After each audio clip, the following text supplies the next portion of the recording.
Greetings all, this is NCommander, and my OBS setup is broken. Really? Right off the bat? There, ads on the wrong monitor. One of these days, we will have a stream go off without a technical hitch. But that's not today. So, you might notice that we're going into something a bit interesting today. If obviously you've seen the title of the stream, you will know that we are talking about COVID-19 vaccination cards. And there is a story behind this. There is a really long story behind this. So let me grab a tab and let's start with story time with NCommander. And before I go any further, how's the audio sound? I had to redo my setup. So, and the stream is running with a bit of lag just because this topic is controversial. I put a delay in. It shouldn't be controversial, but it is. So, this will hopefully let me react to something beforehand. Linux for Scratch Part 2 was supposed to be this weekend. It's gotten back it got pushed back a week. There's a lot of things that have been going on. So, anyway, Omicron in the United States is blowing up. If we look at what COVID case numbers look like for New York State, if Google would load, that's not a pretty graph. And I know for a fact that's basically almost certainly being underreported. So there are still public events and gatherings that are going to happen despite Omicron being around. And a friend of mine asked if I could find a way to help create a validation for the various... Oh, sorry, that's got vocals. Okay, that track needs to come out of my Stream Beats library. Yeah, it's bad. It's legitimately bad. So I was asked by a friend who wanted to create a kiosk-like system to try and validate COVID cards. Because in a lot of places, especially here in New York and New Jersey, we use digital cards, not the paper CDC ones. And this led down a rabbit hole. This led down the rabbit hole that... this led down a... Let me grab a Chrome tab. This code is on GitHub, but I'll explain. This is to just do basic parsing of a COVID-19 card is about 200 lines of code, but I took a lot of shortcuts in doing this that will probably fall over if I give it real-world data. So I need to refactor and redo this. And what I learned is that the COVID vaccination card standards are... the way I'm going to put this is I learned how the sausage was made. And it's terrifying.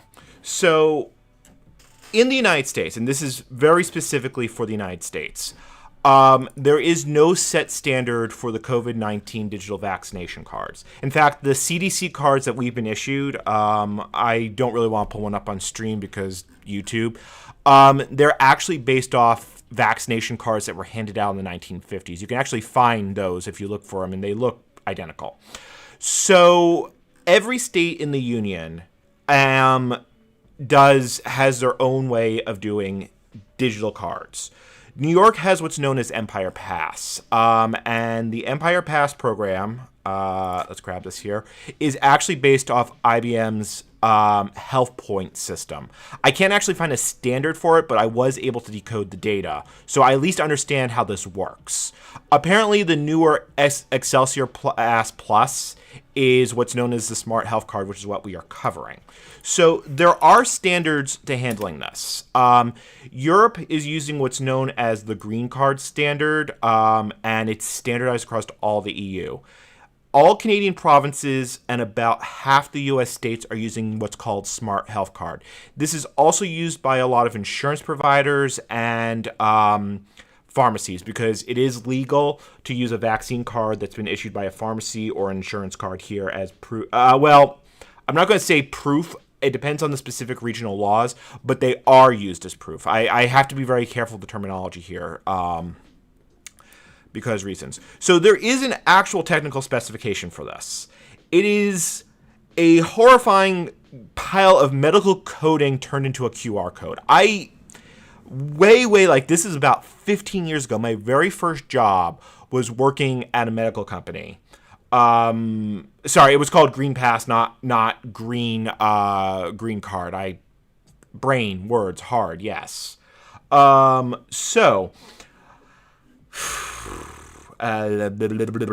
Words. I started looking at how this works, and just to give you an idea of how the turducken's made. So here's the QR code. The QR code decodes to this very long string of numbers. The very long string of numbers, I can't actually open it because it's a binary file, becomes a base64 file which has a JSON Web Token signature on it and then a bunch of zlib data. The zlib data is then decompressed and becomes this. And then then at the very heart of it, you have what's called the FHIR, I don't know if that's how you say it, FHIR bundle, which is this medical standard. As far I haven't found there is a specification for it, but it's I feel like this escaped from a mainframe system in the 90s that goes all the way through it. Like, for example, the smart card format, you could potentially have a COVID card that covers 200 people and all their vaccinations.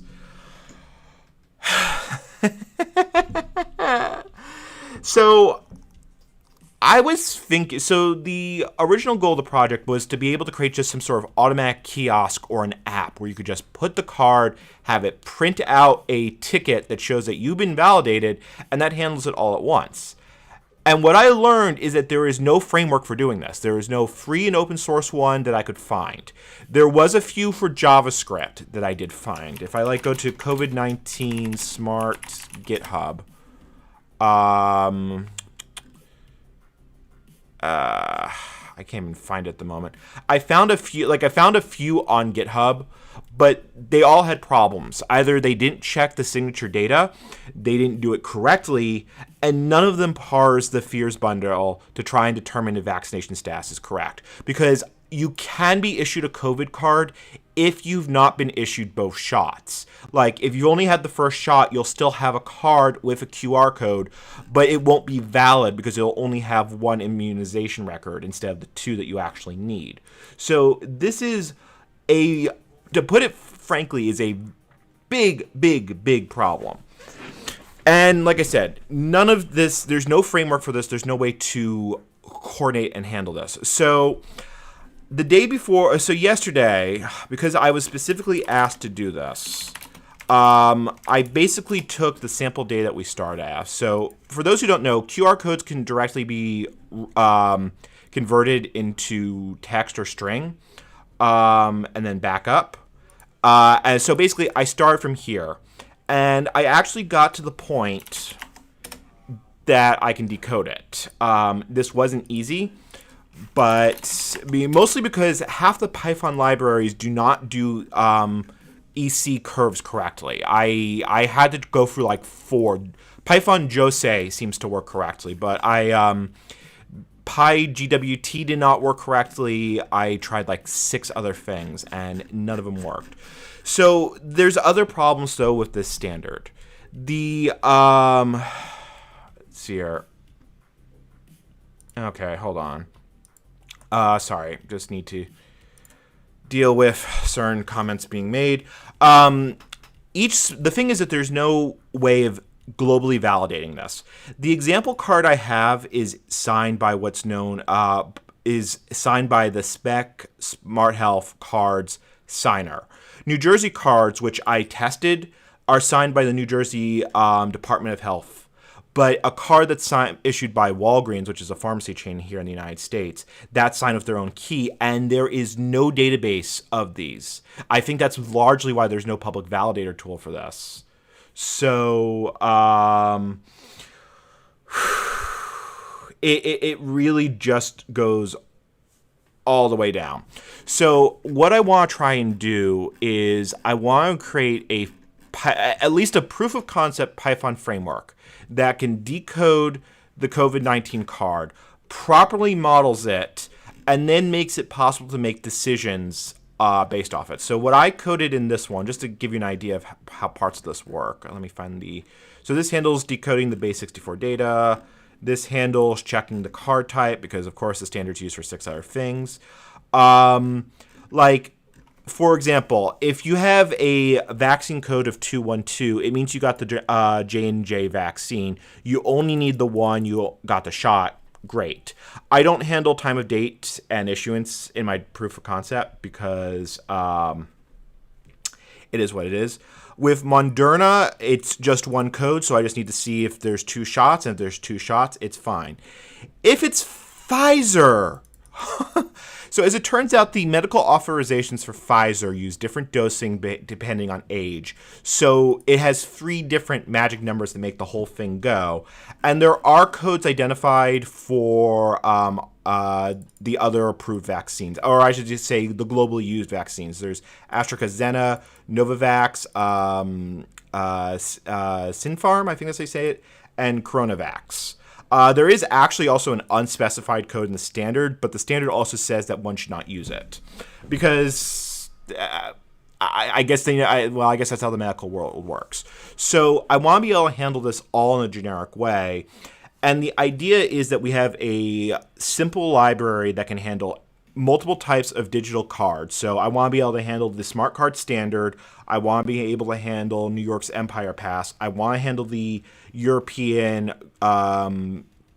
Green Pass, and so forth and so on.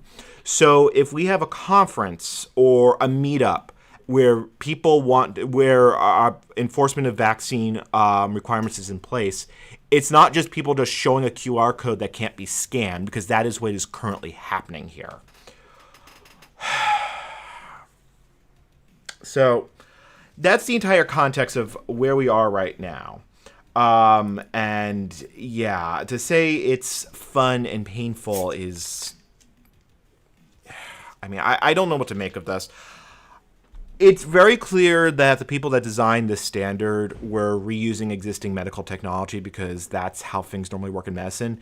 But the smart health standard was not designed for people that it's got legitimate problems when it comes to there are people who have cards that you could not trust them modifying in some way. Unfortunately, I think this was mostly used beforehand for like internal vaccination records. Like New York State keeps a record of who's been vaccinated.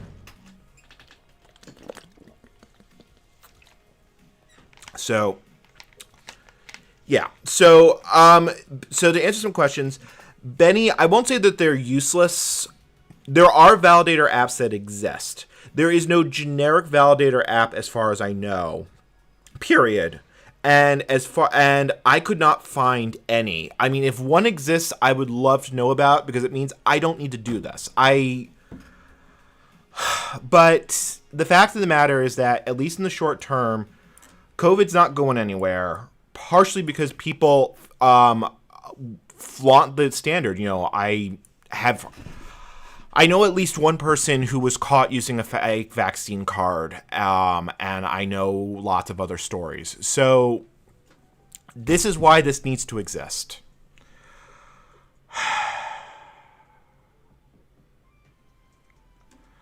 So yeah, I'm sorry. It is a little exhausting for me. Like, the deeper I went down into this, the more and more like horrified I got. So I want to start trying to code this as a better replacement. So let me open that. Let's go into workspace view. And currently the project is called Vaccina because SiriusCell came up with it, and I couldn't think of anything better. So that's what we're going with. And I am pushing this code to GitHub as I go. So what we need to start with is I want to make a top-level module. I had an earlier Vaccina the repo when I thought, oh, I'm going to just be able to use an off-the-shelf solution for this. And then the off-the-shelf solution did not exist.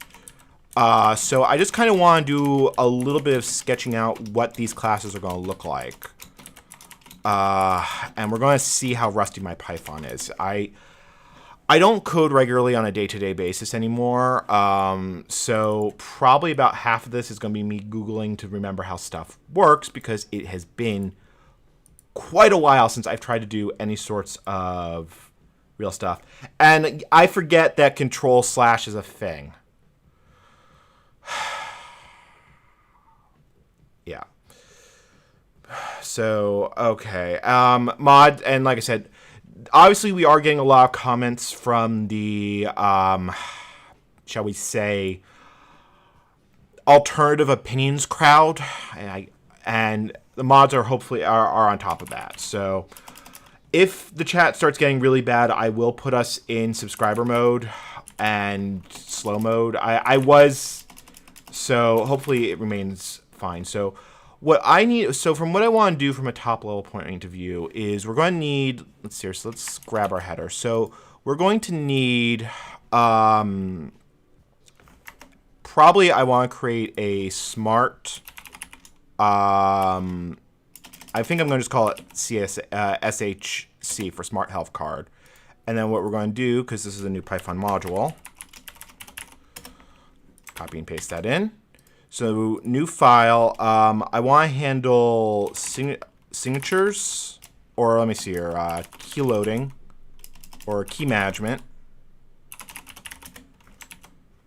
And then next I want to handle, we need to handle each part of the spec. And then I also want to have like a generic front end to all this. So let's figure out how this is going to work. If we go to the fears bundle, which is basically the thing at the heart of it, and let's get these side by side. This may be a little small. Let's make it bigger.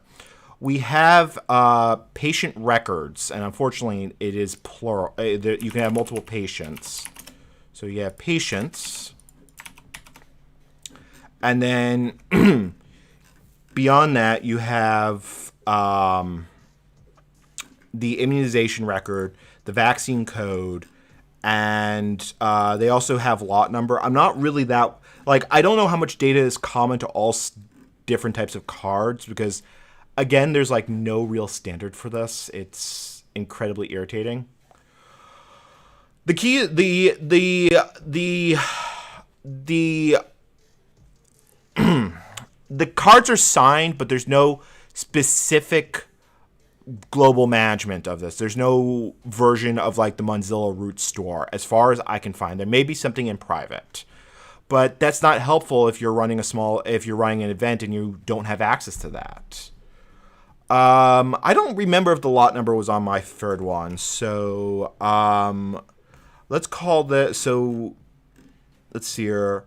I think we're going to have to call this resources, because like I want to be able to serialize this all correctly and then provide a correct point of view. So if we go resources and then once again grab that, and then we're going to probably have a bunch of subcases. We are going to be refactoring heavily in this. So let's also get a top level, because this is the JSON we need to start with, is this here. So let's start right from the top, and let's bring up our decode. So new file, decode.py. So, and like I said, I will almost certainly refactor most of this as we go along, but the current decode code I have here, we can reuse parts of this. So let's grab the load pub key, and we'll put that under key management. This probably will become some sort of global class. Like this, it might actually end up in, this is actually going to be a utility function, because what project is not complete without a utility function? And of course, I forgot the header. It's also, I think this is the first time I've actually ever coded on a live stream, so it's a little bit different than what I'm used to doing. So let's handle the missing imports. That's import JSON and import close others. And I'm going to catch up with chat in a moment. Okay. Import all this because yay. Okay, so that will so this will load so the way you get the public key is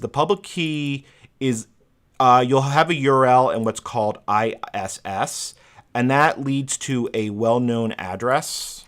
So if we go here, well-known I think it's that. It's in the specification that how you grab it. Oh, and that's a reactive web design. Okay.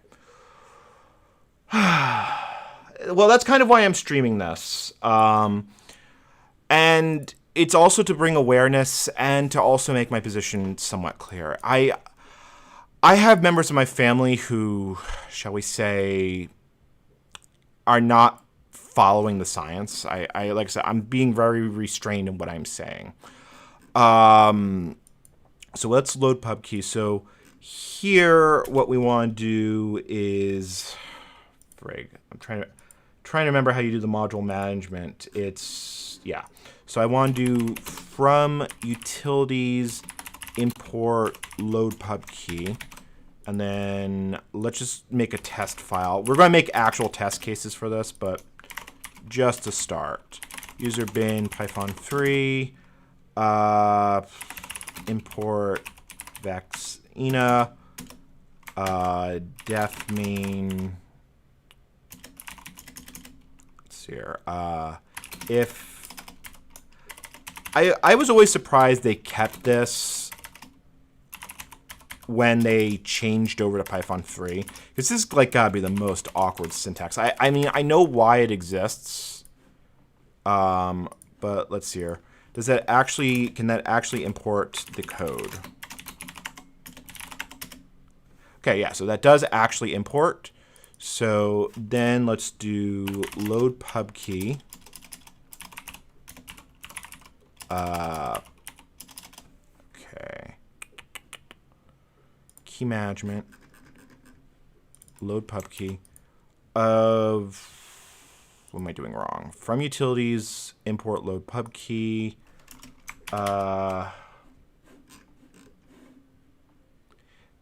Shouldn't that specifically load it into the public space, or is it just being annoying about?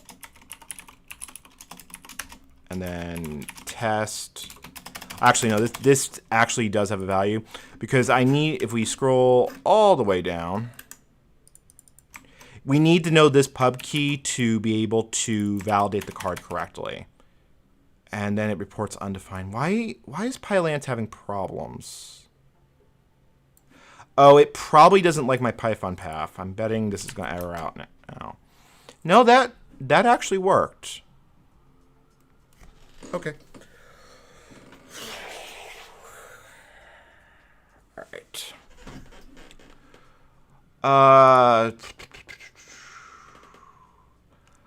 It's specifically carrying. I have this management, this module here in key management. I think the problem here is VS Code just doesn't have the right Python path, and I've had this problem in the past, but I don't remember how I fixed it. Let's hold on. Can I just set Python path? See here, settings. That doesn't help me.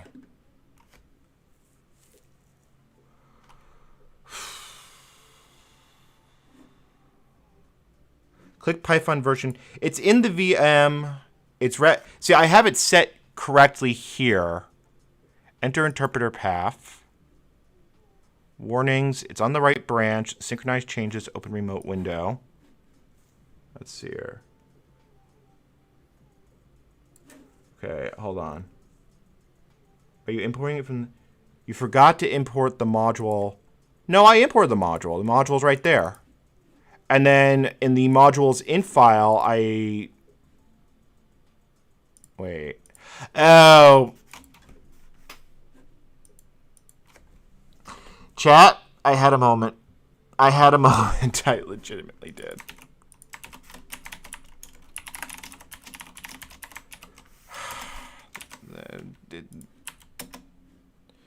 Okay, right, because I'm not doing that right.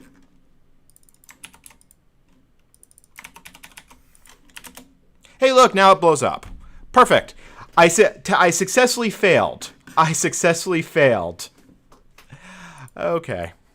Chat, you can just keep right on yelling at me because it is entirely justified. So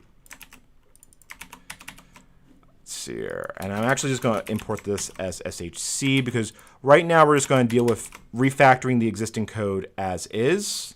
This is still going to error out. Yeah, it's still going to error out because I still got the modules not completely correct. Valid pub keys is not defined. Okay. Line not. Yeah, okay, so Python, the VS Code is doing the right thing. I just need to remember how to do all the other things because it's apparently been so freaking long since I've actually coded. This will probably still, yes, okay. So this errored out the way I expected it to because this needs to be refactored because this, when I wrote the code originally, this stored the key data as a public function. So what I want to do is it's going to load the pub key and then I want to return valid pub keys.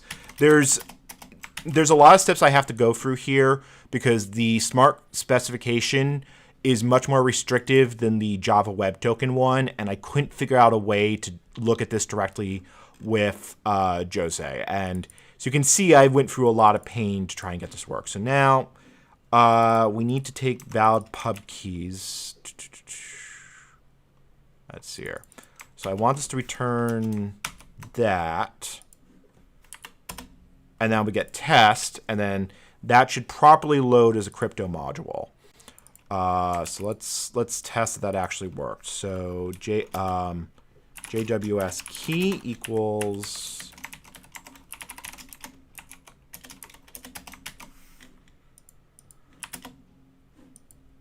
okay. So what did I do wrong? Key data. Oh, yeah. That will do it. I normally like Python, but every once in a while I forget that indentation matters. So that needs to move like that. That needs to move like that. And if the key is still valid, and I need to change these to actual raises.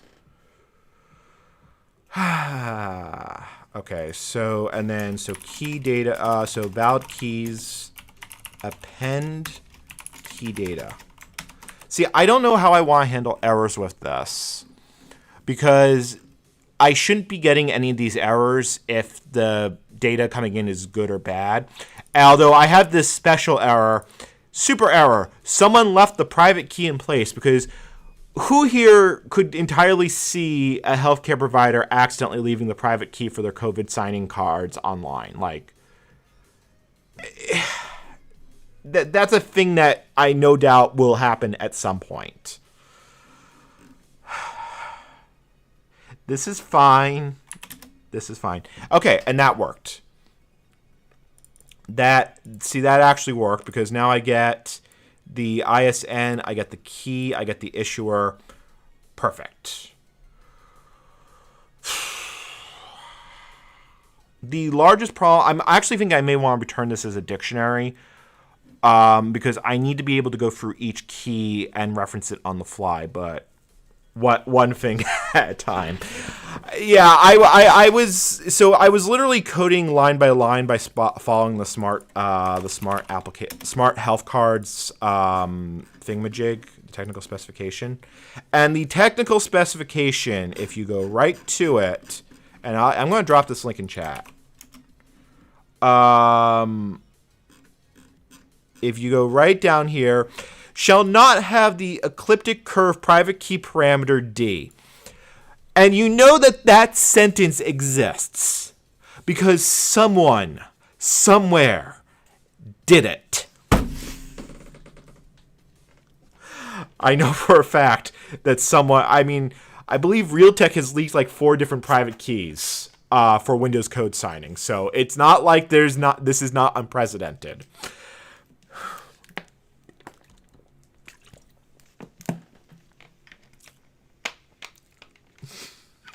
Yeah, I know it's shall not must not, but fine, I'll take it.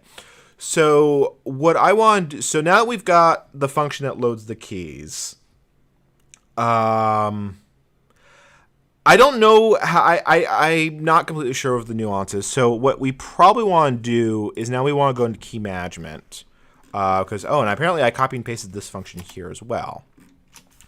I wanted to find, I do want to document this as we go along, because future me will be very thankful that past me left notes on what he was thinking. Although I suppose in this case I can just look at my video.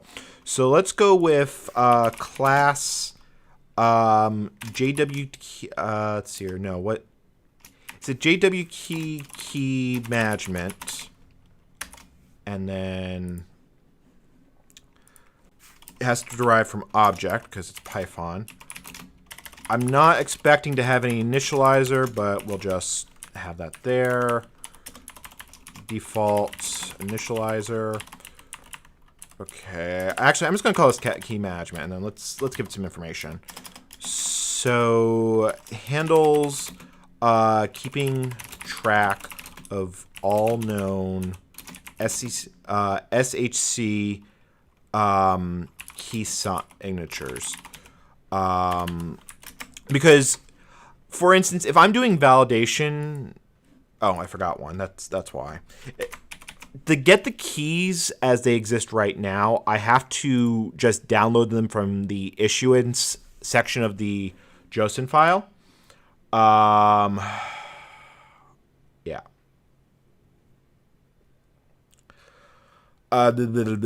Brain. What I'm learning is that braining while coding while live streaming puts immense stuff in the brain. So the way you get the key, because there's no global database, is, like I said, there's a well-known address. So what I'm hoping to do, I know there's problems with this approach, is try and get people to submit, to help me find good COVID cards, get the ISS field, and then be able to download them and process them on the fly. Because unfortunately, it gets a little bit more complicated than what I implemented. Because, and I hate the fact that this exists, there is an entire, you can either use X509 certificates, which is an entirely different code path, and there is an entire revocation mechanism, which appears to be semi-unique to this. Because they're not specifically referencing an RFC, which makes me think that this is something the Smart Health cards came up with. I'm probably going to have to write tools to make a fake signer so I can test this code path, because I have not, as of yet, seen any revocations. But it doesn't mean it doesn't exist. So, you know.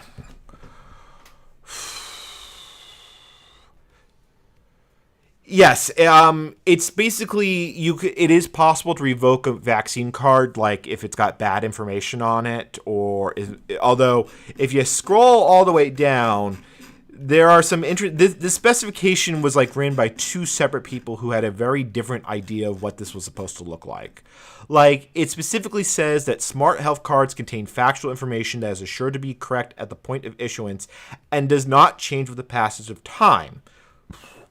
But you also have a revocation method because it's possible that a card gets issued by mistake. It's complicated. Yeah. No, the fact that they have revocation does tell me that they were thinking about this. It's just there are problems with this standard, which we will get further into it. So getting back into the actual standard, we are going to need a def, let's see here, get keys for issuance. Let's see here, and then that would be a KID, or get keys for kid, as actually what it's called for key ID. Returns all known keys for a given kid, because I'm expecting that there'll be exactly one key management class that's basically held as a global. So that's possible. The thing is that the other way you could do that is revoking the root certificate. Revocation has real world problems that the X509 crowd learned the hard way, but it's a very good sign that they have it in there, which means that they did think about this. So get keys for kid. Let's see here. So let's call this. So we also need a method of enroll key for kid, and I'm going to give this self kid, and then I'm going to put key data here. Let's see here. Enrolls a key into the key management system. And I'm almost thinking we're going to need a class for keys that has additional information for handling revocation. I don't know if that's going to be a thing I need, but I'm kind of feeling like it's going to. And then the class is going to probably need a private method is key storage dic, or key storage, and this is going to be a dictionary. Let's not get demonetized because I forget to pronounce T's. Let's not. There's no private keys here. It's okay, you know, I'm going to write this out long form because with the way it's currently coded. All right, and what's the Doxygen well, maybe once I actually start filling it out, I'll put actual syntax in there. So this handles our global key management thing. So we'll be able to handle various cases. And I think I want to add another class for keys. And maybe we don't. I don't know if we actually need that, so I'm not going to do that until just yet. So the enroll key for stuff. So let's go back to our utilities. The first thing I want to do is I just want to change this. The original version took a file off the file system. I might end up putting all these keys in a database for ease of use or dynamically loading and unloading. So I think working with a flat blob is easier, but we'll see. It gets, like, storing the public keys in the database is fine. Storing health information, you run into interesting legal problems. Although HIPAA is a little bit weird in this regard, but I don't want to say anything beyond that because, to put it bluntly, I don't want to accidentally spread this information. I am not a lawyer. I'm not your lawyer. All right, so let's lose the open here. Let's drop the entire indent level. And then I'm going to assume that this what comes in is JWD Josen. Okay, so that would just become, let's see, actually, I could just do this, and that, as they say, is that. And then we are just going to see here, loads, creates Jose pub key objects from JW Josen.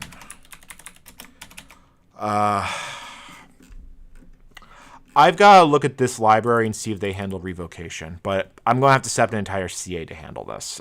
So one thing at a time. Okay, and keeping, yeah. Yeah, no, STL Lite is in the standard library. This is mostly me just I just want to get an idea of what this system is even going to look like because I'm having trouble envisioning it in my head. That's why we're doing rapid prototyping. So let us import okay.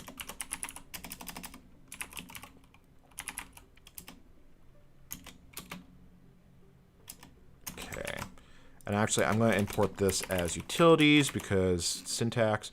So get keys for public key. I want to be able to grab, let's see here. So we go utilities, load pub key, and then I don't actually think I need the organization here. I just need actually just need a list of keys to come back because this was used in an older version of the code. I mean, although it's not the worst to have it there, but I think what we can do is we're going to just change this, and then we're just going to do the construct here. That goes away. God, writing the test management code for this is going to stink. And then this goes away. And then key data. And then this becomes, so let's see here.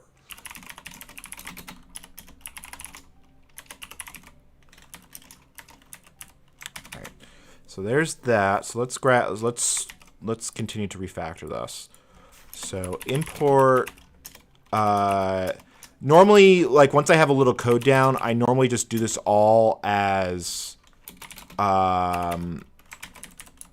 let's see here. So key management equal, let's see here, key man, and then key manager.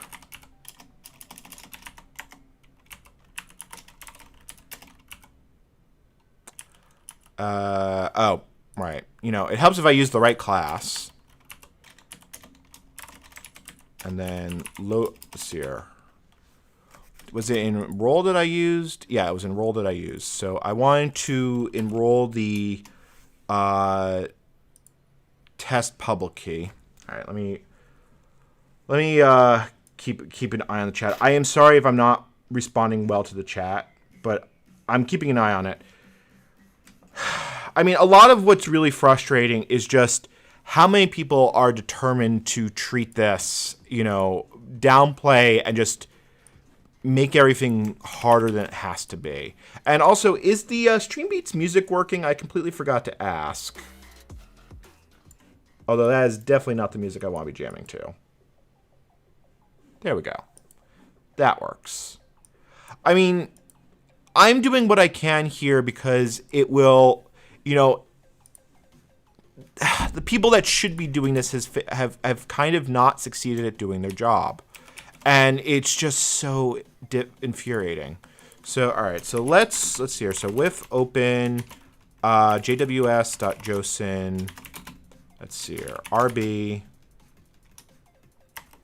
and then we just do that. F reads. All right, and then let's test it. Oh, as F. Okay. F read. Oh, actually, I need to serialize. I need to de-josin this. Okay, and then josin. Let's see here. JW key josin equals josin load F read. Okay, let's see here. Oh, right. This needs to be string. That needs to be string. Has no object reads. Let's see here. Wait, am I saying it wrong? Have I been saying it wrong for JSON? I'm sorry.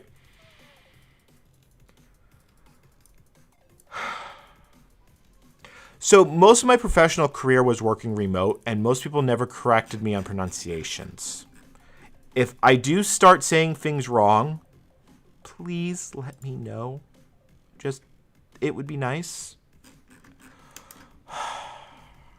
I mean, do you know how many comments I get from people who complain that I mispronounce DAWs because I tend to say it with a Z sound instead of an S sound?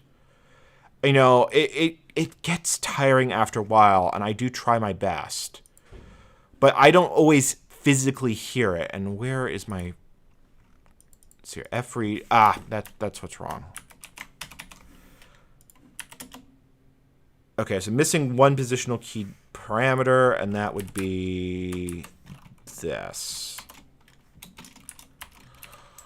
I'm already seeing the need for some sort of database or management system to handle these keys. So that's gonna suck because I need to be able to download all these keys on the fly and keep them up to date because they could change over time to handle revocations, and that is I'm beginning to understand why no one's actually tried to solve this problem because it's a giant pain in the butt. And I'm going to probably have to talk with my Patreons and other people. Like, I might start in a second channel to handle ongoing coding of this. Okay, so we've now got this refactored into a key management thing. So we would now be able to load all the keys all the SHC keys. And I don't think I need to handle keys on a global basis. I think I need to handle it for each type of card. So Smart Health cards would have their own key management. Empire Pass cards would have their own stuff. Green Pass cards would have their own. So, yeah. I don't know. I like, part of me worries that I'm like, I should not be the person that is doing this because I'm not the person who's involved in the healthcare industry. But there's no one who is. So, and I have this unfortunate problem that if I see that if I have the ability to do something, I feel the need to do it. I mean, just imagine what things would be like if people were willing to call out stuff, you know. I'm sorry, I need to not be ranting. I legitimately should not be ranting. So what we need to do here is we need to get enrolled keys for key ID. What I want to do is, so if we enroll a key, I want to try, so we should go, so self key storage, get key ID. Let's see here. Local key ID, key ID.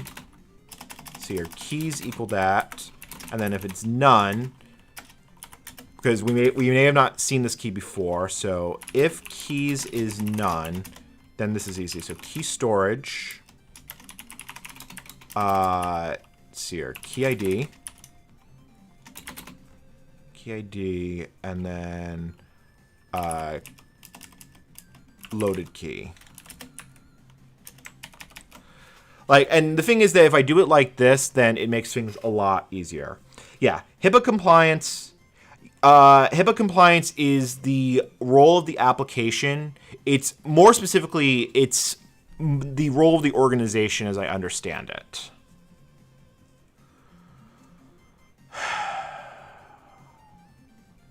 Yeah. Yeah.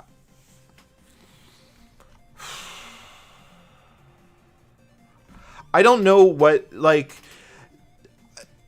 I'm a little surprised that there was no existing standard for this. There is legal, like, the fact of the matter is that computers have been around long enough that IBM mainframes were in use. I muted the music just because I couldn't deal with it at the moment. But there were IBM mainframes in use during other pandemics, maybe in a very minimal way, but at least in the punch card, which is why I'm surprised that there's no federal standard for this sort of stuff, that it couldn't just easily be adapted. Or maybe that's what this is, but I can't find anything from the CDC or any federal government organization relating to this.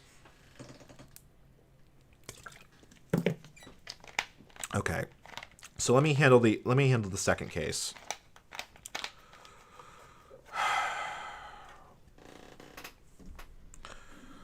So, and thank you again to the mods who have done excellent work in keeping the chat civil and helpful. So, append. So I actually want to document this behavior. If we see a key, that it's possible multiple keys might get enrolled if they there's actually no possible way that you could have multiple key IDs get enrolled. This is always a replacement. This is actually should raise value error, cowardly refusing to enroll duplicate ISS key store. Yeah. And this needs to be self key store. Because the keys themselves are identified by their key ID. So you'll never have multiple keys input that have the key ID. They all are going to get loaded at the same time. So if you try and do it twice, you should bail out with a value error. Let's see here. Okay, I'm sorry. The person who is constantly going on about vaccines just went unhidden. I am holding the button to put the thing on slow mode if I have to. I'm really hoping I don't have to. You guys have been amazing so far, and it really does hurt interaction when I do. Okay. And if you've enjoyed my content, consider subscribing, following me on Twitter, or perhaps even supporting me on Patreon or Super Chat. I'm doing this out of my own, for my own free time. I'm putting my video editing aside to do this, which annoys me. I shouldn't say annoys me, but makes me feel bad a little bit because my last video keeps getting preempted due to real life stuff. But this also has a time sensitivity because the first event that might use this is going to be happening real soon. Okay, so that's exactly what we want to see. So we have the issuer loaded, and then we have a list of keys right there. So if then we go back to our test application, and if we want to say enroll the New Jersey key with it, which, let's see, let's go back. Yeah, so that would be docket care. Okay, so that's docket care. Actually, that'll be a new with open JWS. JWS Josin.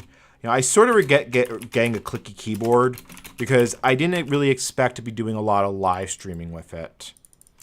And I know the noise can echo on stream really, really easily. So now if we enroll 2 keys and then we just take a look at it, man, I just really abuse printf stuff. So let's see here.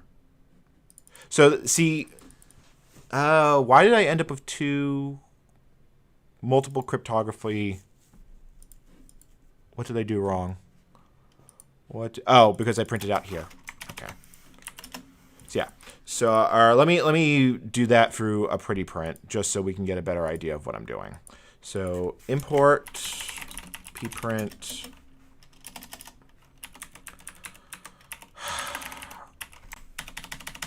Yeah. It's I have to admit it's a gaming keyboard. It's not the thing I'm most in love with, but it does work. So yeah. Okay. So if we look at that, that is actually working correctly. So now we have docket care NJ, and we have its EC key here because the standard does allow for multiple EC keys, so that's why that's a list. We have the demo issuer right here, and that's handled as an EC code.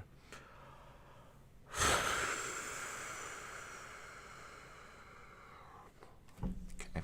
I've had people actually ask me to do ASMRs, and it's like, okay. It's like, my voice is my passport. Verify me. Or NCommander reads the phone book. 555-1212.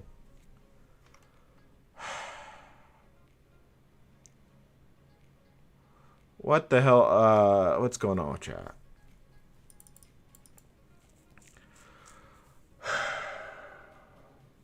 So the fact of the matter is, I actually can see the dislike buttons, and okay, and I still see the count. Yes, to put it bluntly, if there's any threats of violence, that is a removal from my chat. I'm not going to tolerate that. Just to make that very clear.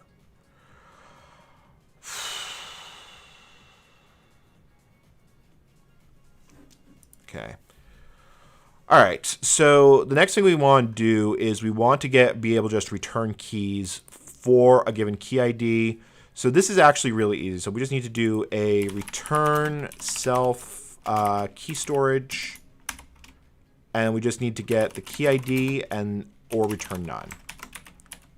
So I think that actually handles like 90% of what we need for this. I'm a little tempted to actually merge the load pub key. I think I am going to do that. I think I'm going to merge load pub key into the key management function.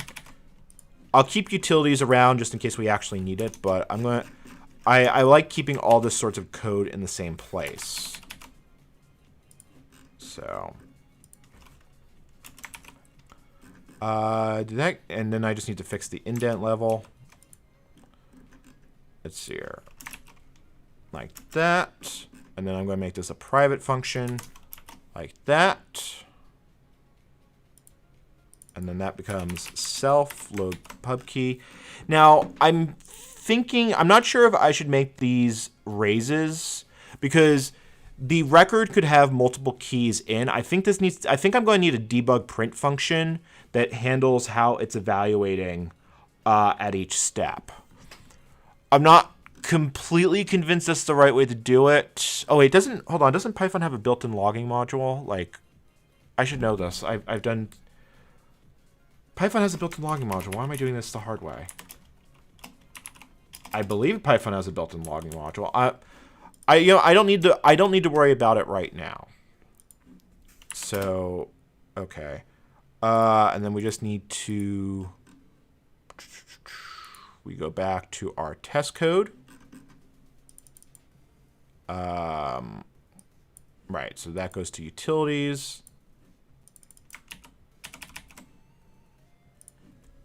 Like that. And then we just need to fix... Oh, because indentation. Okay, handle that. Takes one positional... Oh, right, because it needs to be self. I mean, that's technically... I could make it a static... I'm trying to remember how do you do Python static methods? I just leave self out, don't I? Yeah, so that would be key management load pub key, because that. Hey, yep, there we go. We are back in business. Progress. At least sort of. Is the stream frozen? Oh no, it's just me who's frozen. For some reason, I paused the video. For those who don't know, you can see it in some of my videos. I have a dual screening setup. I keep the stream management panel on the left, but my eyes right now are mostly focused on the key management stuff. So I am actually happy with this. Let me run pylint. Let's see how much it's going to complain. I don't have pylint installed. I really do make an effort to keep my code nice and clean and tidy. Let's see here. pip3 install pylint. It's probably going to complain a lot.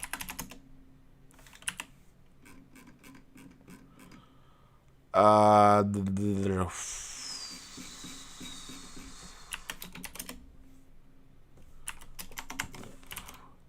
probably need to have it.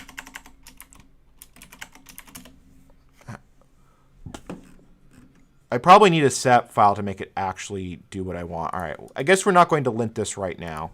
I'll just commit this to GitHub and we'll call this good. So add all. Make sure everything, I'm happy with that.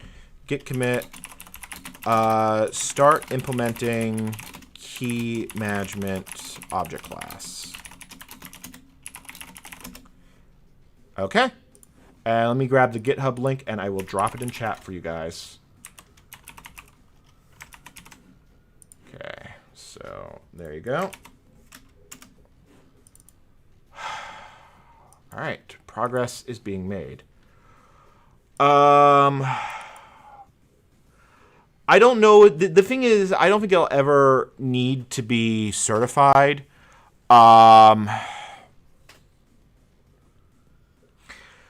Generally speaking, for what this is being used for is for places. This is meant to be an alternative to manually checking everyone's vaccination card and hoping and praying. Like, if this doesn't work, what people should be doing is checking people's cards manually and making sure it's a real card, because I will not be able to code every stick case. There are going to be edge cases that slip through the cracks because I don't have comprehensive test data. I don't even have a comprehensive standard because I've already seen places where it gets ambiguous, to put it bluntly. So what that leaves me in is this very ugly and annoying world where it leaves me in this annoying problem that there's not a lot I can do about it, because it's I can only do best effort. And I mean, right now there's no standardized way to check cards. I mean, a lot of places, wow, my camera got really dark all of a sudden, that basically just make you go pledge. Alexis, there are concerns with doing that. Right now, we're still quite away from doing that, so fingers crossed. I don't know. It's like, so I think that handles the basics of what I need for key management. So I think the next part I want to handle is I just want to handle decoding this.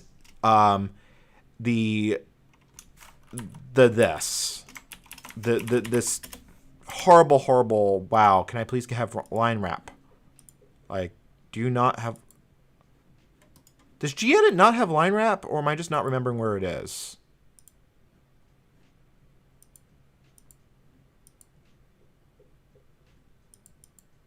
Okay, oh, there we go. So now I need to turn this into something usable. So the idea is that this was going to interface to a web application that Ciro was going to write, because I am pretty hopeless when it comes to browser coding. I mean, I can do it, push comes to shove, but I am not particularly good at it. I am a back-end engineer by trade. I've done front-end stuff, but when I did FTL at Mixer, the front end was entirely done by someone else, because I really struggle with front-end JavaScript, especially whenever I have to deal with the DOM.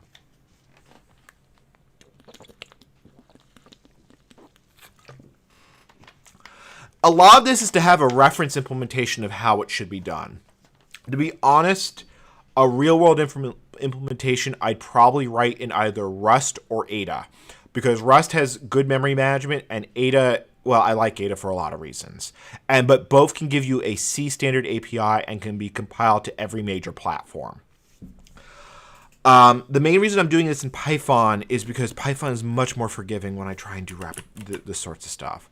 So for handling decoding, I think we're just going to handle what I wanted. So let's go back into our test thing. So let's just let's actually create a new file here. Let's call this test HCC data.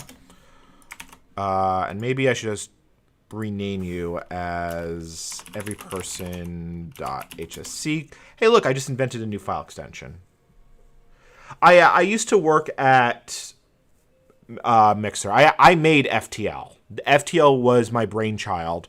The idea originally came from Matt, who was the guy who owned it, but I'm the one who actually made it work for the sub-second video streaming. So let me walk you through the utter hell that is this data format. And I'm not completely sure why they did this. I've heard suggestions as to why. But when you're dealing with a smart health card format, it will always start with these 5 letters, which is SHC:/. And then after that, you have base 64 data. So this is just a standard base 64 decode, although you do have to pad it out.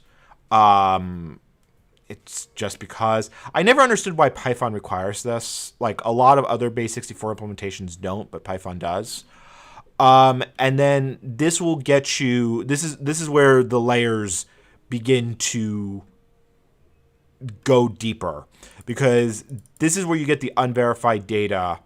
And this is how you get the key identifier at that point. And then you have to do the signature validation.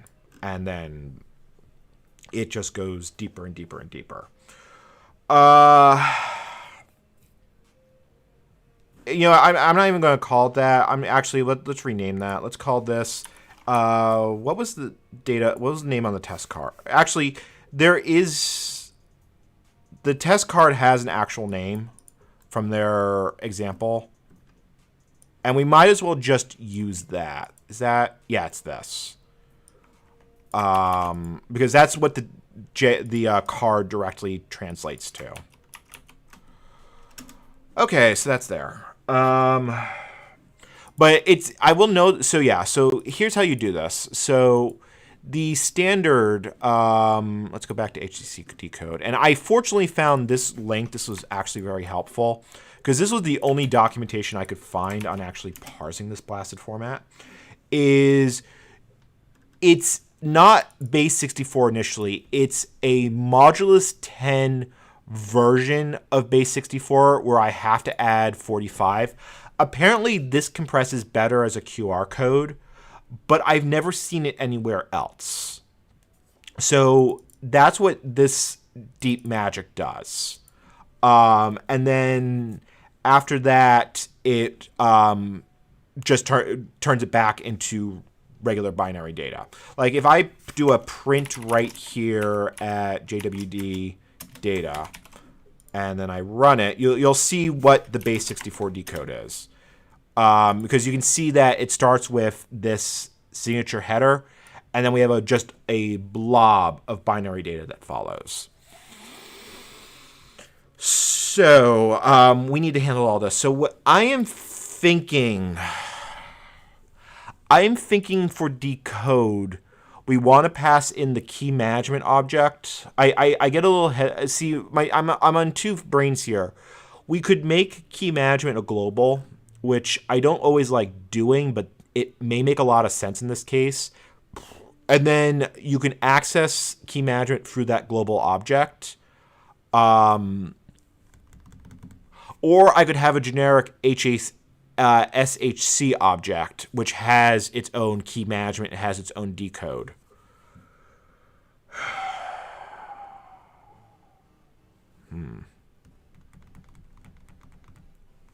Yeah. So there was actual thoughts going into this. And like I said, I try very hard to comment these things. So I'm just thinking on how I want to do this. I just always get heebie-jeebies when I do globals, because every time I've ever done a global, I have lived to regret it. But I also dislike when you have to pass 50 freaking objects into something. But what we may want to do is under the top level vaccina, like we should probably have a card format class. And then this handle, and this will basically define, and then we'll define HSC as an extension of this. So this will define our interface. because like I said, I want to be able to plug in multiple ones. So let's call this, I guess I'm just going to go with card format. So this is going to be an object. Self, and then initializes a specific card format module, and then raise not implemented. So what are things we're going to need? So we need I'm thinking we're going to need a top-level keys management system and handle it on a per dispatch type. Yeah. I can keep an eye on the chat, and so far things have been honestly better than I expected. So for card format, I think I want to have a decode. Let's see here. I guess I want to have a parse card data, self card data, parses the direct output of a QR code to a given object, of a QR code to objects, and then we're going to raise a not implemented there. Raise not implemented. Trying to think. I'm thinking this is the only function we're going to need right this moment, but there will likely be more, because I also want to have a top level, like, actually this should probably just be card and not card format, or COVID vaccine card. Let's see here. I'm going to go with med card. I guess health card, because there are other things that could use this format and data. Can you make it so a link of what you're doing in chat? I have the links are blocked. I have to add users as an approved user. I can drop my GitHub here so you guys can follow along at home. Hey, Miko. Thank you. You are wonderful. You are all amazingly wonderful. Seriously, I am very happy with the amount of support that folks have shown. Handles reference implementation for handling a health card object. I mean, this is actually starting to come together. So let's go with health card. So, or maybe I should go with COVID decode. I don't know. We can refactor this later.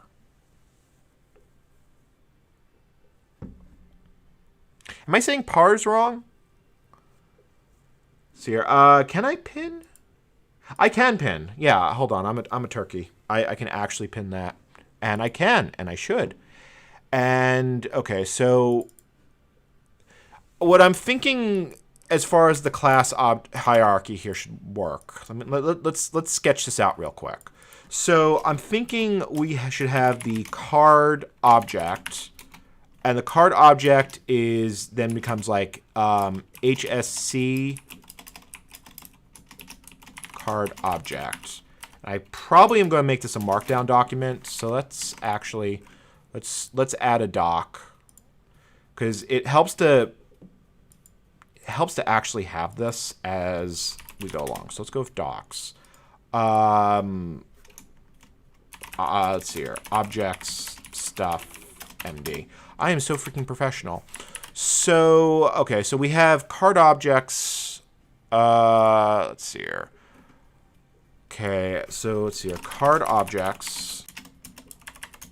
A card object represents a given digital card and is handled by other classes to determine if a user. Okay, so I got the markdown fine. Determine if the holder is currently up to date with their vaccination records. A card must have the following information.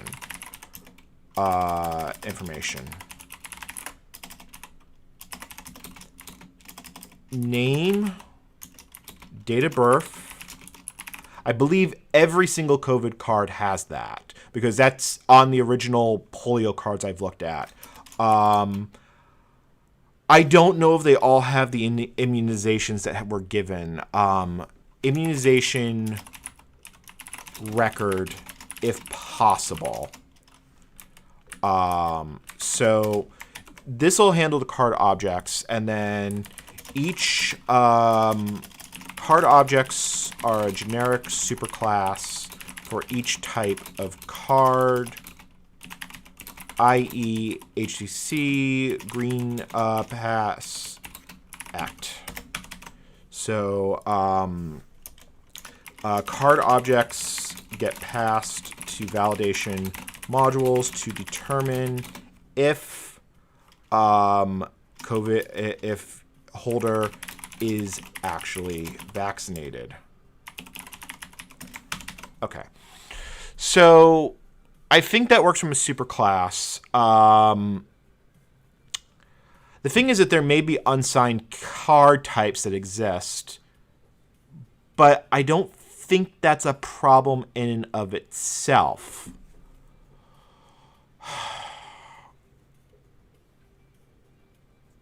I'm just thinking about this.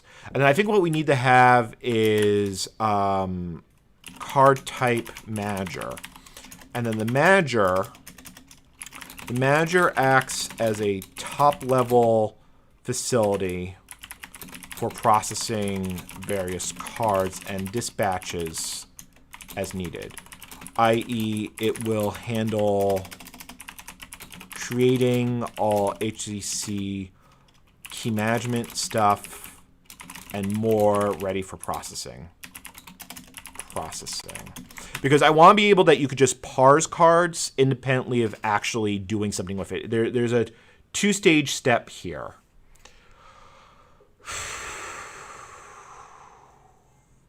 So, dub state. Okay. I don't like the thing is that there's no actual standard for, like I said, there's no actual standard for any of this. Like, my COVID card, I got a standard CDC card when I got the shots. My Empire Pass information has most, but not all. I don't believe the lot numbers on my Empire Pass. The New Jersey one I've seen has the lot number, but it's all remarkably inconsistent. Like, how is this not a standard that actually exists? Like,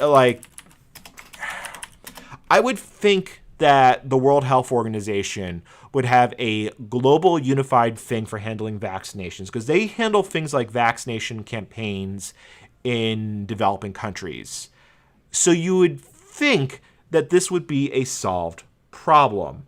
Comedy Flu, I would not post your lot information. So yeah. I'm going to use the restroom and think about this for a moment. So streamer is going to step away from the keyboard for a moment. Talks amongst yourselves.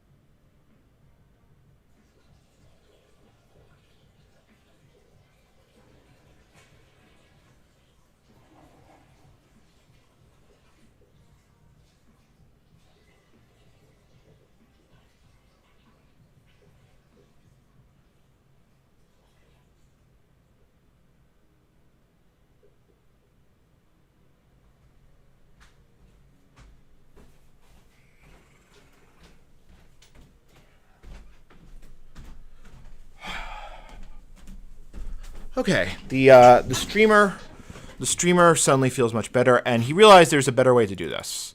So what I think at the very top is I want to have a Vaccina global object, which defines the public API for the Vaccina library.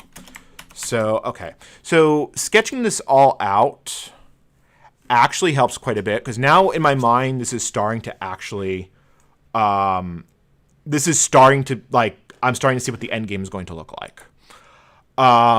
Because now we have the Vaccina API. The Vaccina API will handle probably all the configuration stuff is going to live there, because right now I'm just going to hard code. It will handle all the class stuff, and it will solve the problems with globals. Well, this is not going to be a global top-level object. So what we're going to do is let's go under File, and let's go to vaccina.py. Grab the header.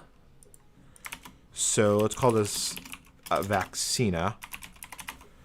And this is going to be object. And then you're going to have self int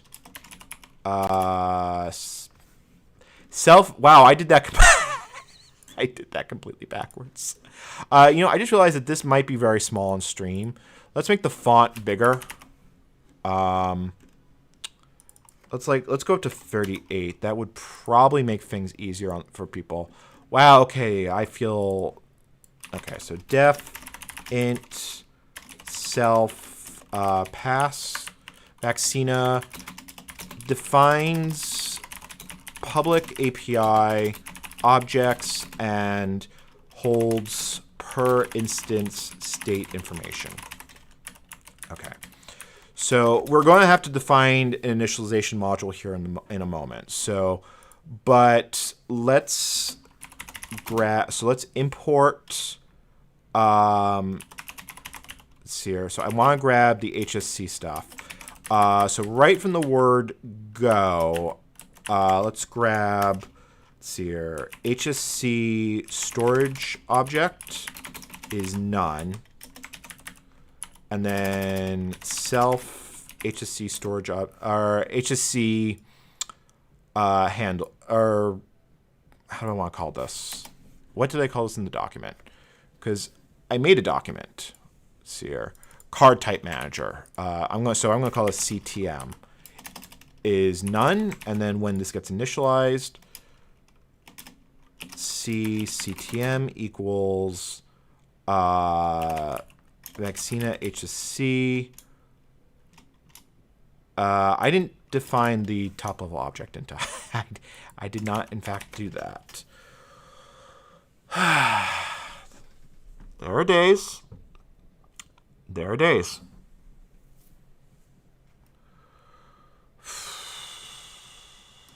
All right, new file. So I'm going to call this CTM for card type manager. And then this is going to be class HSC card type manager. And then you derive, I think I'm actually, so this should actually be called card manager. So you're going to derive from card manager. Like that. Import Vaccina. Like that. And then that defines your super type. Okay, now we're starting to get somewhere. We are actually starting to, let's see here, so card manager. So CTM, card manager, def int self pass. Cool, not defined. And then this is Vaccina HTC.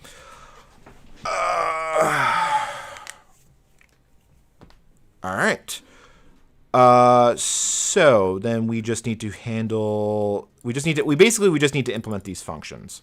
So the top level card level manager needs to have the key storage object.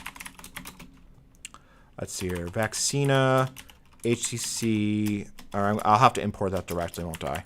Import Vaccina let's see here, Vaccina HSC.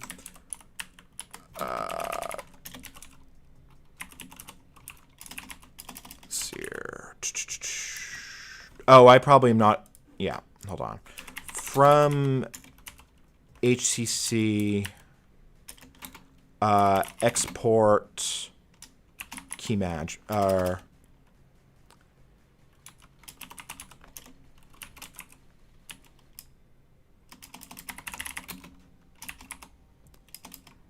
What am I doing wrong?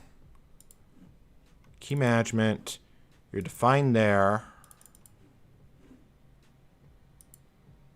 I'm importing it here. What am I doing wrong? Oh, key M. Yeah. This is fine.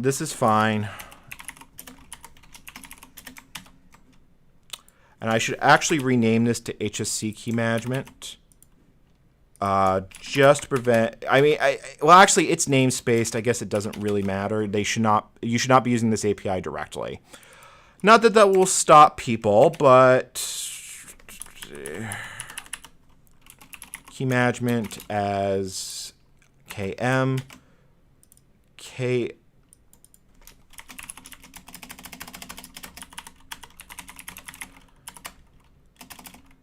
let's see here, KM key management, like that. So that handles that, or actually that needs to be a none. Then we start like that, self.key management, like that. And then we go back to parse card data. I'm going to leave this as an unimplemented for the moment. CTM. Okay. Let's see here. So handles management aspects for all smart health card data.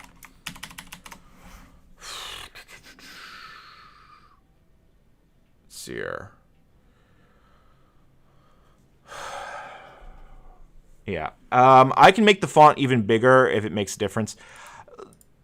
A lot of things I'm kind of learning as I'm going. You know, there's no real guide for being a streamer. I mean, let's be honest. I really didn't expect my channel to blow up the way it is, and I kind of was afraid that if I got into more topics that are outside of retro computing, I would lose a lot of followers. I mean, that was a legitimate fear for me. And I am happy to see that that has not been the case, but it's still difficult at times. HTC, see here. Oh, card manager, CTM as VHC CTM.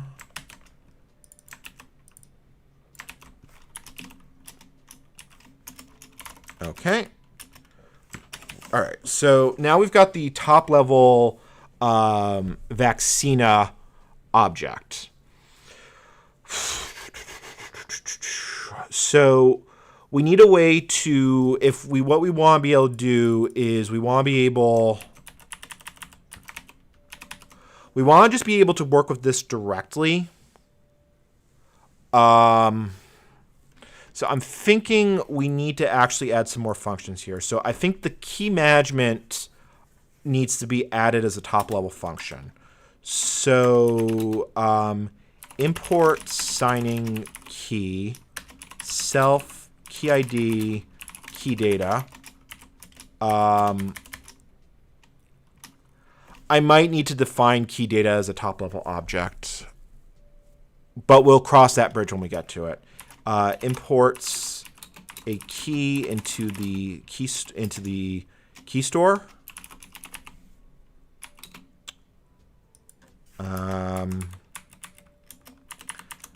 Actually, that's not where that needs to go. That needs to go here in the top level object.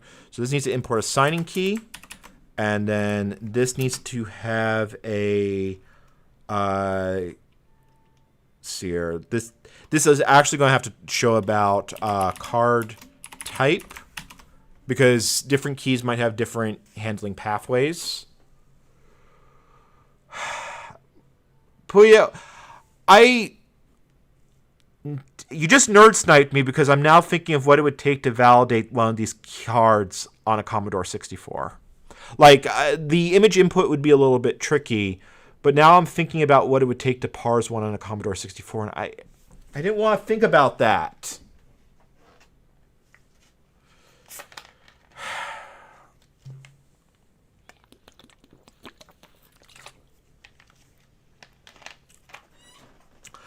Python has what are known as properties. I'm going to have to look up the syntax for them because I always forget they exist. Which allow you to basically interact with an object directly, and if need be, then change it to operate as a class if you need to.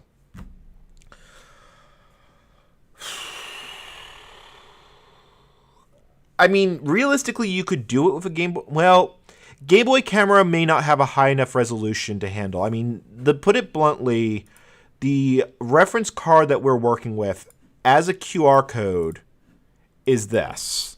I'm not sure what the resolution is. Someone else could figure this out. But a lot of webcams are going to struggle with looking at this. So just saying that the technology needs to be able to scan it, especially if it's a small thing. I legitimately have considered doing a video on the Apollo guidance computer. Like, that's a thing I have legitimately... Like, I'm actually considering doing that as the next video when I finally finish the Yggdrasil video. Because if I don't, I will finish it someday. I keep telling myself I'm going to finish it someday. So, okay, so let's go to Card Manager. And then the Card Manager top-level object needs to have a define import key signing key. And I'm just going to give it a key ID and key data. And then imports a given signing key.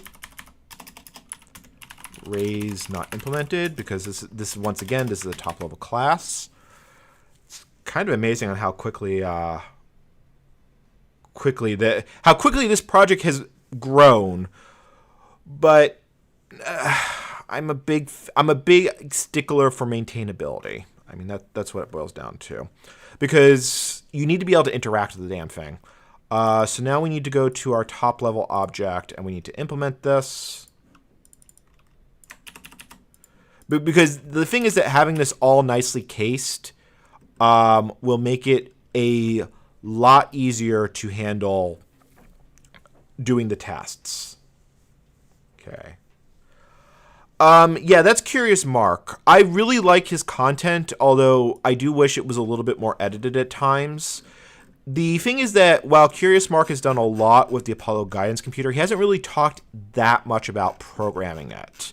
I know it's been talked about in some places on his channel, but not in depth. So, okay, so we just need to do this key manager enroll key for enrollment, and we add this to the CTM. And then, so this would be self key management enroll key, key ID, key data. Yeah, so that gets passed through to the global state object, just like that, and then that will throw the exception back up if it ever becomes needed. So I should be able to now import a signing key if I do it with the global object. If we go back to our test code, so let's just comment this out. That was the wrong slash. Go back. Well. This part I still needed, but okay. Or actually, I still have some things I need to implement before we get there. So if we go back to here, so damn it, how do you do enumerations with Python? Because I learned Python like when it was still 2.5, and some features do not stay in my brain, at least as far as syntax go. Secured by them. I'm looking at some old reference code that I wrote a few years ago, because I wrote it. I'll actually understand what I did. But many years ago, I wrote an entire network monitoring system in what is essentially an IoT device, using Unix to Unix copy as the backhaul, and it is actually available as a free and open source project. It's called Secured by Them. It was the network data recorder.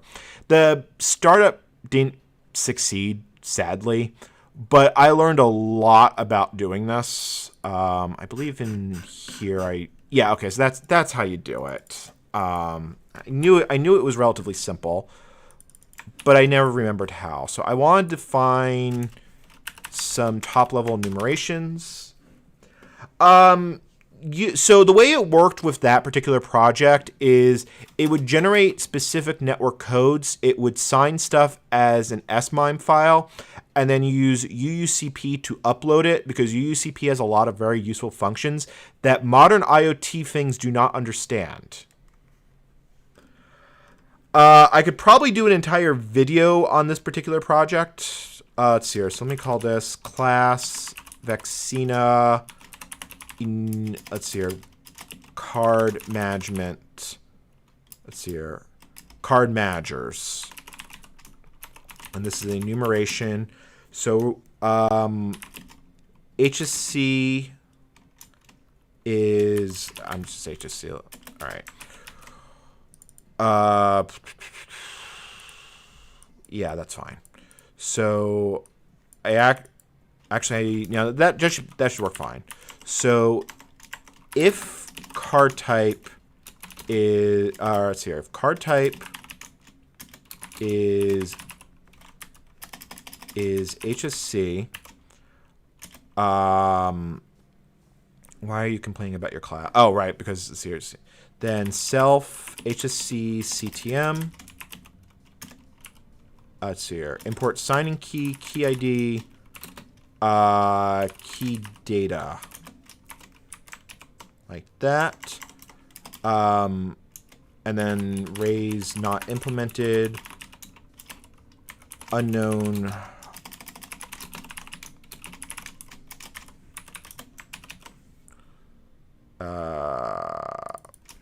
Not implemented. Is it just, can I only just do raise not implemented? Can I not give it a message? No, I just can't spell. That's the problem we're having here. NCommander can't spell. News at 11. If you follow me on my Discord, you'll know for a fact that I don't know how I do half the spelling mistakes I do, but I manage it. Vaccina. Okay, so let's play with this. So let's see here. Let's call it Vaccina.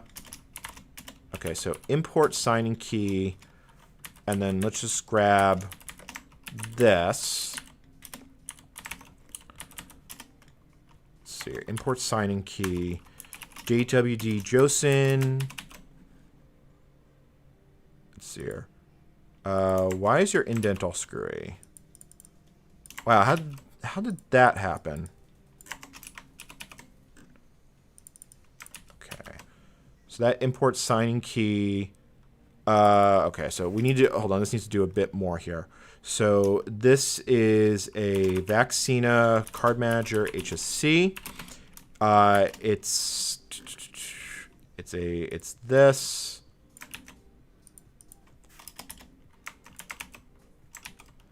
Quotes, hard, yes. And then JWT Josin. And then let's just format document.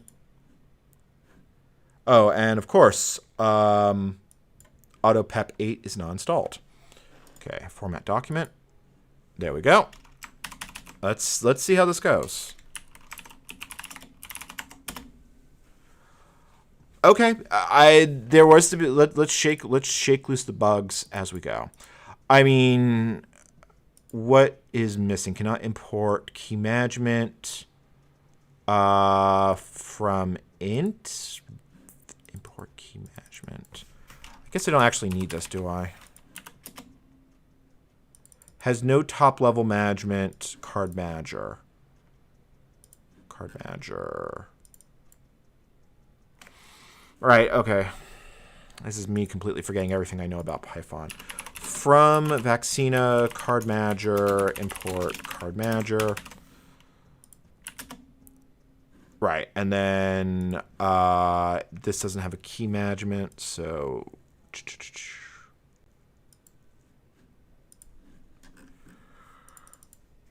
SHC key management as no, that exists. What am I doing wrong? You misspelled it twice the same way.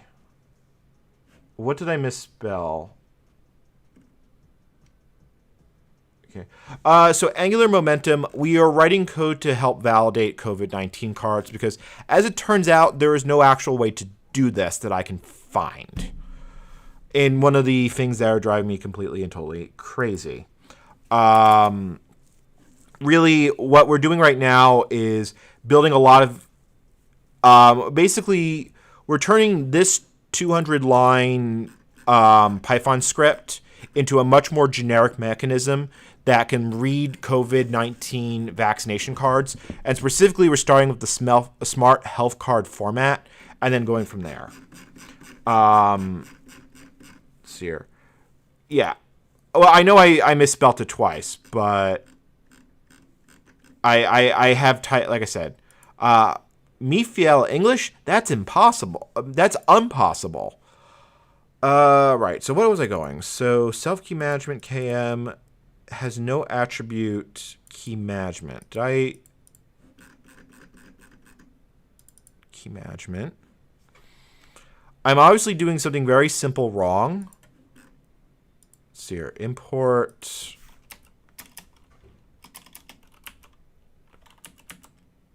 key management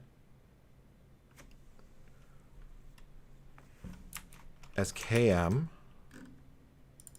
but there's no key management object.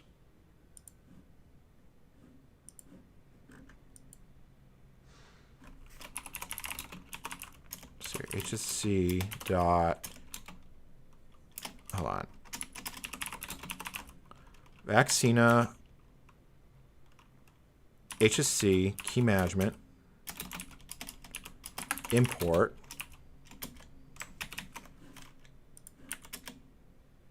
can't import name,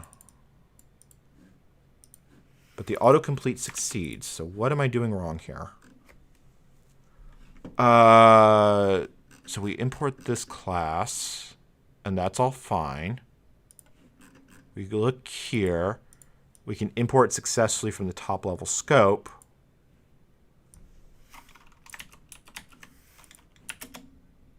No, but why can't it import? Wait, I don't understand. Why can't it import it? Why is it not seeing it? Has no attribute key management. Let's hold on. Print Vaccina all. Is it? I'm trying to remember how you do reflection here. The object itself is what calls KM in your code. Yes. Oh, yeah. As KM, km.keymanagement, which it does.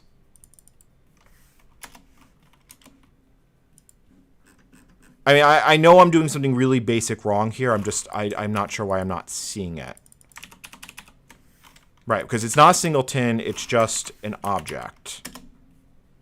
Okay, there we go. We got it unimplemented. Okay. There are days. So 30 import signing key. So okay. Let's probably fix that. Enroll key. CTM key management. CTM key management. NCommander forgets how his code works that he wrote 5 minutes ago. Like that. Non-implemented type is not callable. What am I passing in? Oh, it's an it.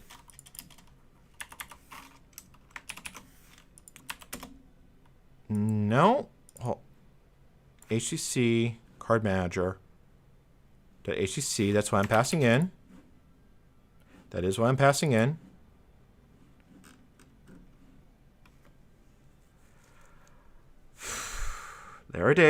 There are legitimately days where the brain works, and then there's legitimately days where putting a pixel on the screen is the hardest thing you could possibly do.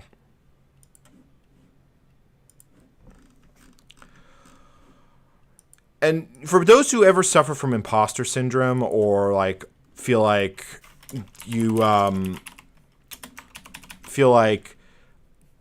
should know these sorts of things really, really easily, this is proof that it's not always that easy. Okay, not implemented. Card type value. That's not no, that's an object I'm passing in.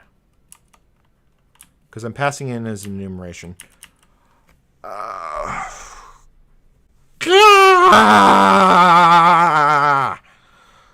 right, hold on. I vaguely remember I've had this problem with enumerations in the past, and I don't know why I'm having problems with enumerations right now, because this should not be hard, but let me see here. What did pass me do when he handled this? Okay, pass me remembers how he did it, or he somewhat remembers how he did it. You do it like this. Card enum card type, because then that causes a type error if it's not recognized. And then I pass that in as an HSC, I believe. Someone's going to yell at me at chat. I just know it. Like that.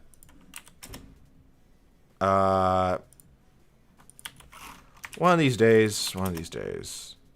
And then it still gets to there because reasons. Card type. Oh. Like that. Non-implemented type is card enum. Does it have to be is? Because it's not equal.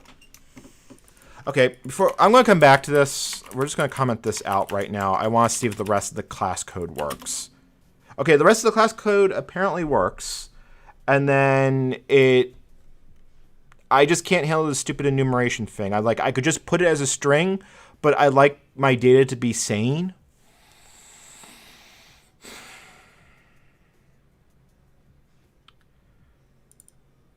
I really would like my data to be sane.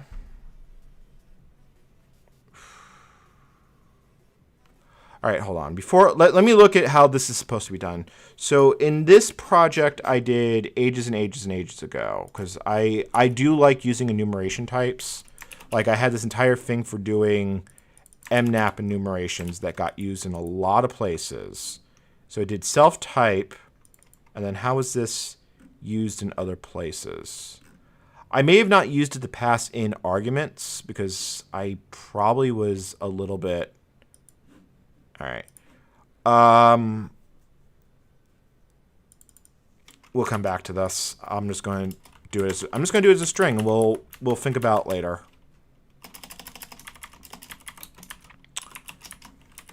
Like that. HSC. If card type. Like that. HSC. Okay, so can't import card. Oh, right, because this doesn't exist anymore. That's fine. And then let's just check. Let's reach into the private stuff, and then key management. key storage. Just make sure the entire... Yep, okay, that works. We now have a generic interface from the top level thing. I'm on... What version of Python am I on? I'm on 3.8 just because... yay, Ubuntu LTS. I have mixed feelings about Ubuntu at times, but one of the big reasons I stay on it is because a lot of commercial software, such as DaVinci Resolve, either officially supports it or can be made to work with it with relatively little pain. Relative being very, very, very relative.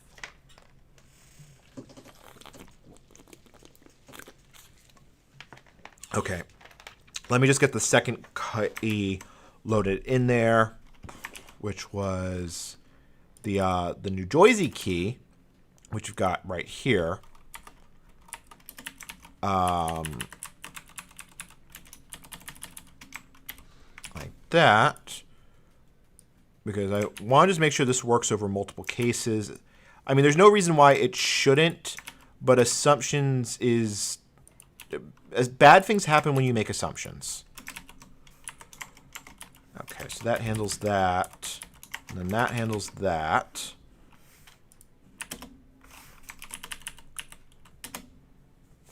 Missing data? Oh, I forgot a comma.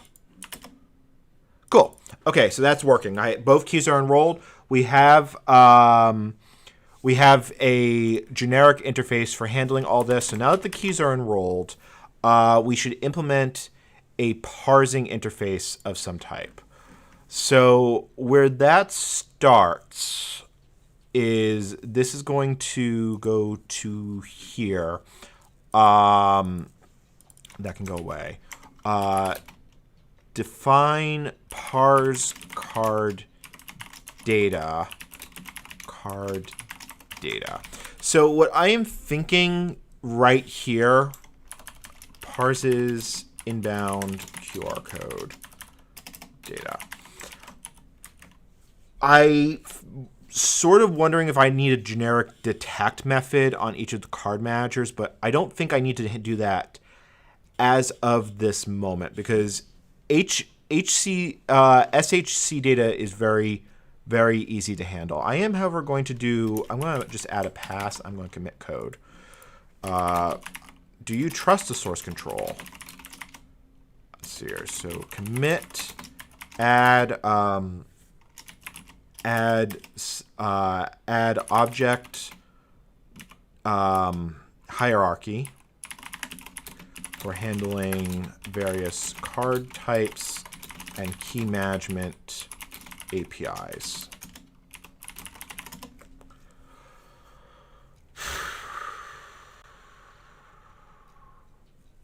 Yeah. Puyo, the problem, that's not true for one specific reason.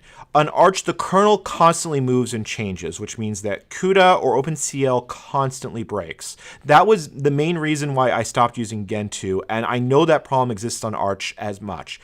A rolling release does not work when you need a very specific setup. I'm kind of dreading when I'm going to have to upgrade to Ubuntu 2004.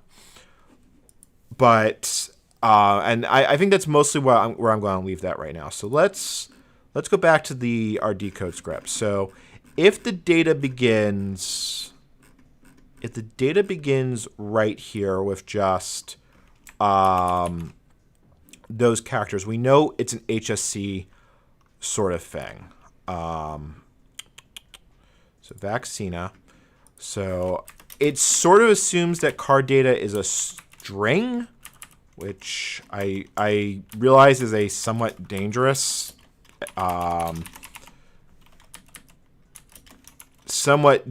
assumption. But we'll see.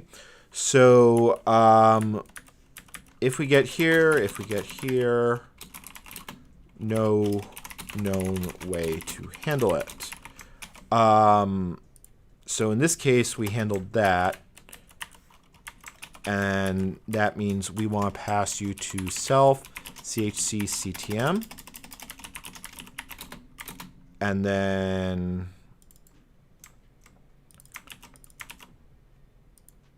let's see here. Parse card data.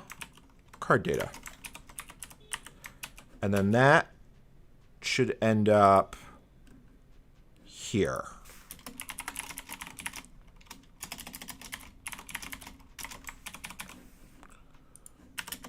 Oh, up to date. Brain, work with me. Oh, right, because I'm not actually trying to load the data. So the next thing I want to do is then we want to with open the example code, rename F, let's see here, and then V parse card data, F read. So now we actually start reading all the cards. So, and then, yeah, so we get not implemented, but we get not implemented in the wrong place.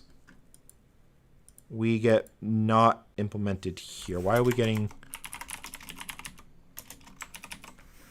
What am I doing wrong?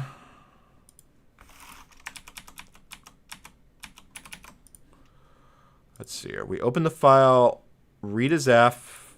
The file is here. The file was not saved. That was the problem. There we go. There we go.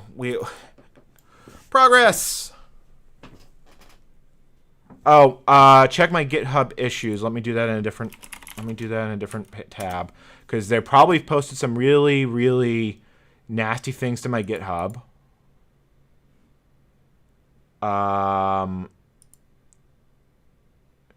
Wow. Yeah, no, it's a really good thing I opened this up in a different tab.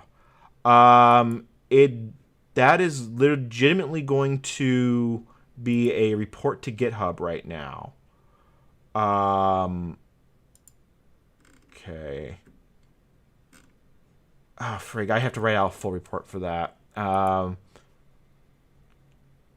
And to the person in chat who I know is here, I'm going to take that as a joke, but that, seriously.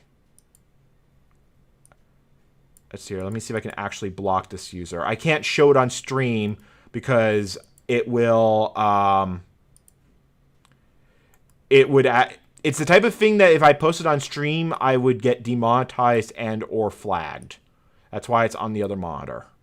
But it was nasty. And let me just delete that issue. Thank you for bringing that up to my attention, because, you know,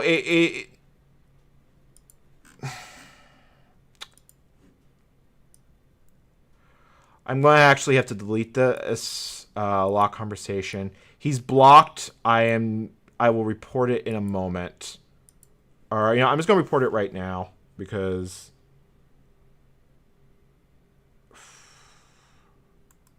All right, I'll come back to this. Because if I do it right now, then the stream gets derailed, and they left really nasty messages, which basically is saying that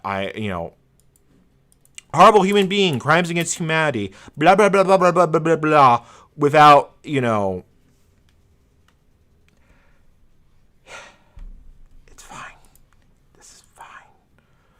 I'm just realizing that I'm probably doing this not implemented wrong.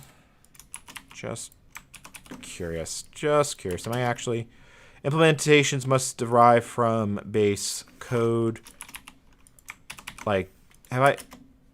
Yeah, okay, not implemented error. Okay. So, with doing the parsing of the card data, how do we want to handle this? We kind of want to generate a card resource that will get returned.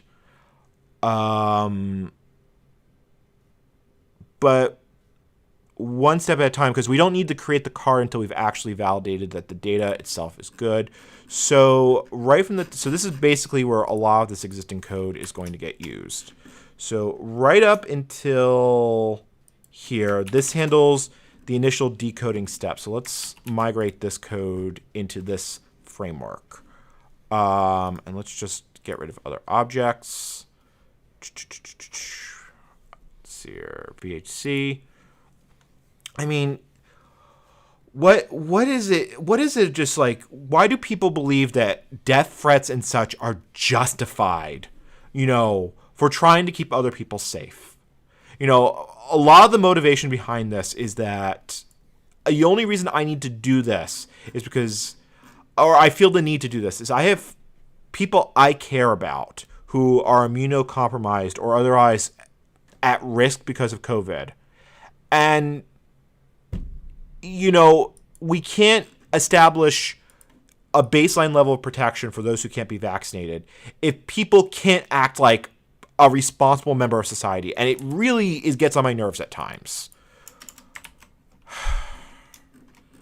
I shouldn't have even looked at it, but I'm not. I've never actually received that type of comment before on GitHub. I've gotten them in plenty of other venues. When I did the video about Stallman, the amount of death threats I got, oh boy, that was something to behold. Okay, this can go away. That can go away. So let's start cleaning this up. We need the RE module because everything gets better with regular expressions. We also need base 64. Base 64. So yeah, so fortunately I already handled this part, which helps because getting this far took me literally hours, which was an incredibly and immensely frustrating scenario to be in. So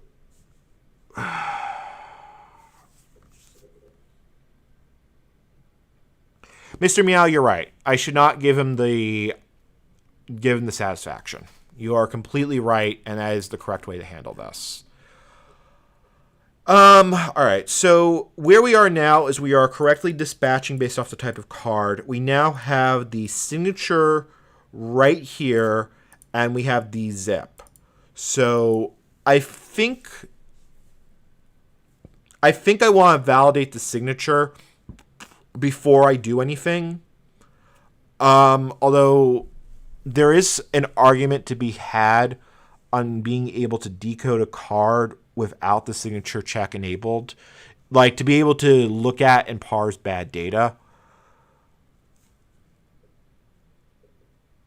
That may not be.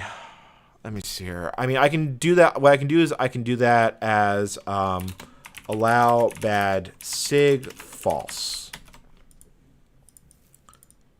Yeah, we can do that because there are going to be cases where this would be useful for examining fake COVID cards. So having the functionality be there is not a bad thing to have.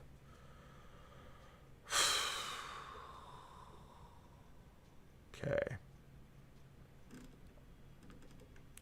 So anyway, so we now have the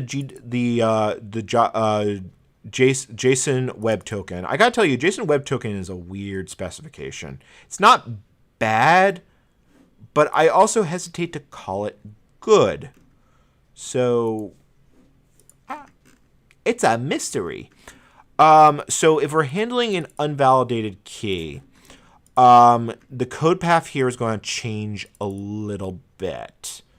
Because this is where we start handling it. Because first we need to unpack the data, get the ISS to see if it's signed with that data, and then verify it because all the things actually need to line up. Basically you have to unpack the turducken to verify the turducken. Wow, that was a weird analogy. I'm not even. So okay. Yeah.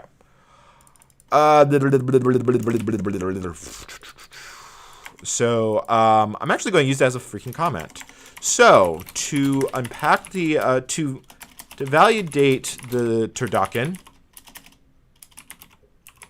that is to say HTTC data, we need to unpack it with unsigned,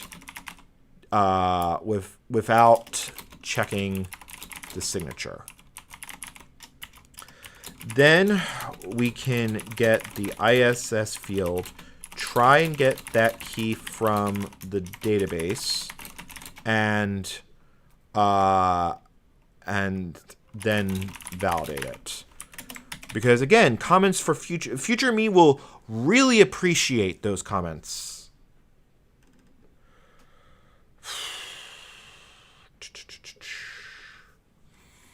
Okay. So going back to JWS and code. So let's just grab this. I probably should also grab the exceptions, but yeah, we'll see. So this is really the only third-party library I currently need, just because I don't want to have to re-implement JSON web tokens from scratch. So this part we have to change. So we get the signing key here. I just want to make sure this is actually, just make sure I remember how this is actually implemented. Let's see here, derived from base exception. Nope.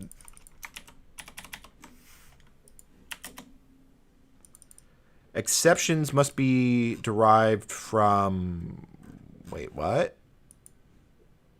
Okay, no, oh, yeah, that's right. That's how that works. That's the public key. That's what it was signed with. Do we actually need that? Like, I'm going to have to test all these code paths. There's going to be a lot of unit tests to be ran here. Signing key is not in public code. Not a known code path.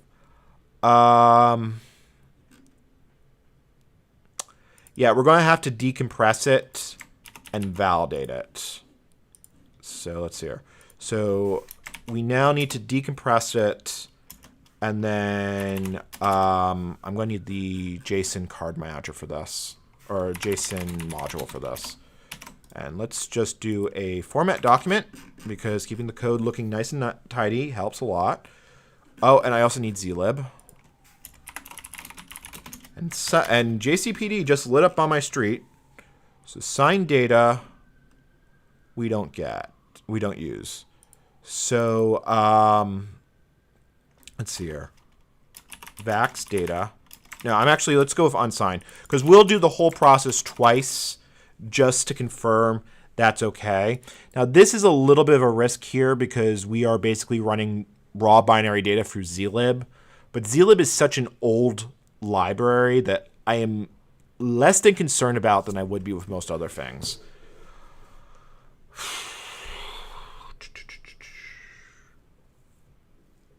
I realized that Toss was talking about Stallman and not me. It's like, I like to think I'm a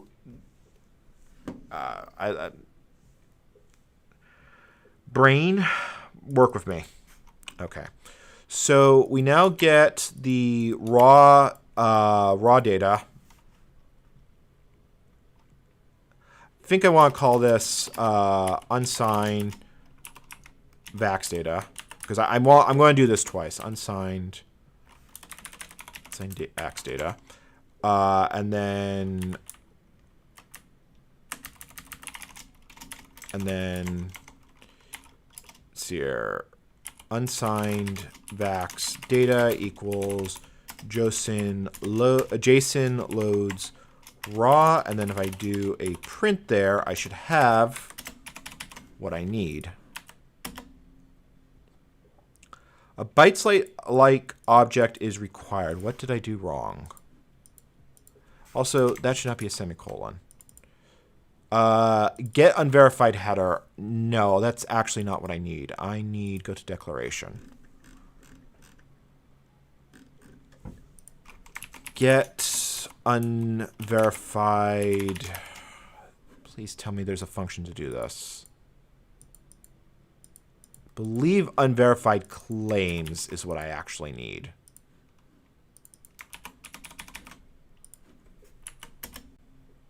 Yes. Because now I can get the ISS field right here.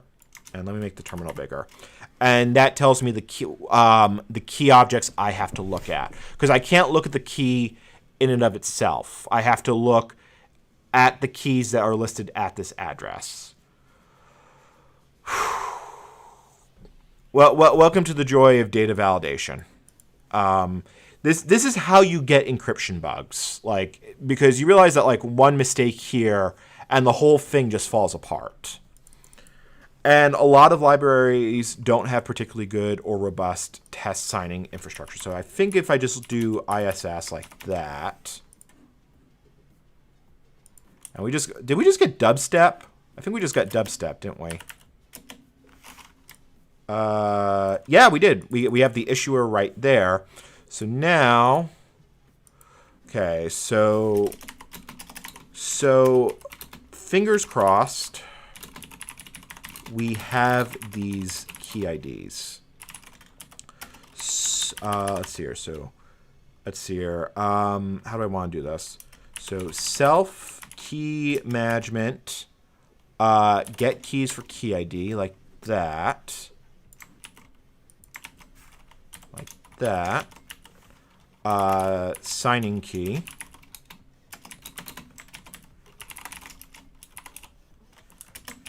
I feel like this API is not going to be smart enough in the future, but we will see. Like, I feel like I'm going to have to refactor that.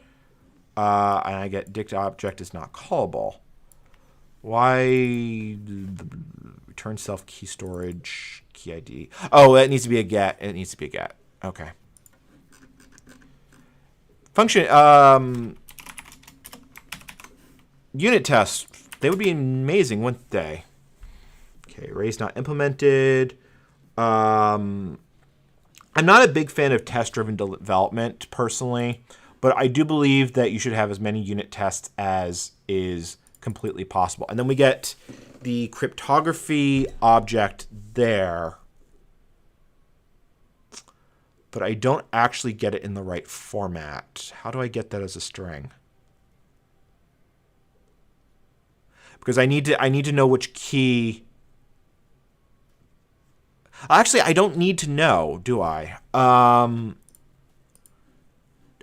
I need to do is I need to test it with each key and see if it's valid.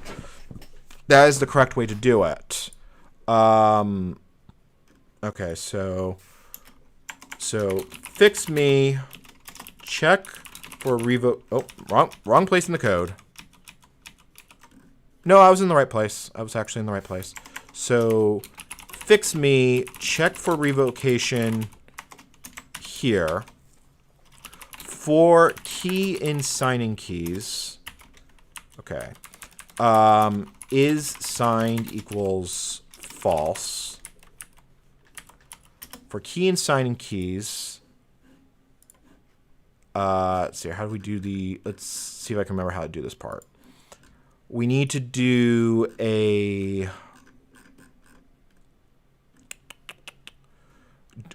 verify function here. And one of the weird quirks about this is it needs the original base 64 data. Okay, so it's going to do a verify. And I believe this will fail if that is not a valid key. So let me see here. Let me do this. Okay, so key. So this needs to be in a try. Hold on. Let me see if I can convince it to you.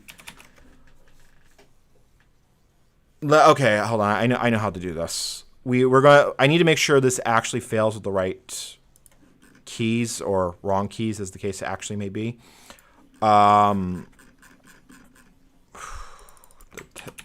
The test cases are going to be exciting for all the wrong reasons. CTM. Okay. All right, and then let's change the track because this music is not what I'm listening to. Miko, if you can get Python running on a Vax, feel free. The thing is that probably a very large amount of vaccine validation happens on Vax machines or Vax code or on Vax compatible code because there are some things that just never die. Generic name. The fact of the matter is I don't. Okay. Let me explain how this code works. Let me explain this. So what we're doing here And unfortunately, the font's a little large that this gets cut off, but let's do this. When the program launches, we're going to enroll a set of known good keys. Like I'm going to hopefully be able to build a database of these, or get people that are interested in getting such a database built. And then we'll collect all these URLs. We will pull the keys on the fly from them. And then that will form a public trust store. And then we will check each card against the keys that they say they are signed against. So that's the theory. I don't know how well it's going to work in practice, but that is the theory. So is signed false, verify. So what I want to do right here, let me just make sure we let's see here. Okay, so implement, yeah, okay, so we still get, we actually get through all of this. We get the signed data. Yes. I use Ubuntu 2004 with Cinnamon as my desktop environment. So if I switch the signing keys, if we comment this out, this is a horrible, horrible idea. This should then throw an exception. Yep, there it is. There it is. Signature validation failed. That's exactly what I want to do. But what we need to do is, because there can be multiple keys in a given set, we need to do a try except. So try except continue. If we got here, then the signature was good. Is signed equals true, break. Signature sig was bad. Keep trying the other keys. You know, hold on. There's probably hold on. There's a better way to do this. There's a better way to do this.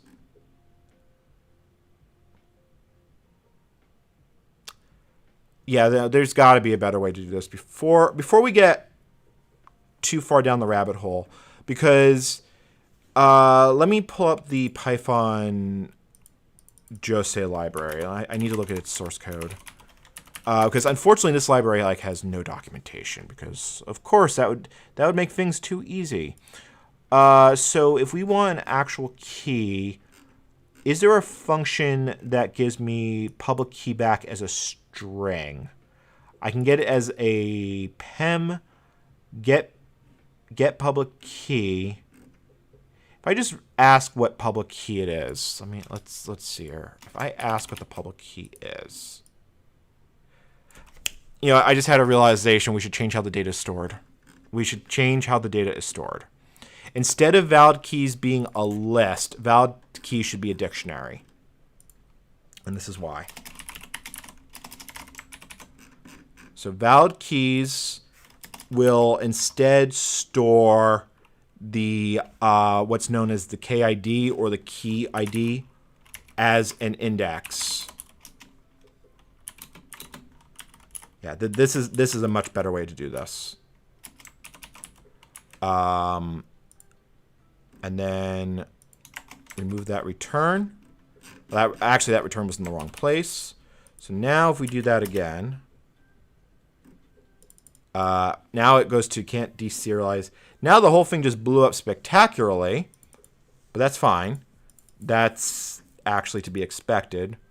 But where did you blow up from? Oh, I know where you blew up from. You blew up from here. JSON. Okay. The key. So hold on. Let me explain this. So the keys are issued in the form of a JSON web key signature. So the Smart Health card specifically denotes that you can only use ecliptic curves. And each key has a specific identifier, which is the KID, which I believe is the public key, but because it's elliptic curves, you have to have additional parameters to actually be able to recreate it. There are other things here like the X5C that I'm not dealing with. But one thing at a time.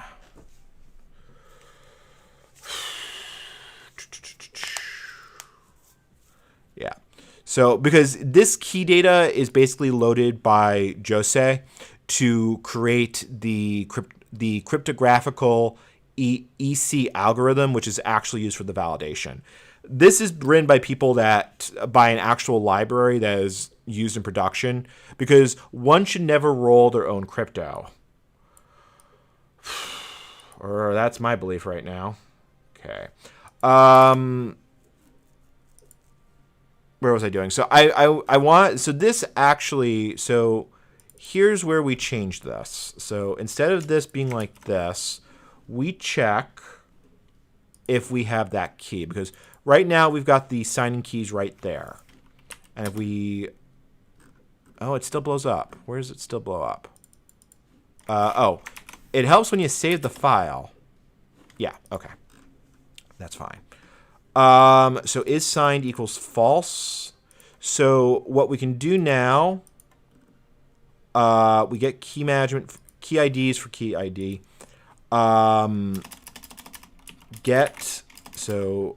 Declared key is signing keys, get, and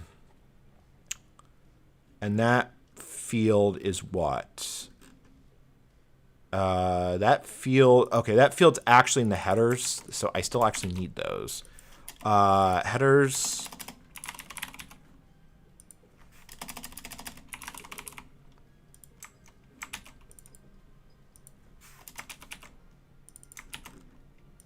And that is the that's the key ID component. Hold on. Okay, there we go. So now we do that. We do that. So now we should be able to get that signing key if it's there. All right, so print declared keys. And we get a none because the key doesn't actually exist here. So if declared key is none, raise exception. I need it's here. No valid signing key found. So that's exactly what should happen because we did this. So now let's undo that. Actually, before we undo that, let's actually test that. Like I said, this is all going to get unit tested. That's what code coverage tools are good for. Okay. And see, now that passes its validation. And now we just need to do the actual verify step. Wow,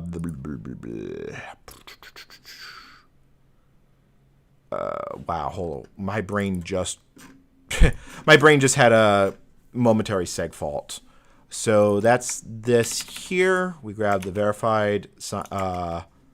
We get the data. It is signed. It is verified. And we do that with the declared key. Like that.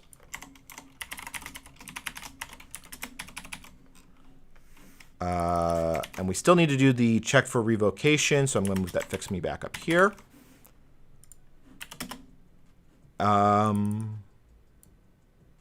Did that not work? Print data. Oh, hold on. It still needs to be zlib decoded, but it works. Ha! It actually works. So we just need to run these two steps again.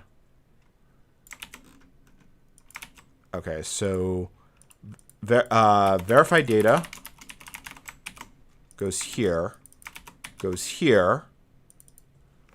and then I'm just going to combine these all into one stupidly long function that creates vax data.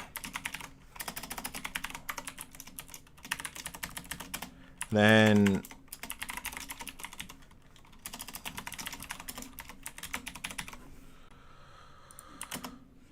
yes! Okay, that actually works. So we successfully now have a key management system. Still a work in progress. We successfully have it doing the verification, getting the key ID, doing the verification step, and decoding it back into the original JSON data. Yes! Okay, that is actually a really good victory right there. I'm not gonna lie, that is awesome. Because that took me like 5 hours to figure out how to get that to work. I used to work at Canonical. It was a long time ago.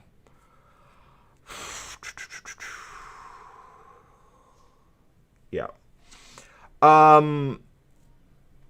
So Rectifier, the thing is that all this verification is done is to make sure people can't forge the cards trivially. There are problems with that, and I cannot find a public validation interface. Like, I can't find a library that can handle multiple types of cards all at once, and I can't find any that have key management stuff. It's like the only things I found are like a board hacker scanned their card and wrote a decoder. I mean, I looked multiple times for hours. Did I call it fax data in the code? Did I really do that? No, I called it vax data. That's fine. This is fine. Okay, so let's do the format code. Oh. Okay, we are actually cruising right along here. So let's add all, please. Okay, so successfully now validate GWS tokens via card management API. Oh, that is a victory. That is an absolute freaking victory. All right. I'm going to use the restroom for here. If you've enjoyed this content thus far, please like and subscribe. Join me on Discord, like my Twitter, or considering becoming a Patreon, or even just leaving a super chat. I will be back in 30 seconds.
Okay.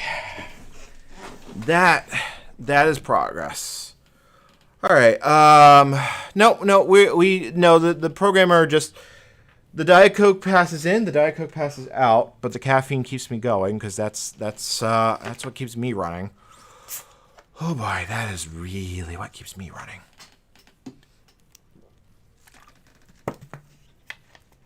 All right. I'm just staggered that something like this doesn't exist beforehand. I mean, the vaccines came available in, I believe they got the initial authorization in February of 2021.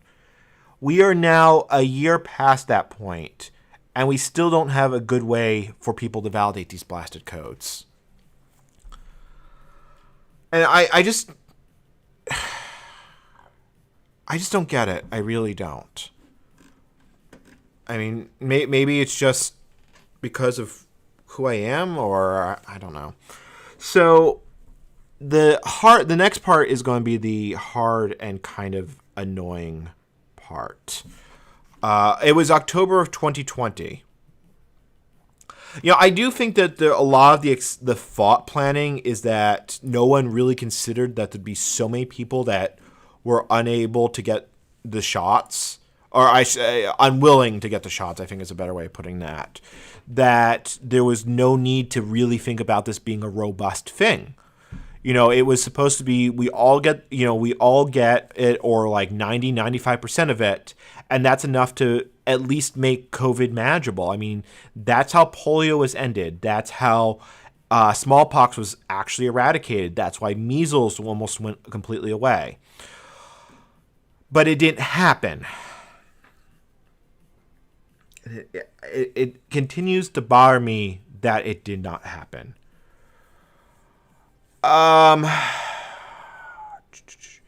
Yeah, I don't think the CDC is all... Considering what the CDC just said about shortened guidelines, let's just say I have questions. There may be a commercial offering, but the context in which this discussion happened was by a very large conference that I am not going to name on stream. That if there was a commercial offering, they should have been able to get it. And there's a lot of smaller ones that don't.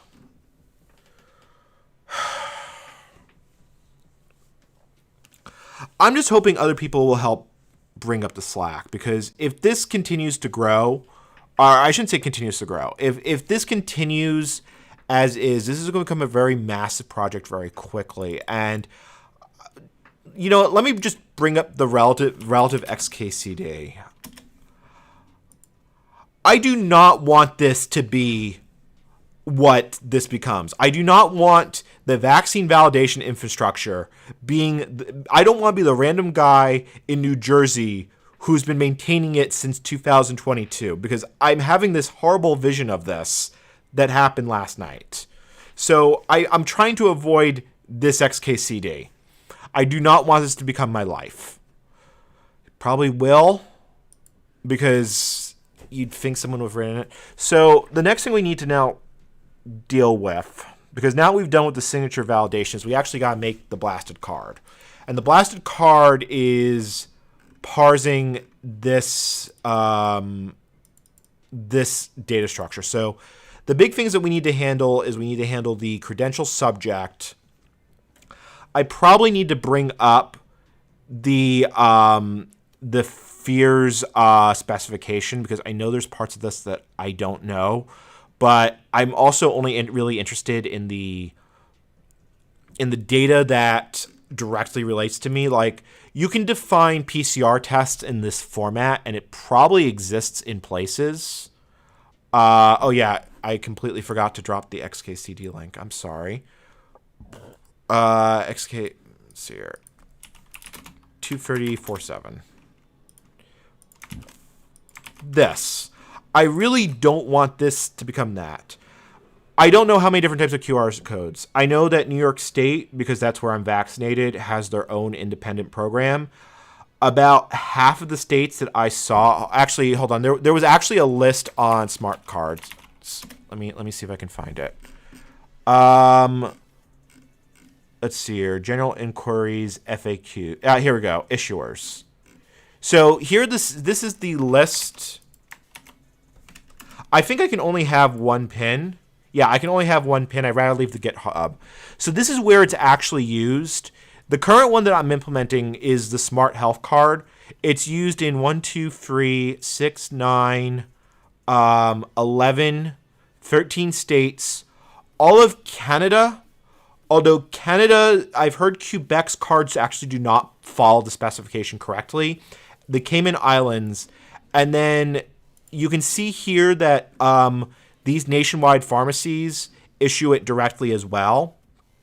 So to say it goes, the rabbit hole goes kind of deep is long.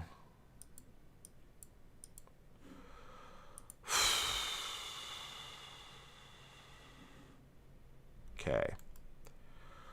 So, yeah, and then you have these other issuers, which is a lot of other companies. I don't know where this standard came from, but I mean, there's a lot of groups here. Like, you have Penn Medicine, which makes me think that this was probably in development for like flu stuff and flu tracking, and then was rapidly reissued for COVID. Like, I wouldn't be surprised that 90% of it is was like all stuff that was created for H1N1. Like, a lot of the pandemic response stuff that was done for H1N1 and was carried forward despite being gutted. Miko, Walmart has pharmacies in certain states. I don't remember if they have them here in New Jersey. They do in New York. So, yeah. So the whole point is to have a global unified framework that can handle all this. It's easier said than done, but let's handle it. So I think what we need to go back to the defining stage, because I need to figure out because how the data looks, file, please. Yes. How the data looks and how I want to actually interact with it is two different things. So the way the Smart Health Card standard works, it is technically possible to have multiple patients on a given card, but I don't know if they would ever be issued in such a way, because you see how this says this is resource 0, and then the resource type is a patient. And then it has all the information about the patient. And then you have the immunizations, that's down here, that say that they were applied to patient reference 0. So that's how this data format works. But I think I want to handle it. That's not how I want to model this, because I know different cards work in different ways. So doing a one-to-one modeling is a little bit counterproductive. That's why I knew that my original code had to be yeeted into the sun. Because if we look at the original code, I do things like this. I go credential subject, the fears bundle, the entry, and then I have a lot of hard-coded magic numbers because magic. So in passport terms, there used to be things is passports. There used to be what are called family passports, where the head of the family would have a passport and then everyone traveling with them were in the same passport. Those are still legal, but very few countries still issue them. I believe Russia is the only one, as far as I know.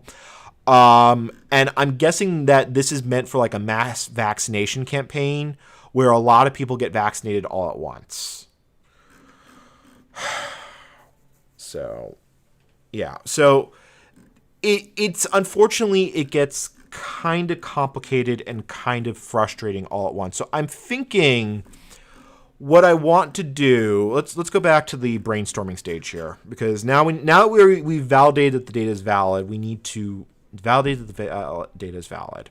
I think we want to create a person record that has their various immunizations, and from there we can do other stuff. So if we go back to our top level doc, and let's close this. So if we go back to objects, if we were to create a top level person object, so a person, so I actually don't think I want to contain information as part of the card.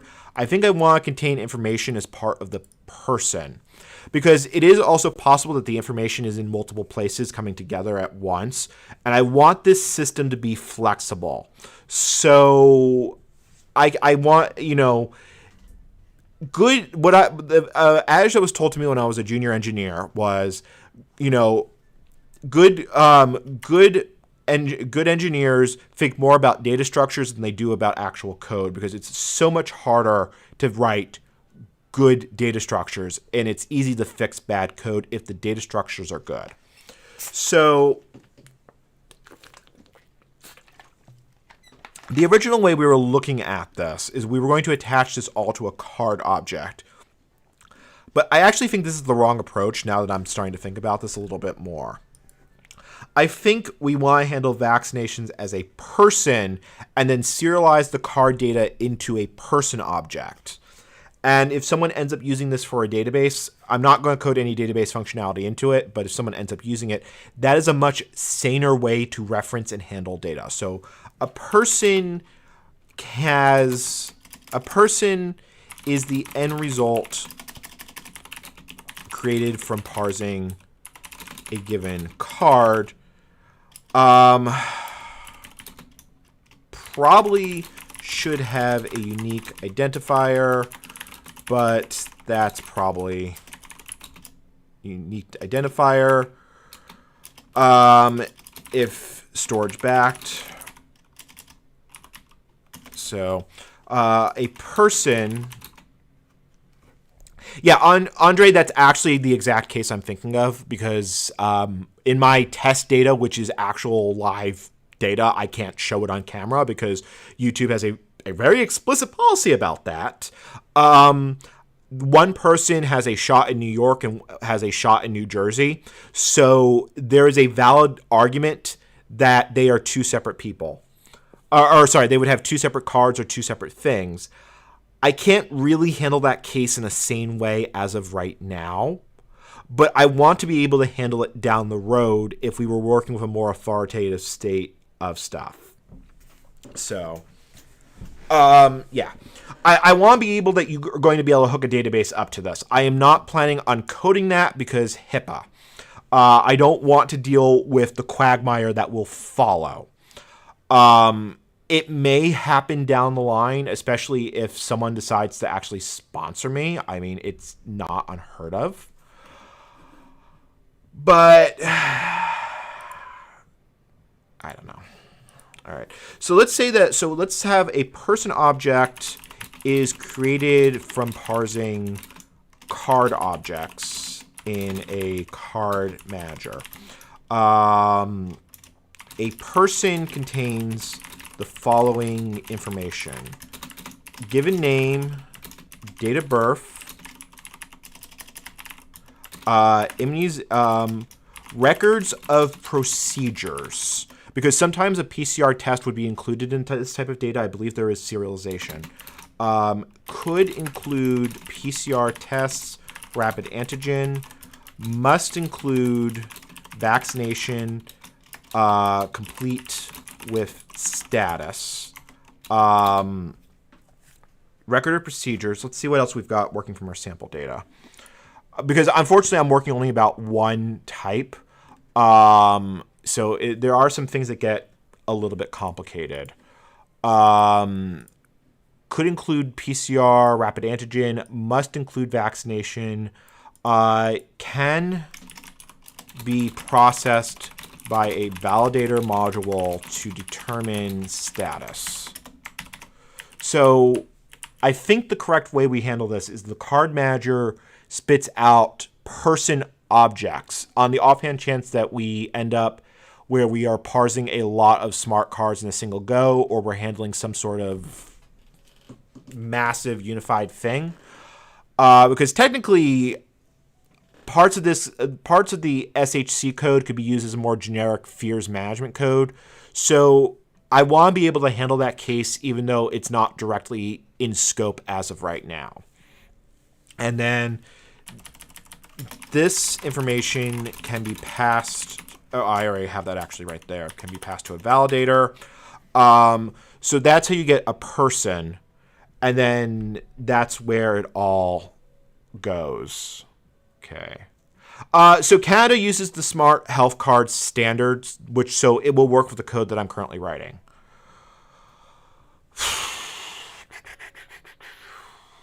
Yeah.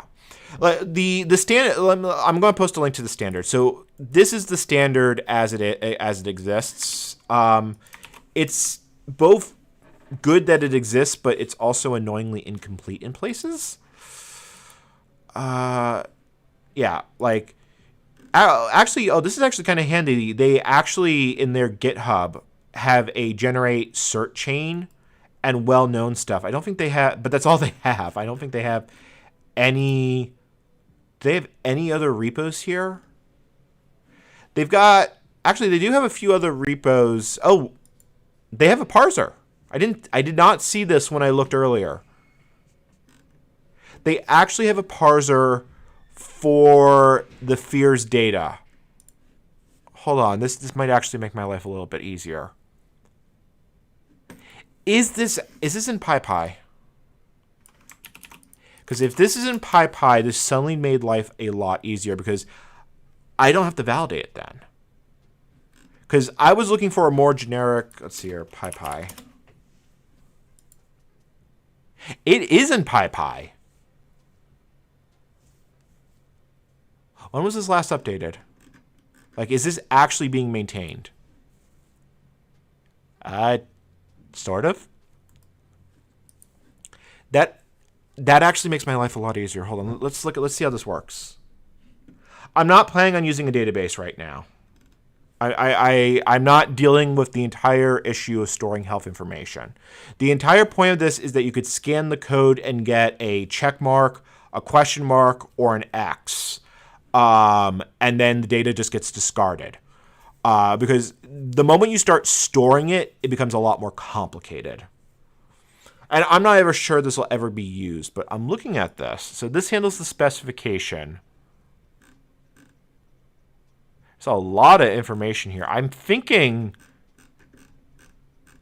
I found a parser. That actually makes my life a lot easier.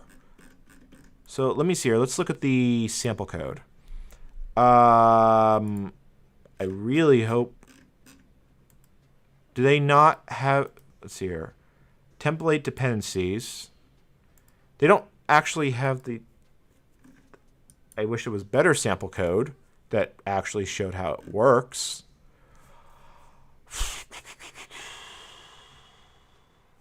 So, okay, so apparently there's this client PY stuff. Here we go. So here we go. So now you can read, you can import the patient model, you can read it, and get all sorts of the correct information. So there is apparently a protocol that goes with that. That's called the Fear server. Like I said, this is part of a much broader specification.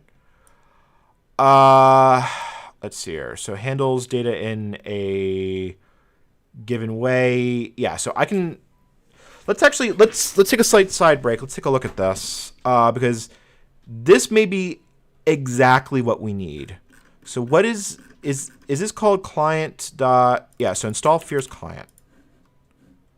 Let's take a sidetrack into this. Okay.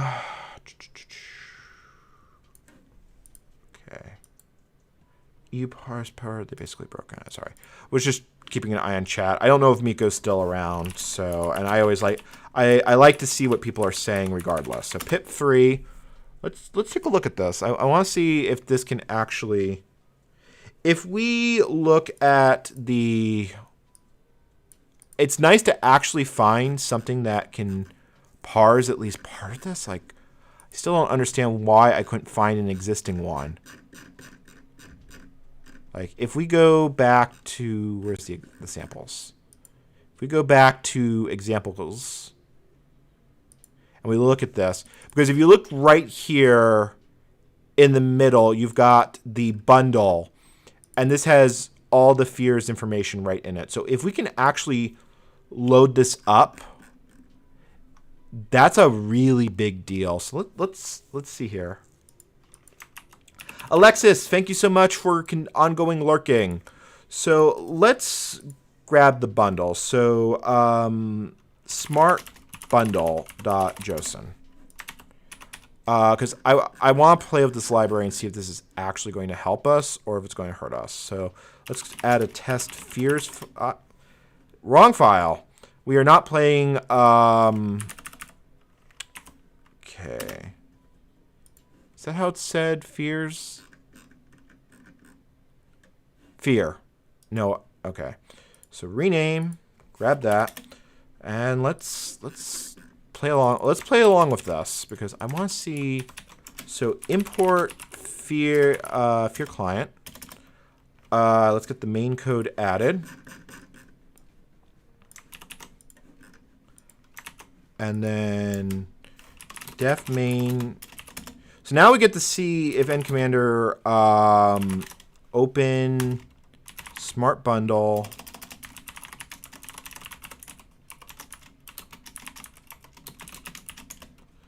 Okay, so let's see here. Fear and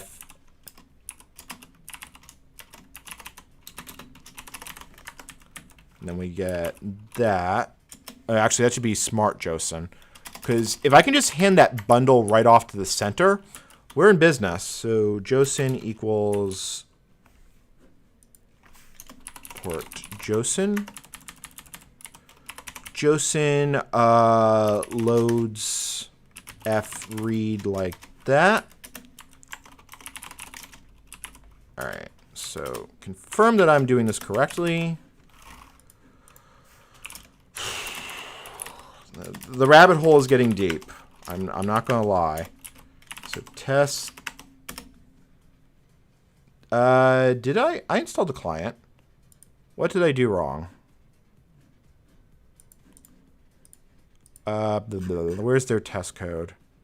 Because I need to be able to just read the JSON data correctly. Data model usage, human, Peter, validation, blah blah blah blah blah. I don't want the API. I just want the freaking read the data stuff. Let's see here. Also, did it not install correctly?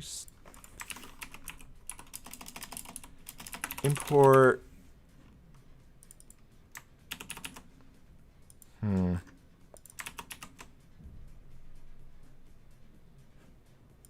Did something go wrong with pip? Pip3 install the client, dependencies all satisfied. Hey, sniff122. Let's see here, load file. No, it's not loading the import for this library because this was written by the same people that made the smart health card specification. That's not the source code I was talking about. This is the source code I was talking about. Let's see here. So install client. I installed the client. I really hope this is a Python 3. Yeah, it is a Python 3. Latest version. Read the docs. Read the docs. Here we go. To support. Return true immediately. Let's see here. So that loads. Client, patient. Wow, that is an interesting thing. So can I open it as a bundle? Like if I could just go into models, bundle, and then there's the class. You take a self. Oh, wrong one. Yeah, okay. So there's the dict that apparently goes right in there and makes it work.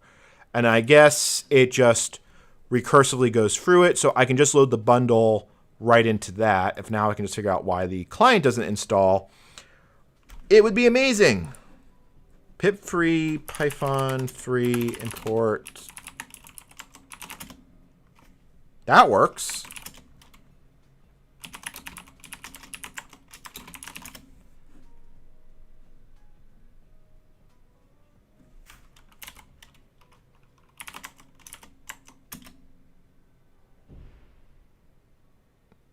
Why am I losing my mind here? Import fear client.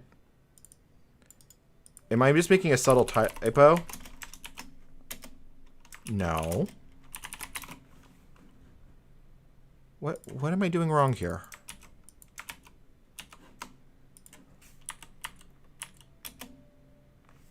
No module found.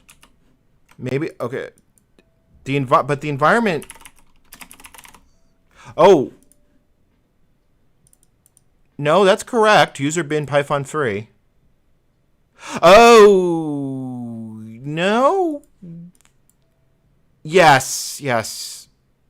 Although that's working fine with test.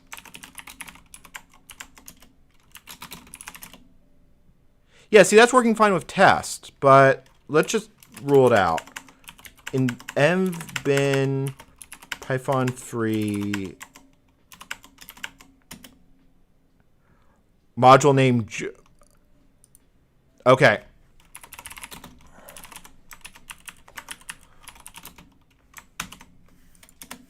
Thank you, chat.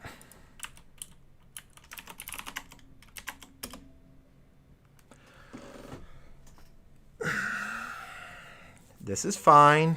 This is all fine. Okay, so that leads the data correctly.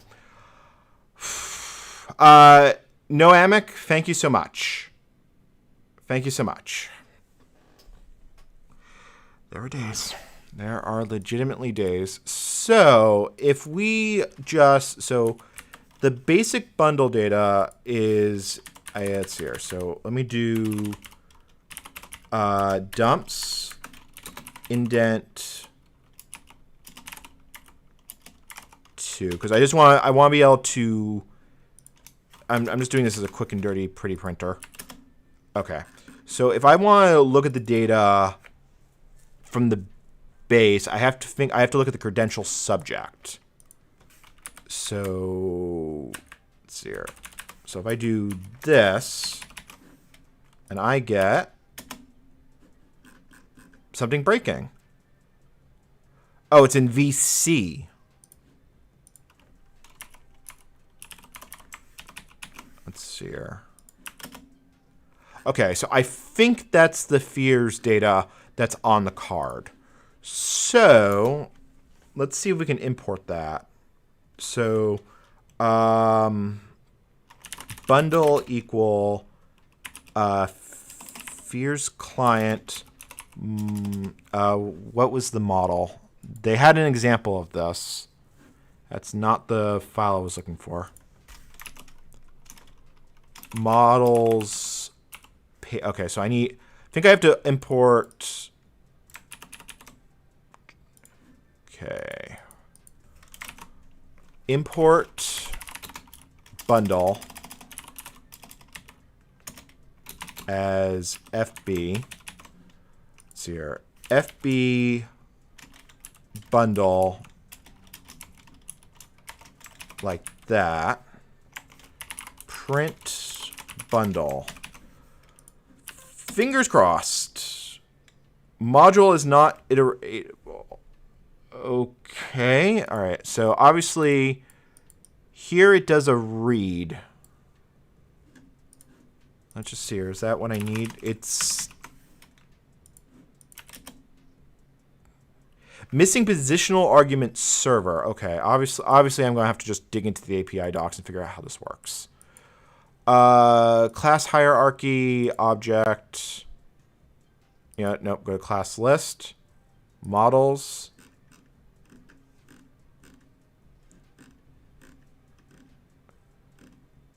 I don't know what we're listening to, but we are going to change that. That ain't music.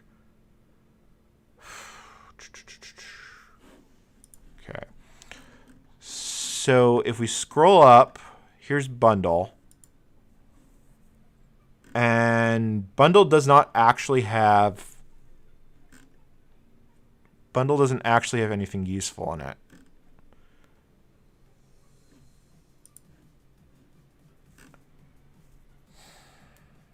All right, so if I look at the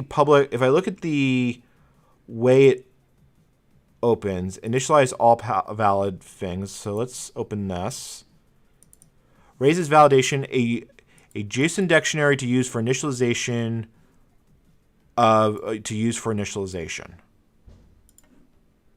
Oh, I see what I did wrong. Today, one of these days, my brain will work. But it then complains that I'm missing a positional argument server. Oh, sorry. I probably lowered it and then forgot. No, I'm using Stream Beats, which is fine. Yeah. I keep it very soft, but I guess it really doesn't affect anything. You're using .read now.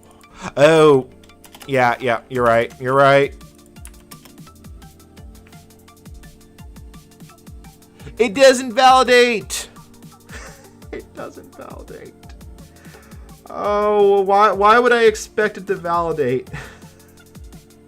Why would I expect medical data to properly validate? I feel horrible doing that. Strict false. It validates. It loads. This is fine. This is fine. There are a lot of things I need to do. Streaming was really kind of meant as a one-off thing, and then it grew. And yeah, okay. All right, so let's go back to bundle. How do we get the stuff that's in the bundle?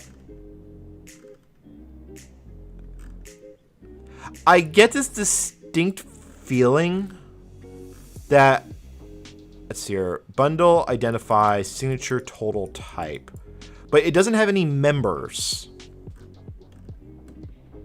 Like if we go to the actual source code of this library, and let me make this bigger. Sorry, I have to go to client PY. If we go to not client JS, client PY.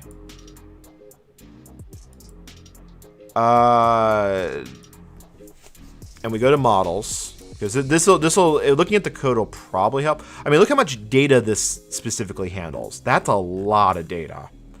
So models dot p model or bundles dot py, and we take a look at this. I think you have an entry, but I don't think you can actually, like, can I get entry request to be processed as part of a batch?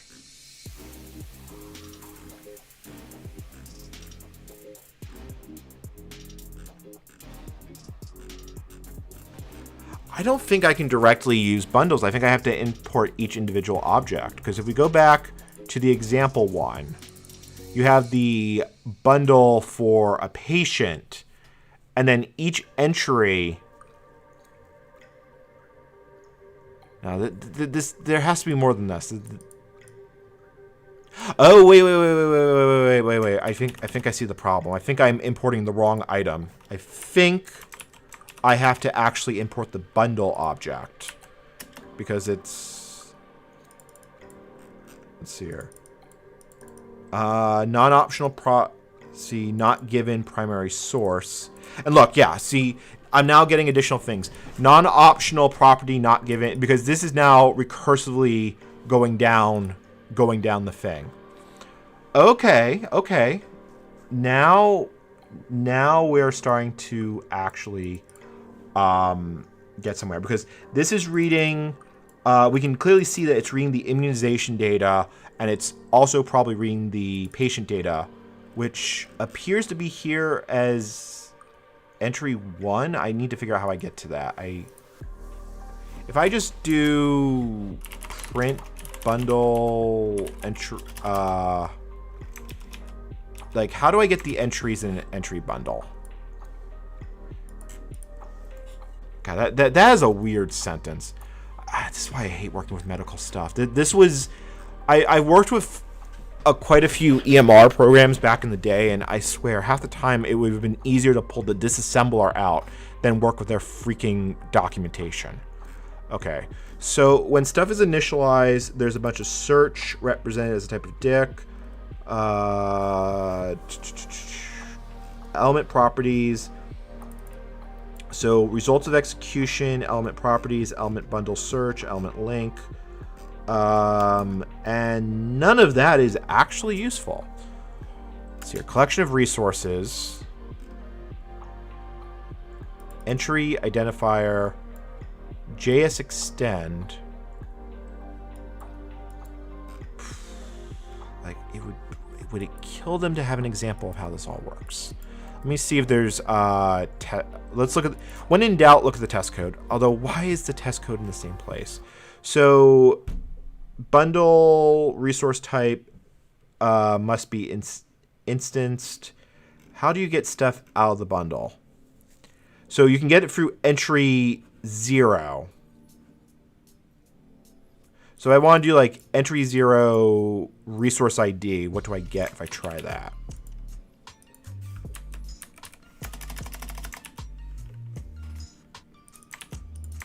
Sorry, this is live reverse engineering with NCommander at this point. Oh, that didn't work. If I do entry 0 like that, okay. That doesn't exist. Okay. So things don't exist.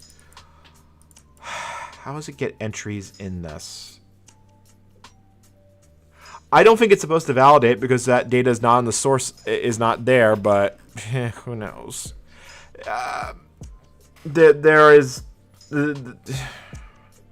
This is fine. Everything is fine. All right, let me see how let me see where inst comes from, because this may be being passed in from somewhere. So self-initiate from, so this is how this makes this. So load return bundle JS. Okay, so that's how that gets that. So must have a bundle and instant. So it loads the bundle file from xdj. Is this in this folder? Why do I feel like it's not in this folder? I mean, I'm halfway tempted to just write my own, but when dealing with medical data, writing my own parser is the absolute last resort that I am going to do. Okay. You're looking at the bundle entry source. Oh.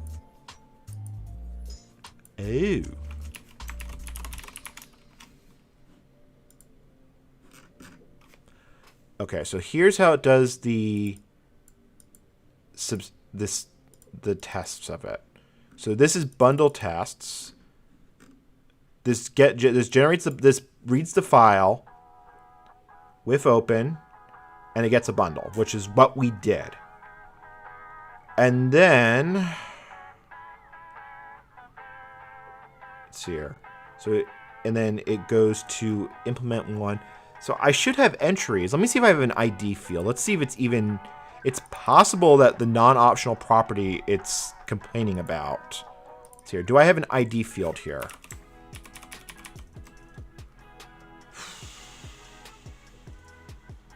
Might be possible to use element properties for this. See, I go to ID and I get nothing. But see, there is also this entry 1. So what is entry 1? Like, is there something actually there? No. Let me just run this. I have my doubts that this is going to work. pprint. I forget how you do the reflection. I don't think that's actually going to do what I want to do. Like, I don't think it's loading loading the bundle correctly. I don't think it's valid. I just think I encountered code that references code that doesn't exist. Yeah, that sounds about right. This is about exactly what I'm expecting from medical stuff. I will keep trying at this for another 20 minutes, and if I can't deal with it, I will go right out. I will start coding my own. Or I could get the Python debugger out. I really don't want to do that, but it is an option. So the data it's working on is this diagnostic test result. If I search for this file, can I find it? I can almost find it. Oh, of course. Of course. It's freaking spaghetti code. Pretty fire. Let's just see what it's even running on. So this is how it's handling this as a top level object.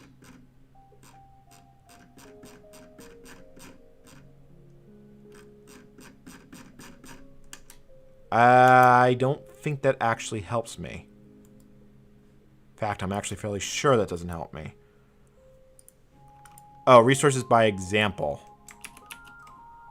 Let's see if we can find the actual example it's trying to run. So diagnostic, like, I don't know, this. Let's see here.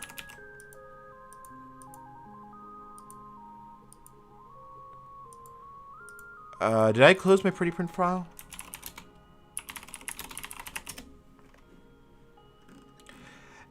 A lot of health stuff has fix me's. Okay. So this is what an actual working bundle. Wow, that is a lot. That is a lot of data. I mean, it's a medical thing, so why am I surprised? Like, wow, it has an embedded PDF in it. Because of course it does.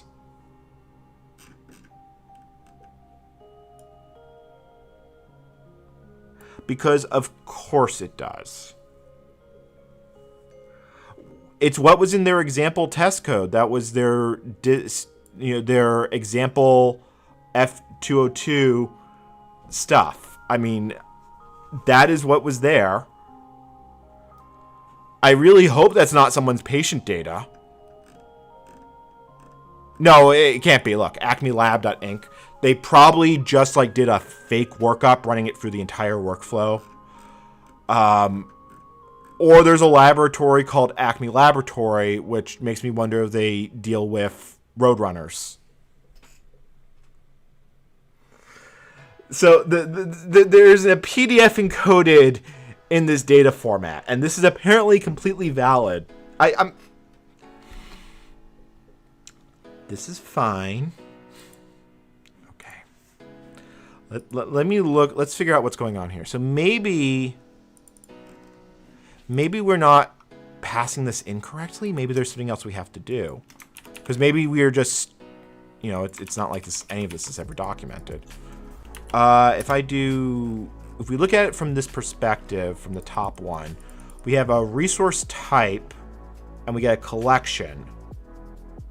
Maybe I need to give it the entry, because the entry there is a list, and that looks very similar to the type of data we have. Like if we do full URL, it doesn't actually exist there.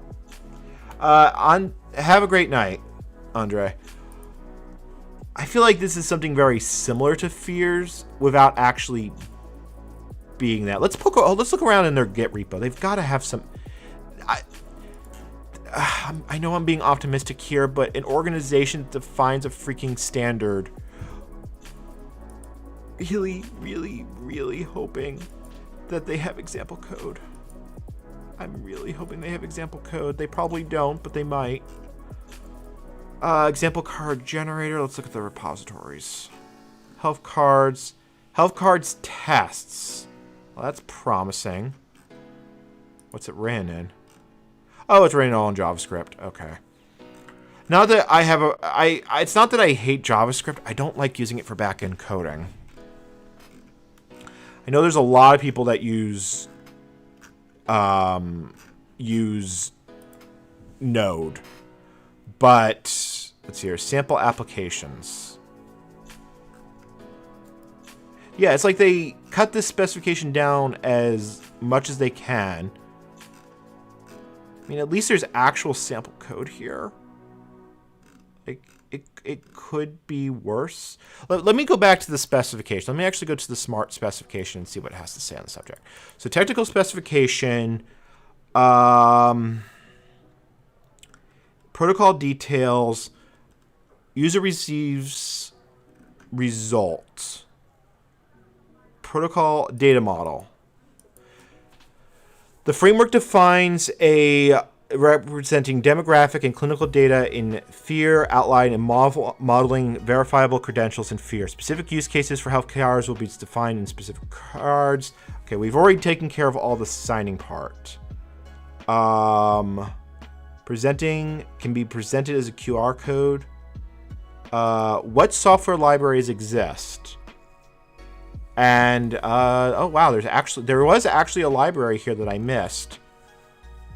Okay, so I actually missed that link looking at it earlier. So there was a .NET, a Ruby, and a Golang, but again, it only works for these specific cards. Wow, holy cow! For the most part, you can implement smart health cards by using a library for JWS and a library for QR codes and stitching things together from there. See below.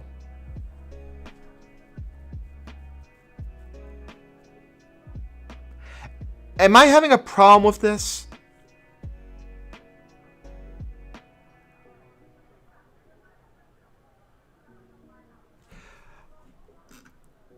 Like, apparently, I'm just going to drop that. Like, how do you not make this a turnkey solution? If this was a turnkey solution, I could have made this so much simpler. I didn't actually see that link beforehand, but wow. Yeah, let me just try doing it from the top level fears object. I don't think that's going to work though, because the bundle is built in like that. Like, I mean, let's see if it serializes or deserializes. Yeah, see, it doesn't even understand it. If I do credential subject and pass that in, it still doesn't understand it. If I do entries like that, what happens? It blows up.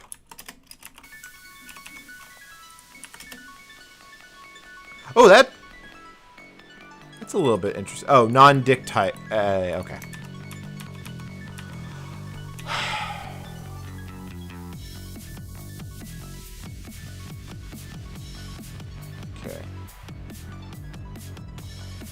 JM Parks, are you talking about me trying to get this all to work or stuff?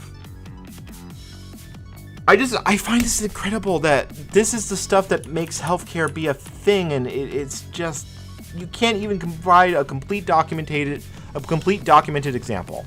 Because here, let me just explain why I'm starting to go a little bit mad here. If we look at the smart bundle here, we can see that it says right here we have the bundle resource defined, but I can't actually read it incorrectly. And I have to read in the whole bundle to be able to find things like the vaccination record. Yeah, well, it was probably they probably hired a junior engineer to do this, because there's probably a bunch of people that think that anything that doesn't involve big iron IBM databases is just a toy. This is what it feels like.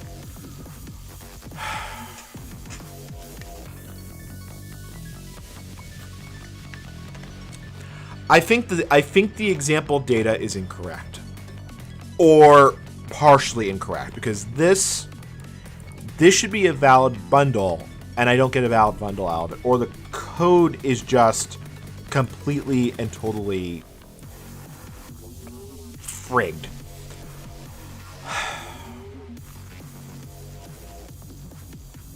Let me try a few more things before I'm sort of thinking I want to write my own parser for this, but that is such a bad idea. It's like, this is almost 95% of the time the thing that you should never, ever, ever, ever do.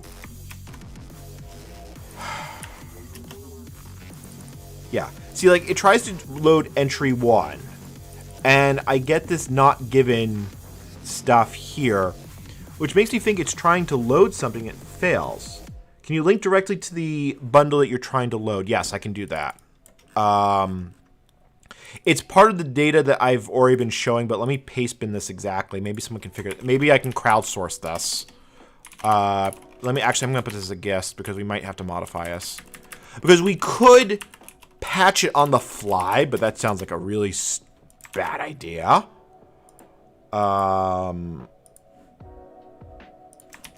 Okay, let's drop that. So I'll actually, let me also drop the full smart card data bundle because maybe you'll have some more insight. I really appreciate the help because the madness is growing. So, yeah, I mean, you have the specification here. You have the VC type here. If we go back to how the examples work and we go to credential types, page load, please. Yeah. See, it talks about certified credential types, and then we go to credential modeling.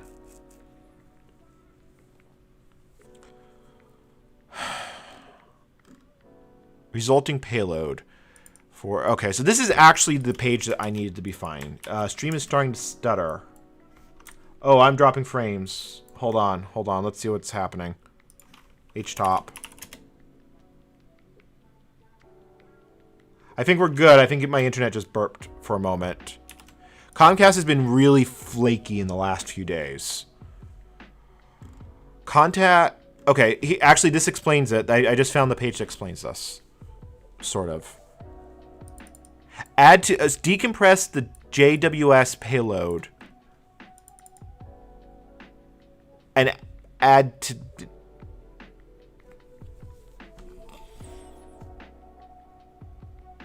But that's not how any of this. Why do I have to modify the data to make it validate? I shouldn't have to modify. So, which content resources? Immunization, first dose, second dose, identification resource to an external thing. I don't think this is actually using a bundle, despite the fact that they're saying they're using a bundle. I actually think they're lying. Well, no, a fear bundle collection that includes all. I think we have a term overload here. I think if we pull up the actual fear specification for bundle, which is this, because believe it or not, this is actually documented. This is what a bundle is supposed to look like. And actually, let's see here. If we compare, yeah, let me drop another link. So this is what the reference specification says that this is supposed to look like. Which makes me think there's something more fundamentally wrong with the freaking data.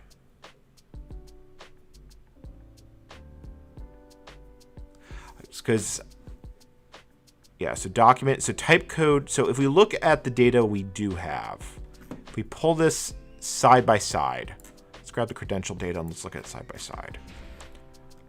We're missing like half the things here. This is incomplete. I either have to add in the missing information or I have to do it by hand. This is not how you design a specification. Am I going mad here? Is it really this crazy? I had to stress myself from not saying another word. So resource type bundle, identifier collection. I mean, this is insane. You declare that you're using a given specification and then you don't actually do the freaking specification. So here's entry. And I'm guessing a whole bunch of stuff in this entry is completely broken. Let's see here. Fields required. Type is there. Signature. There is no signature, but the signature doesn't actually have to be there.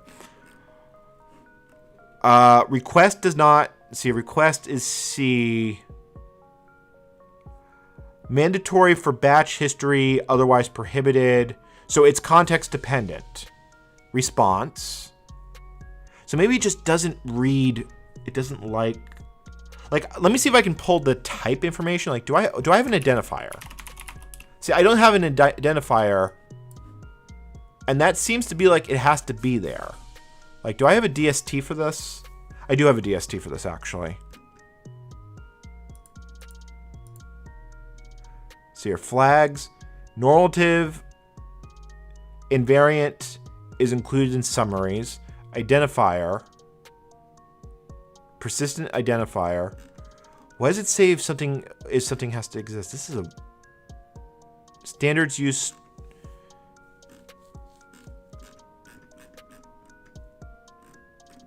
Wonder if it's a problem with their library. So, okay, so this actually does help somewhat. So the correct thing that we need to stuff in, I am stuffing in the right thing. This is where the root object needs to exist. So if we put that in, we get a bundle out. And then apparently it starts having problems with the entries, but one thing at a time. So we go back here. What's something we can actually query? Like if we ask what type, if I ask type, can I get that back?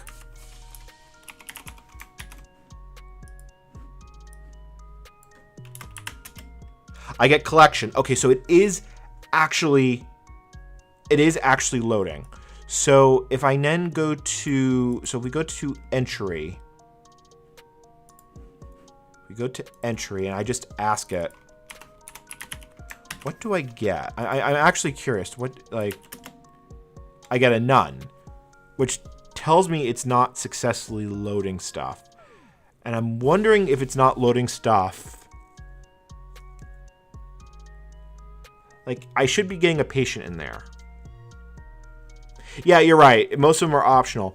It's loading the top level container. It's just not. I think I know what's wrong. The current version of the fear specification is out of date. It doesn't even list COVID. The smart version is built on an in development one. Okay, so the sub-reward resource defined as entry one. Let's see what that is. Like, what's actually missing?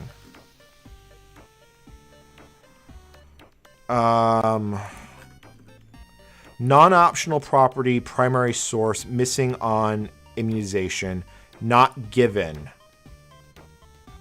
And then, yeah, because look, if you look at this right here, the forms it's using, the fields it's using are different than what should be modeled.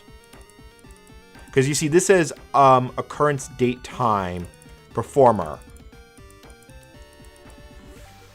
So either the library is wrong. Let's see what the definition is. Immunization. Let's see what the definition is. Holy cow! This is way worse than I thought it was going to be. Like,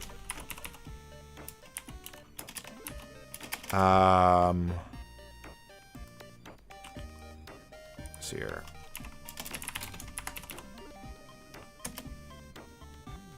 Oh, no, wait, hold on. I just noticed something. I just noticed something.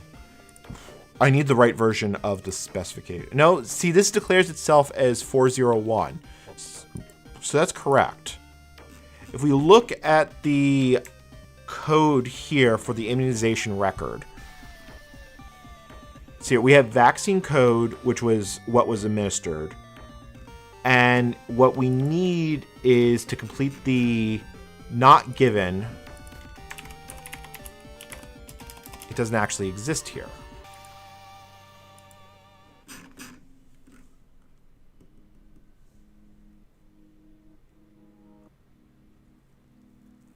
Yeah, I think you're right. I think it's fields on the resource that it's just not finding. And I'm thinking I need to do an actual, let's see here. So let me see if I can find the version of this. So fear COVID 201 codes, because you have to go to like their build site. It's, yeah. So here's the builds version of it. That is not the right site.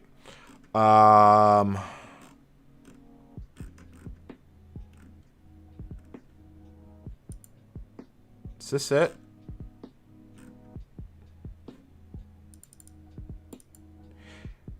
No, this is the value set for the various vaccines. I am sort of thinking I need to parse this by hand. I don't like looking at that, but I think that's what has to happen here. Let me see if I can find it. So HL7 COVID vaccine codes. No, there was a different version of this I was looking at. It was on build.h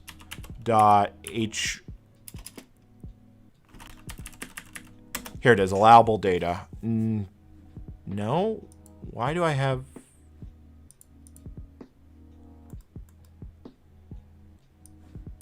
Let's just go to the root directory.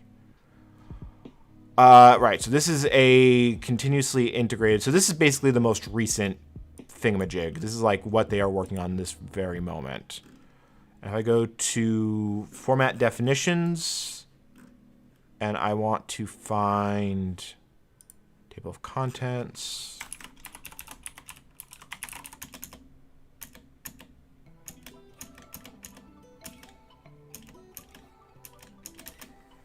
Oh, come on, it's here somewhere. Oh, I put a 7. Okay, hold on.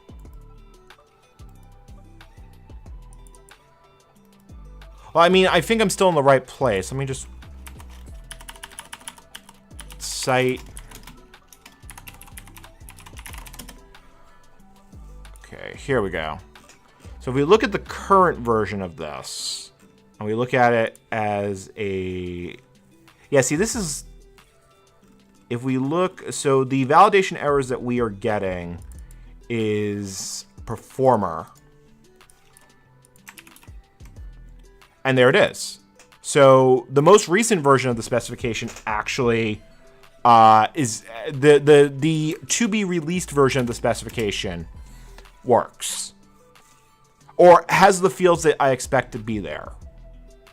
Like occurrence date time is there, which, and you look, you notice that occurrence had or not occurrence, like not given. I bet is not here anymore. Yeah, see, not given is gone. Wow, that's interesting. So, okay, so I have a parser for a specification that is now out of date because, of course, it is. Tell me this is not a medical data standard without telling me it's a medical, not being a medical data standard. And please, someone quote that. Ah! All right, let's go, hold on, it is possible. It is possible that this was last updated in August 2020. Of course it is. Of course it is. Why should I at all be surprised? Develop. The develop branch is 14 commits behind the main branch. Because of course it is. Of course it is.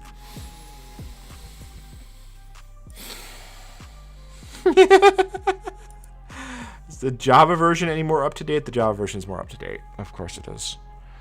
Should I just recode this in JavaScript? Because apparently that's what this is going to freaking require.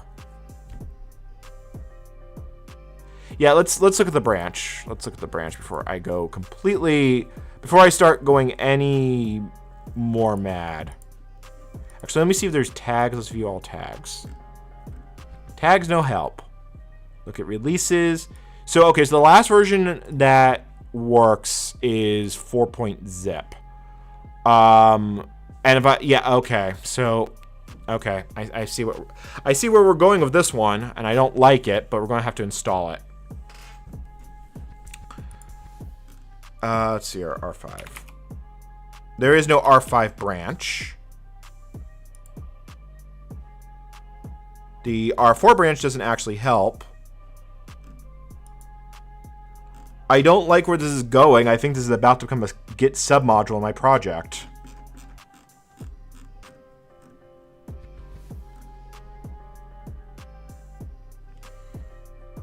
Should be on recent freezes. Latest version, okay. Not identical to the fear versioning. The master branch is usually on the latest version of the client as shown below, possibly on bug fixes thereof.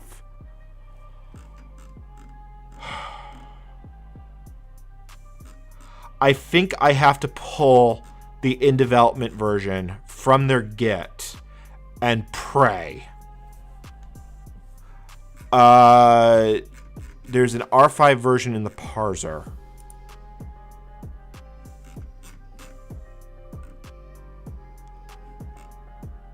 Yeah, but how do I pull a newer version of the parser?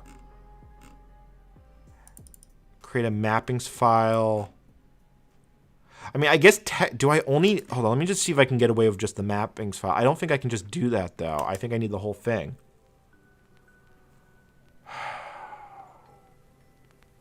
What I've contracted is an acute case of medical programming, because this is causing me really bad flashbacks of the one time I had to help with a centricity install. And folks, this is what makes healthcare go.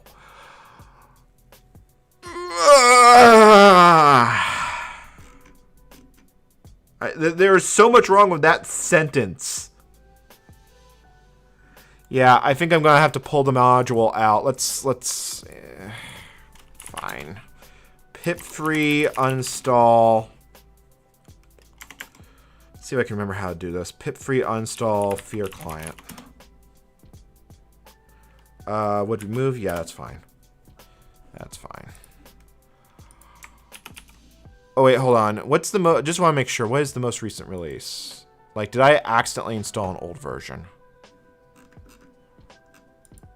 R4 update. Yeah, no, that's it. Because of course I did. We'll okay. I probably need to get... Yeah, hold on. Git submodule. I don't think it pulled the submodules, did it? No, it did not. Git... I never remember how you do it. Git submodules.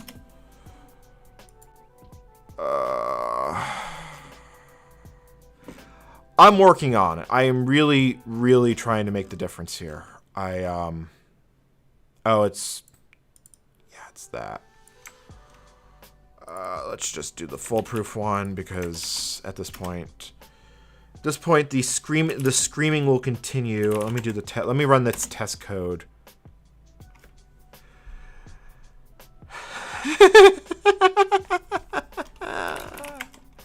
This is fine.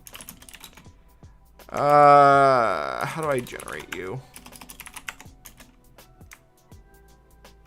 Okay, so generate.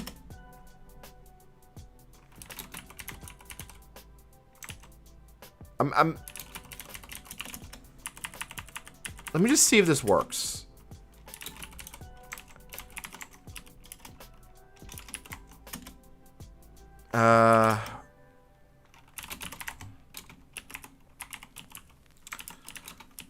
I'm gonna have to install this locally, aren't I? Yeah, there's a sap.py here. Fine.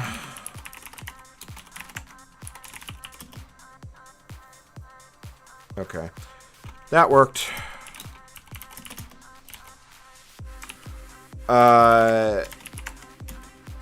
Hey, look, we have entries.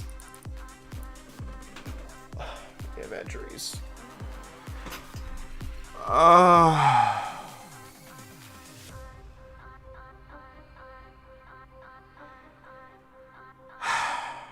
Okay, let's see if those entries have anything actually useful in them. I mean, is it completely possible that there's no one has successfully written a... Okay, so we have a bundle entry and we get the type. Do we have a patient in here? All right, let's go back to the test code. Okay, we can now parse the data. Yeah, it's probably stuck in a blast committee. My God, this is pure spaghetti. It's like... I'm lucky there's a reference implementation in Python. Can you imagine if I had to actually write the blasted thing from scratch? Where was all the test code? I'm sitting here thinking about this. Imagine if I had to write it all from scratch. Do you realize how error prone that could be? Bundles test. Okay, so let me just see how you actually get this. So if you actually have the bundle, you get the resource and then you get the resource ID, or I think it's called resource type. Let's see here. So I get the resource type like that. Or no? Okay. Oh, it...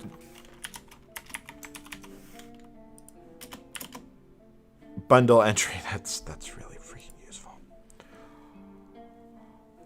Okay, we're moving in the right direction, which is what I'm going to go with. Which I'm taking this as we are going the right way. So type. Let's look at how the rest of this API actually works. So you get a request.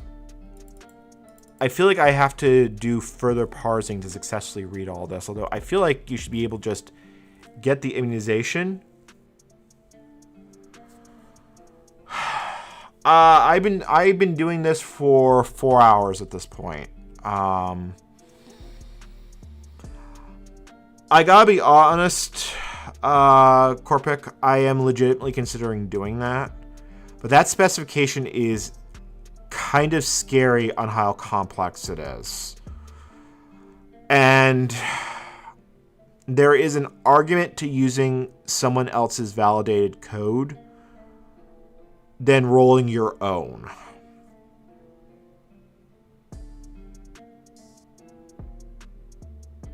I'm legitimately weighing the pluses and minuses in my head right now. Because it's not so much as a security concern, it's that it's the external library is complete and total. I have to use an in-development version of the blasted external library. It's really common for these exist kind of like reference implementations is the best way I could describe it. And I honestly think we're just going to have to write our own parser.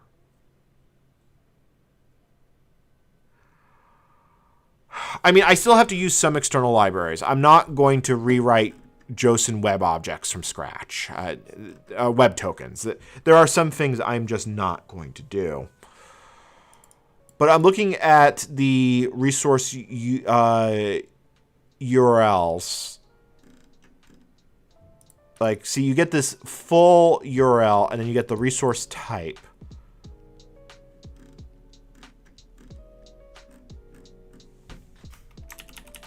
Like, how do we actually get this back? So test bundle. So I guess it would be like a request URL like this. Just curious. So if I just do request, what do I get? I get a none. Okay, I think this library is completely just foobarred. Like, I honestly think we're gonna have to write it from freaking scratch, which...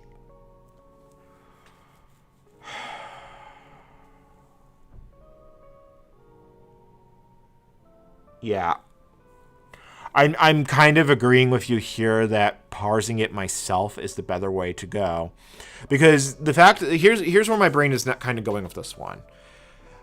Basically, people are going to be reading the smart health card implementation to write the QR codes. As we've discovered the hard way, the reference implementation code does not exist, which means that I am probably going to have to massage certain cards to handle quirks, which means a standards compliant, and I'm using that term very loosely here, standards compliant library is going to choke, which is telling me that doing this with the... God, I'm just not happy that this is the state of the freaking... This is how the sausage is made. That is how I'm describing this one. All right. Yeah, that's going to the trash. The right call here is we need to parse this ourselves. I really don't want to do that, but this is the world we live in, so be it.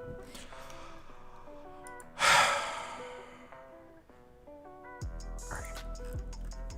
Let's figure out how we do this. Let me. So looking at the smart bundle, looking at the bundle here. Let me just write some notes. So fear parsing information. Each item is granted a resource ID starting at 0. Resources are types like patients, EC. Other resources can refer. So immunization record exists in the form of patient, resource 0, patient. Resource 1, immunization points back to patient. Resource 2, immunization points back to patient. If there were things like PCR tests, they would be in a similar format. Okay, so let me look. So now that I've written out how this looks, let me take a look at. Let me just relook at my reference cards. Smart has a did I miss a library? Yeah. So the problem with that library, and is the library is written in JavaScript, which I don't want to be. I'm not comfortable with coding in JavaScript, for one.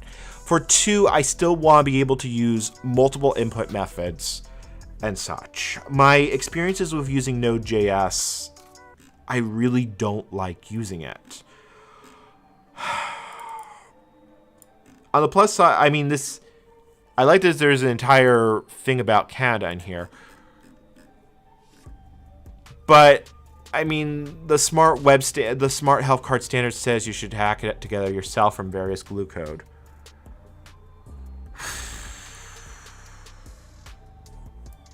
Okay.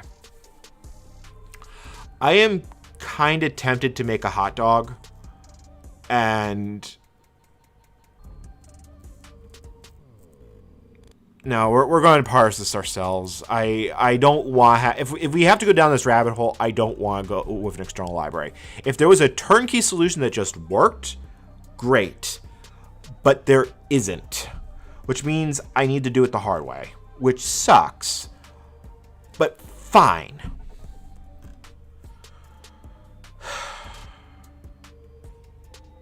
I shouldn't have to do this, but so be it. What I'm thinking is we need to create a top-level fears parser. And this will turn the fears data into something I can actually use.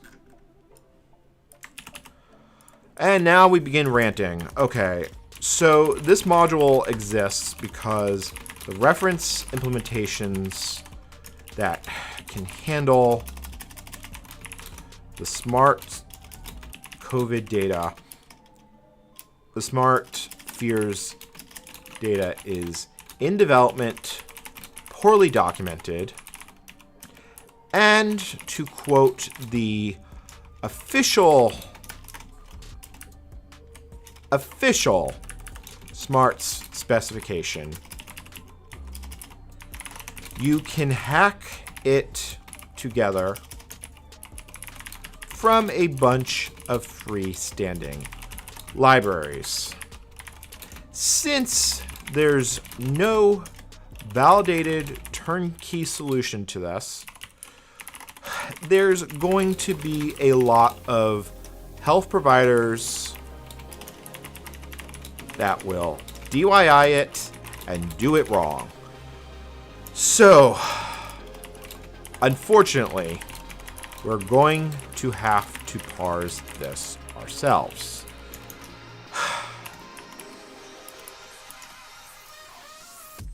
This is going to suck.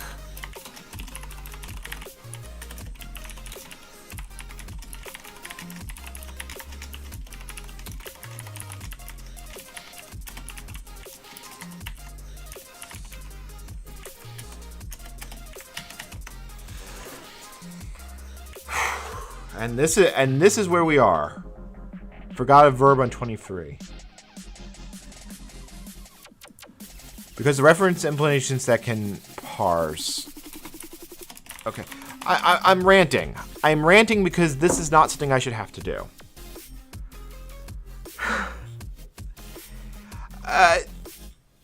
DCG 201, thanks for joining the chat. I don't know if you've been watching how the Path to Madness goes, but you are indirectly responsible for this.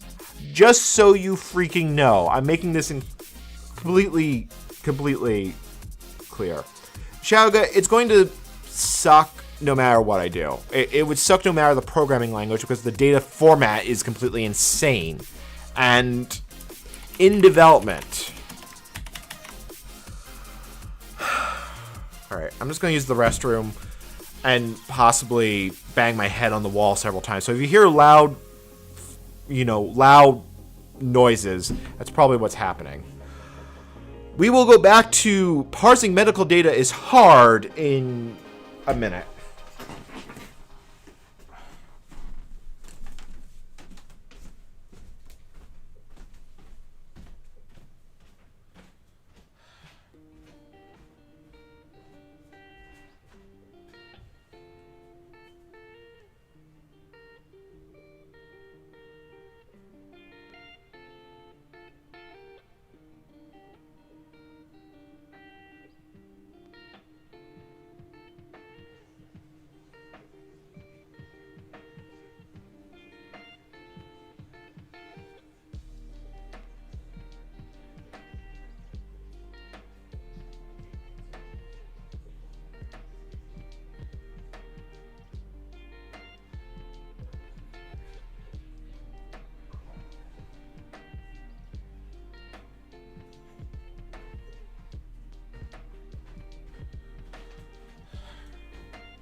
Okay, I'm back. It's fine. This is fine.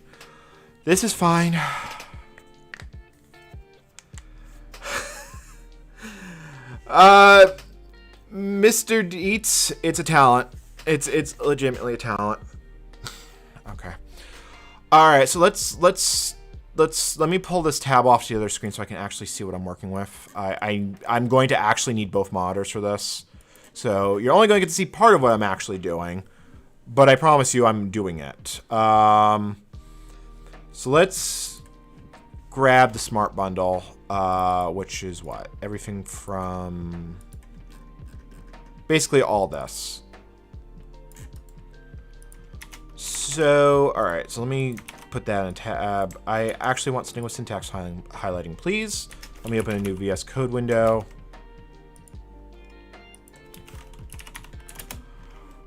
New VS Code window. God, the suffering is real. Fine. Okay. There we go. All right. So, because now I can look at the code on the other window, on the other monitor. So let's define some top level objects because obviously this is what this is going to require. Class fears bundle. All right, because these are just going to be data classes. Self. I'm not even going to. I guess I should define initializers for them, but so here, self pass, and then beyond that, entries. Should probably just go with entry. Let's see here. Let me see what else. Let me just see what else sort of data is in here. We have type collection. Okay, so we just have type none. So that defines the bundle. Class fears patient. Like I said, I'm only going to implement the data I actually care about. I'm not going to do the whole thing. So, of course, name is not that simple. Name is... This is what a name looks like. I'm just going to paste you in, and then I'm going to comment you out.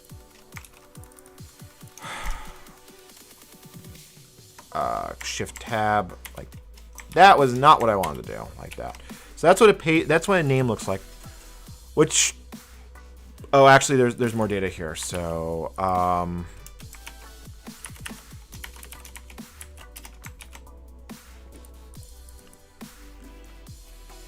you know what?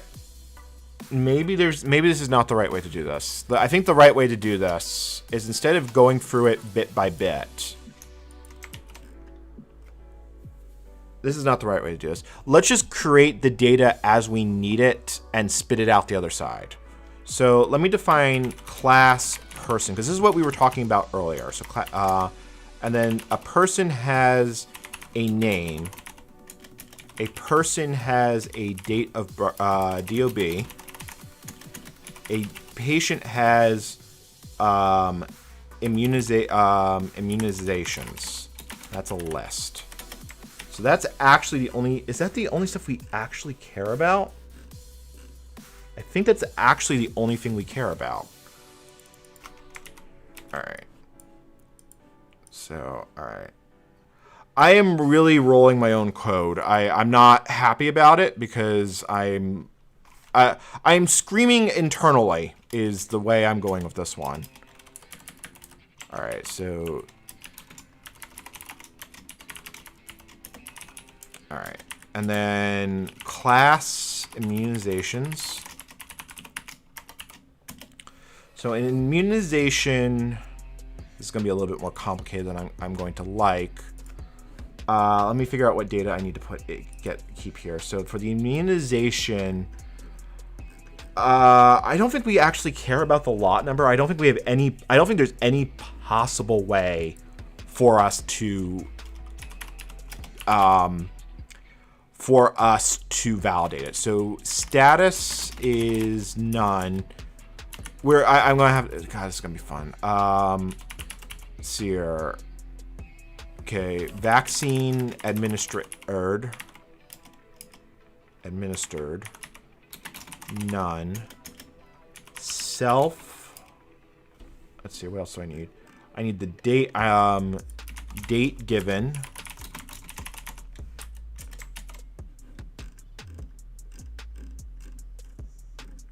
I mean, I could put the performer in, but unless I actually need it for something, I don't think I want to do it. I don't know if I'm wrong on that note, but I don't think I actually want to do it. All right, hold on. And NCommander's brain is turning into...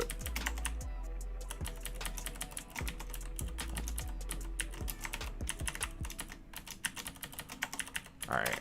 So this really handles everything we need, because it's name, date of birth, immunizations, and then we just need to take the data structure in and spit stuff back out.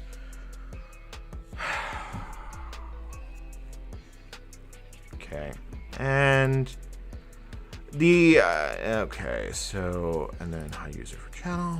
Okay, so what we need to do here is define. We need to take data in, parse things out. So we have this parser. So let's go back to our test spheres code, because obviously this is still the right thing we want to work on. We just instead want to work with our actual library.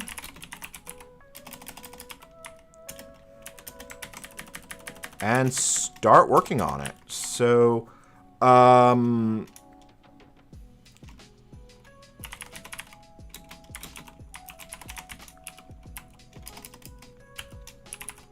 let's see here.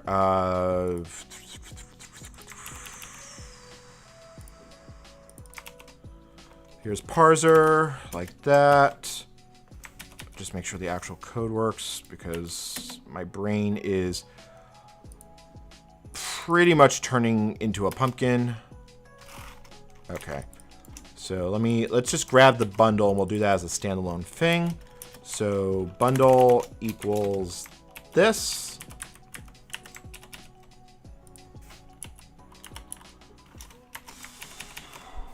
There we go.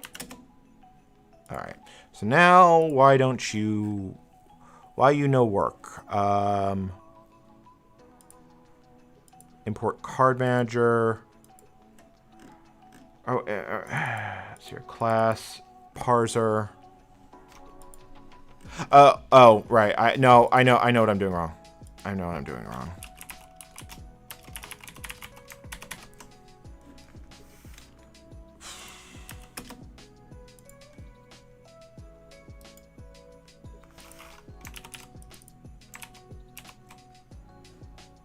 PY include.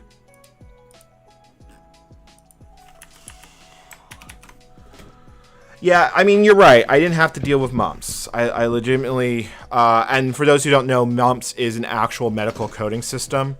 It's the Massachusetts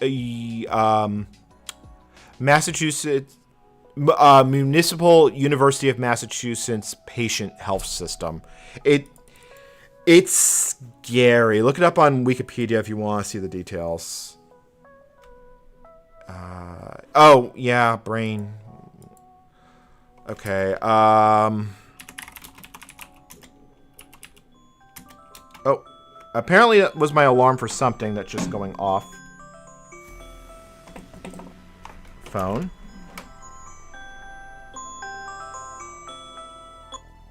Okay. Let me just fix the webcam, the face cam. Face cam is good. Import Fears parser. Okay.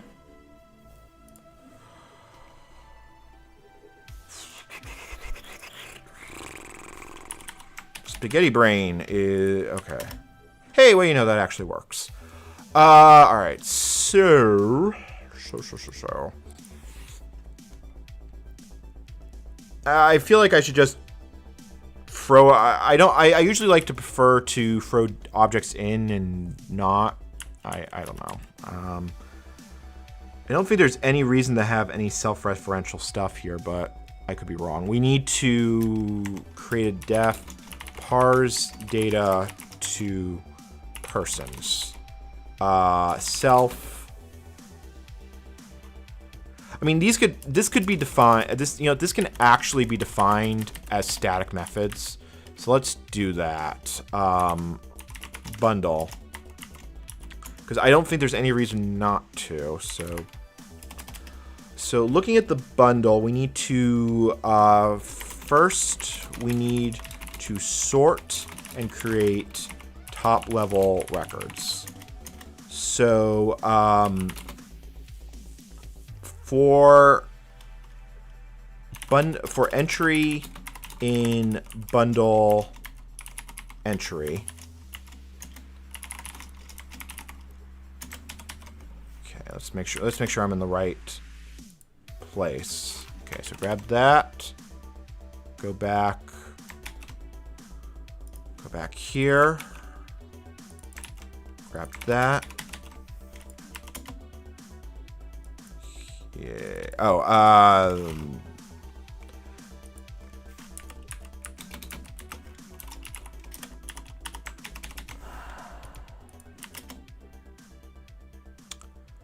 string indexes must be integers. Okay, so I think I need to close some tabs. Let's see here.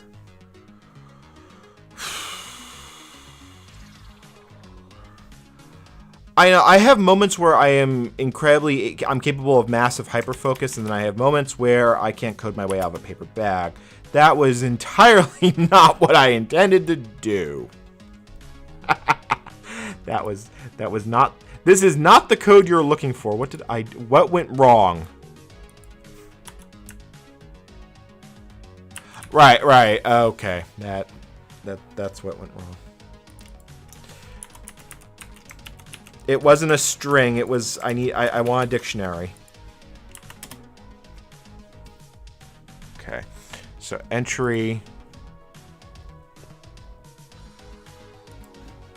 So all right. So let's do this. So if we start with the top, if entry type, wrong window. So let's make sure we do data sanitation. So if resource type does not equal bundle,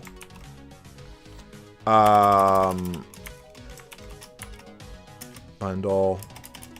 Raise value error must be fears bundle. Okay, so grab that. I should actually call this parse bundle to persons, and because then we can handle this as multiple subfunctions. Okay. So far so good. So that we passed that. I should also probably, I think type is always collection. I should probably read the specification. Sorry, fear, not fears.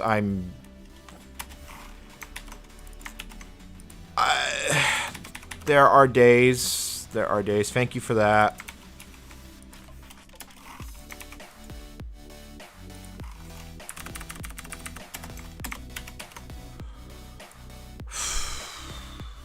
Hey, Alex.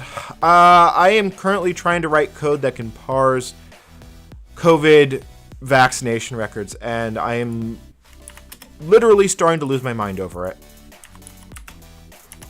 Okay.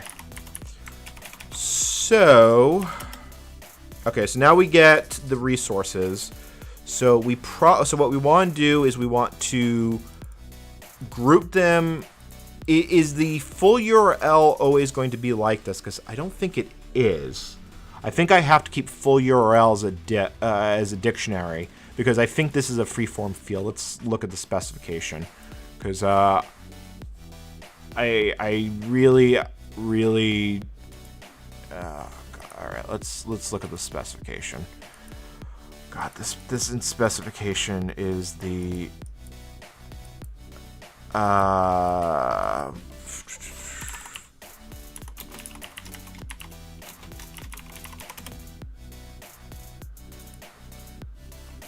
here. Do we have a person? You can't even find anything on their site. Let's see, if I do immunization, because I'll find the record. Here it is, immunization. We go to full URL.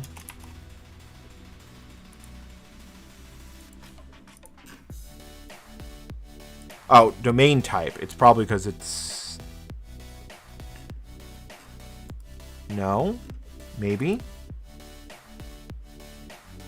Full URL, resource type. I guess there's probably a top level resource. Let's see here.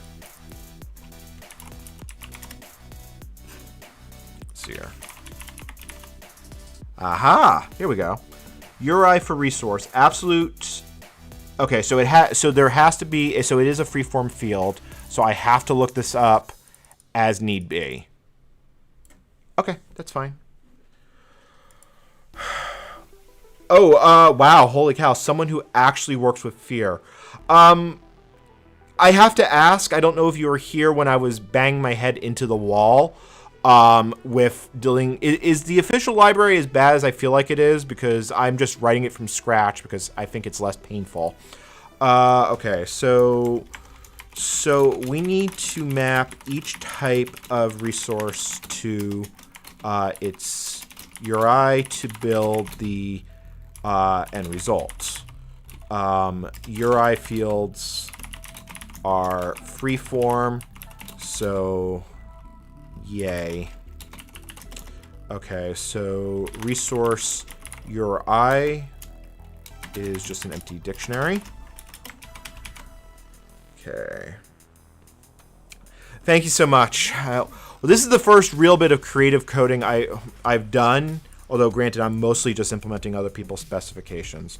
So what we need to do is for each one is we need to take resource, so the, let's see here, URIs. Okay, so URI,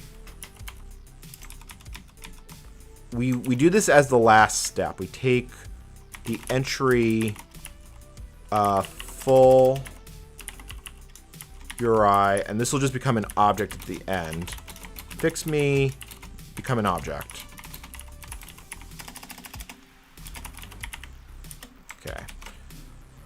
So let's see here. So I need to look in the resource. Okay, so determine what type of resource we are looking at. So entry resource, is that a list or is that just, no. Okay, so resource, let me just grab, so resource equals entry resource. If resource type equals, is this stuff, I should check if this is case sensitive. Because if it's not case sensitive, it's gonna suck. Print got.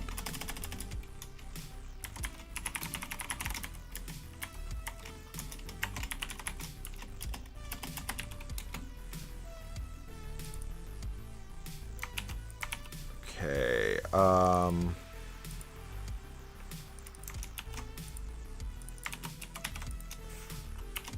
let's see here.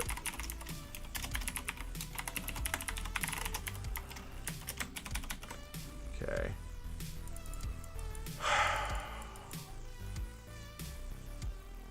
No, I know it's case sensitive. I'm saying, does the fear specification require the resource types be case sensitive or not? Because there's probably systems still running on Mega West, which wants everything in capitals. Okay, so that didn't work. Why didn't that work? Oh, because it's URL, not URI. Okay, so we got that. So now what we want to do is, so it does require case sensitivity. Thank you. That is a huge help. So I think we want to add a parse immunization record resource pass def parse person record resource, and then we pass. Okay, so we grab this and we just pass it the record. Well, it helps helps when you pass the right record to the right function. I don't actually have a self, so that's fine. I mean, I probably don't even need to have this as stack methods, but it is what it is. Parse. Okay. Alts.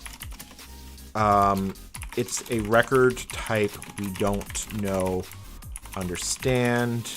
Print, fix me, log me, unknown record. I will deal with logging at a later date. I want to get something working. Oh, now why did it blow up there? Oh, did I?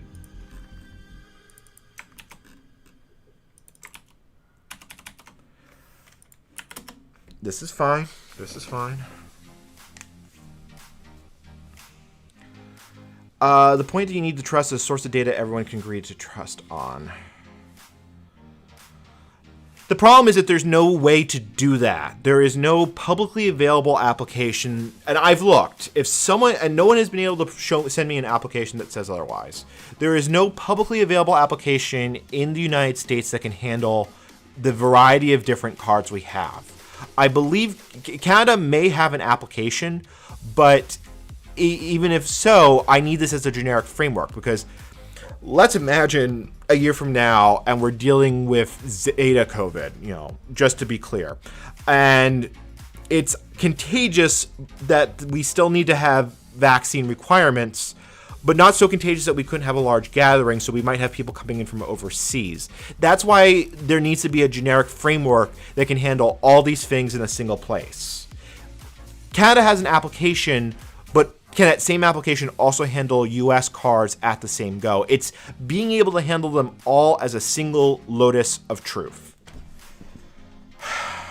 Or so I hope. I mean, that's the goal. I don't even know if I'm going to succeed with this. I mean, there is parts of me that are feeling a little bit discouraged because of how vast the problem is, and the thought that smarter people than me should be working on this. You know, people at the World Health Organization literally should have solved this problem. It should not be me sitting in my flat because I am trying to help keep people at a conference safe.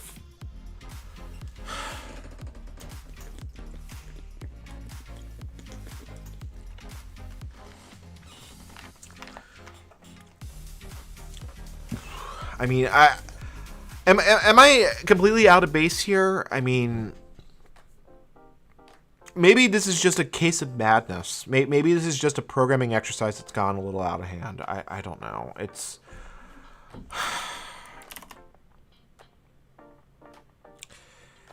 It feels immensely complicated to me and frustrating a lot of times. I mean, if we had a working system here, this would be not... I wouldn't even consider doing this. It's just, I can't find an alternative, and I'm really trying to help keep people safe. And sorry, this really bothers me on a personal level that I'm not going to talk about on stream. You can find on Twitter or on Discord why this gets to me so badly.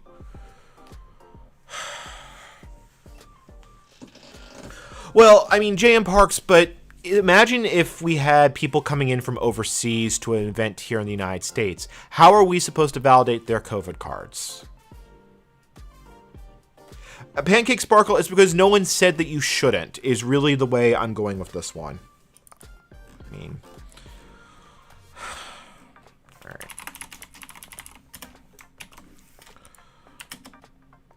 Alright, let me get this as a pretty print record so I just have it handy. I mean, this should not be necessary. It shouldn't be necessary that I have to do this. Like, alright. So this is what an immunization record looks like. Let's just plop it in there just so we have it as reference.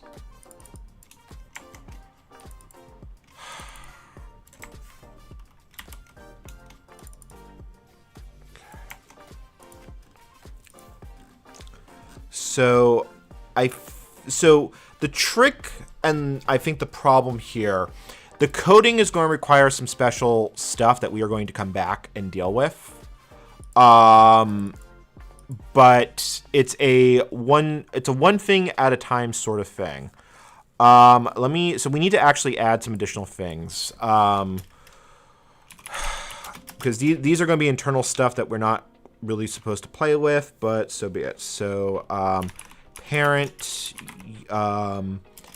object none. Used to help assemble records.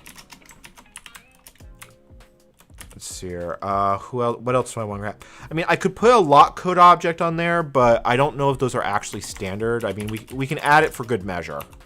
And just say that it's not actually required to be there. Patient resource 0, performer. Yeah, you know, I'm actually going to just add it all for good measure. Self, admin, administrated by none. And this can be changed as needed. Okay. See, I don't like how this status complete is a sort of thing.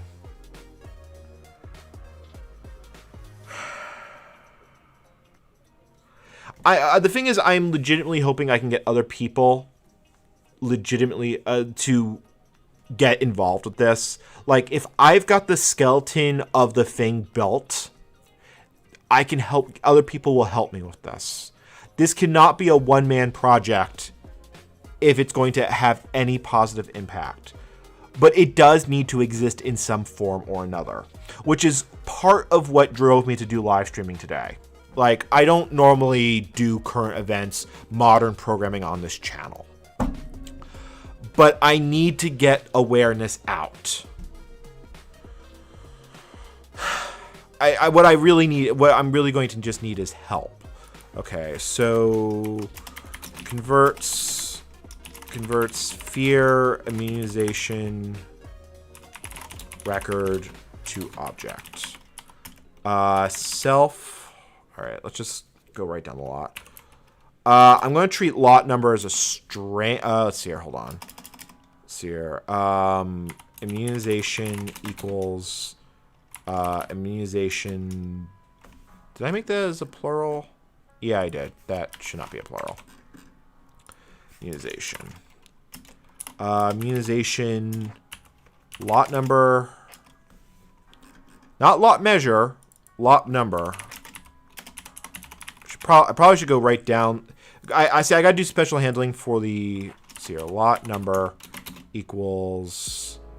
I'm gonna leave it as a string because I don't think there's any specific standard about that. But resource lot number,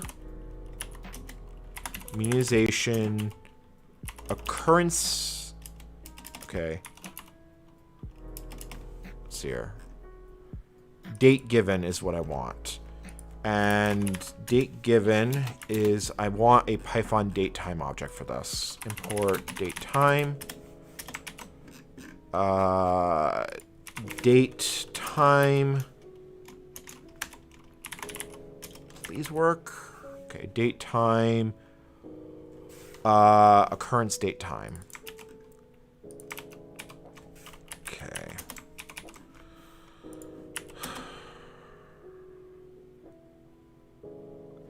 An integer is required. Hold on. Date time as a way to parse arbitrary timestamps. Python date time parse string.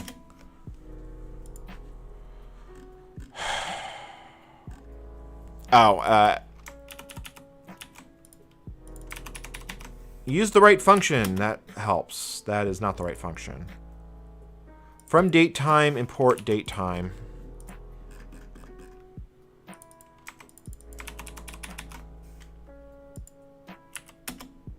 Takes 2 arguments when given.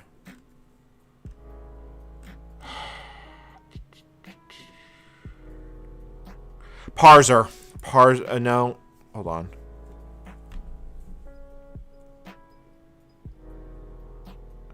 I might do a video on Plan 9 at some point, but it's kind of in the back burner at the moment. I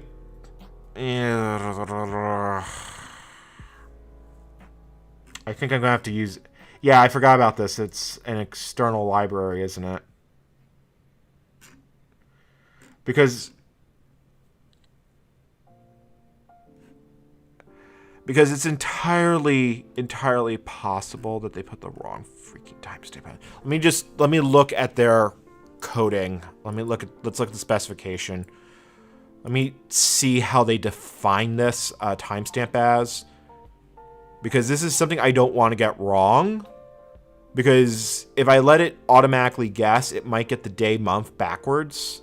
And that's going to just lead to a bad thing. So what do they define a date time as? A date time is defined as...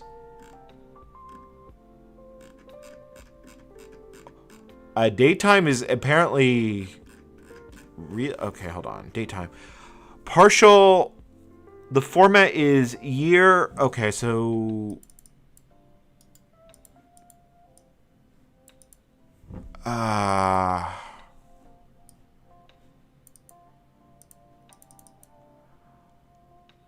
Why do they... The fact that they offer a regular expression right there... So all these are directly valid. Why do I have a timestamp go thing here? Why would you do this? Why would you do this? Also, this page formatting is completely broken.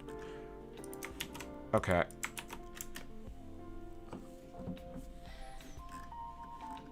So instead of just having like one perfectly sane time and date,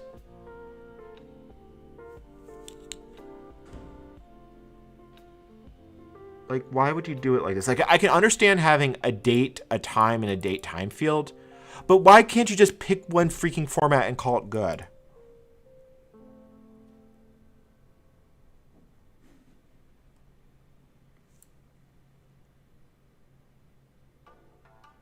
This is the standard date time format. Hold on. This is the standard date time format. Standard format for what? Date time. Python.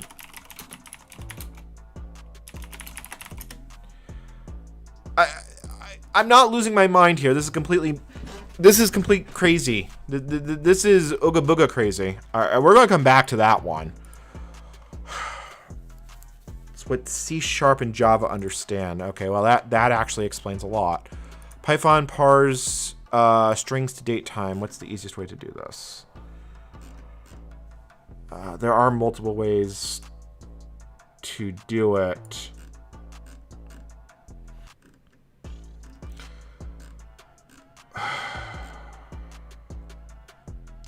I can do it as a set of year, month, date operations, but let's see here. It's always going to be year, month, year, month, day.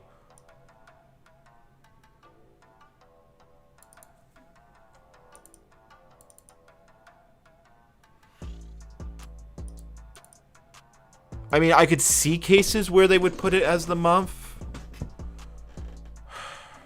Okay. Thank you. Well, I don't have date util built in. That's not part of the core library, but I can add it. I can add that. Pip install date util. Thank you.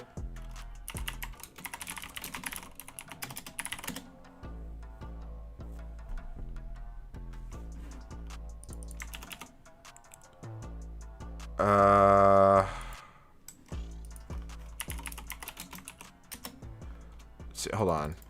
Date time from ISO format.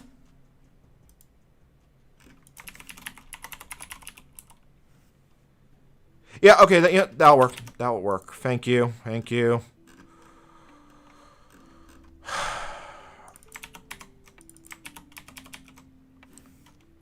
Technology bugs me. Okay, we're good. We going right along. I'm going to spend a lot of time running unit tests for this, but I want to even make sure I don't want to do unit tests until I know that this is even a viable way of working on it. Resource type status. Okay, hold on.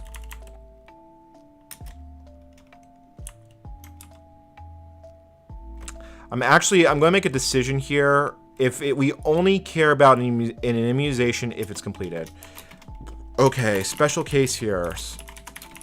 We only handle an immunization if it was actually completed.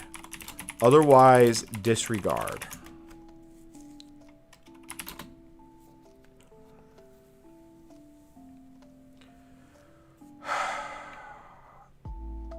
I mean, I have absolutely no idea. I have literally just been thrown. I just literally threw myself so deep into the freaking.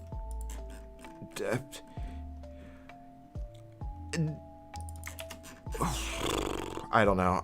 Resource status does not equal completed. Print fix me handle non-complete status. Fix me. Check this. Because what I'm going to do is I'll get code coverage up to 100% because that's just how I do this. All right, and then we just want to continue in that particular case. Parse immunization record. So I'm actually going to just take status out because we don't care if it wasn't administrated. Administrated. Okay, self-administrated by. And that becomes that. Okay, performer, actor, display.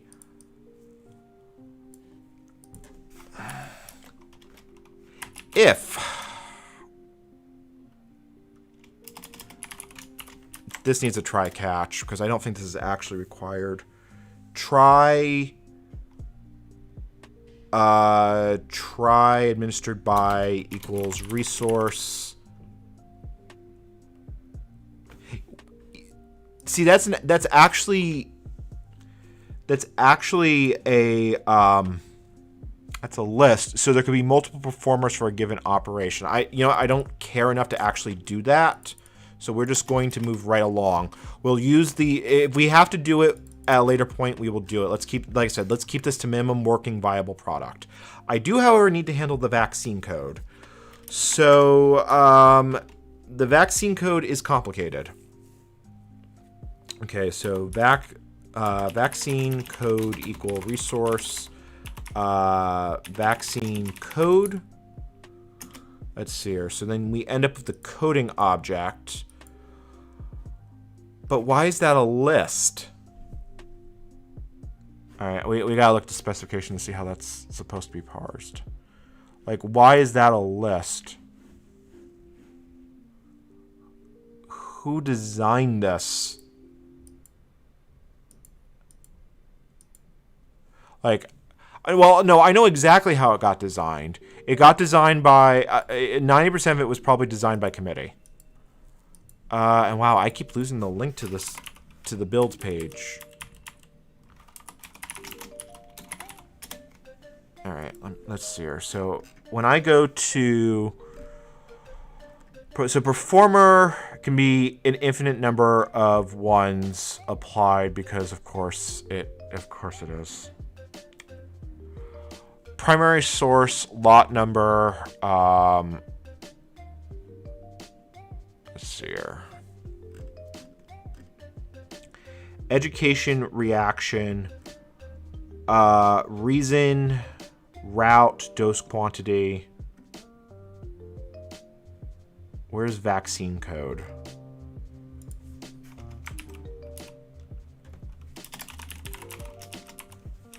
Okay, so vaccine code.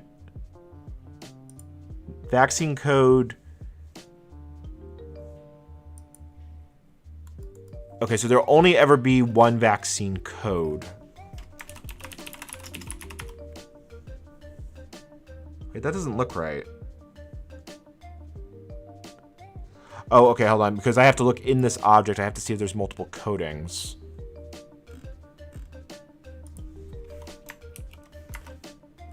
So here's the resource.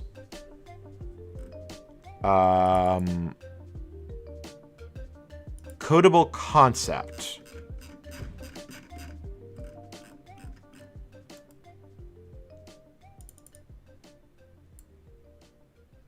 Okay, so it looks like I can only ever have one.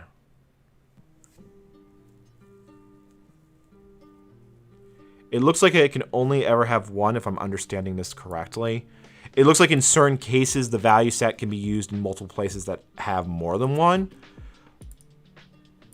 But vaccine code, coding, and then that holds...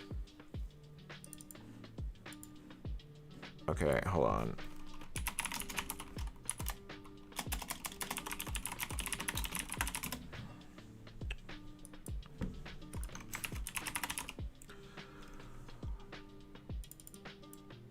Let's see here. Coding. Wow, that is freaking useful. That is real freaking useful. Okay. I mean, granted, I'm working with a document that hasn't been finalized. So, example bindings, codings, code systems, frig. Max value set. So there can be multiple ones defined in a given scenario. I guess if you got multiple shots at a single time, it would be coding with multiple codes in a one place area. Is that how that works?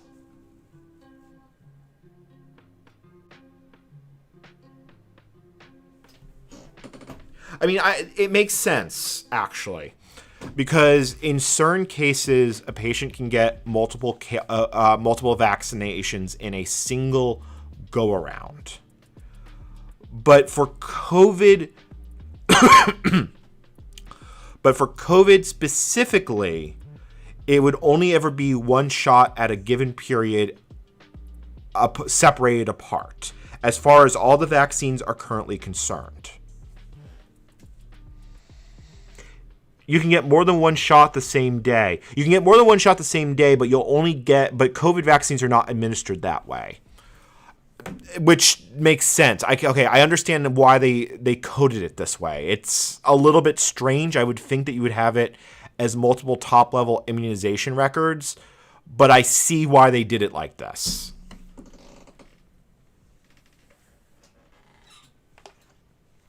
Yeah. So hold on.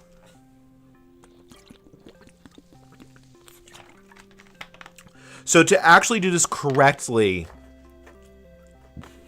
I need to specifically handle the vaccine code, the vaccine count one by one. You're right. I know the specification isn't just for COVID, but I also don't want going kaboom because things changed. Yeah, no, I know the specification isn't for COVID. I get that. It's mostly because I just need to understand why the specification is coded that way and handle it properly. So what I need to do actually is I need to grab the vaccine code first. And then so we're actually going to have to return a list here. So immunizations equals none. So it's possible that multiple vaccines can be given in a single day. This isn't done for COVID per se, but because fear is a general purpose specification, we should handle this, especially if there are future multi-shot COVID vaccinations that are given at a later point, because data structures are important. Okay, so all right, now that I understand the logic behind it, okay, so for code in vaccine codes, we create a specific immunization, and then in that specific code, I'm going to handle the vaccine coding as a separate step. So, all right. This is probably the only record on YouTube of someone doing medical coding, now that I think about it. Like, it's entirely possible that is a thing. I mean, I don't really want to worry about actors if I don't have to, but I want to handle this correctly. So for vaccine code,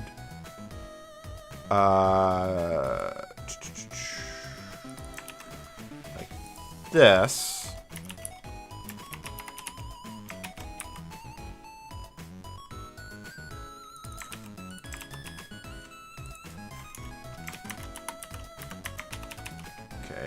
Make sure we still actually, okay, we still go through all the data. So, okay. So register the specific vaccine. Right now, just handle the code. However, check that the data is from, like, I don't think the system will likely to change, but if code system does not equal, all right,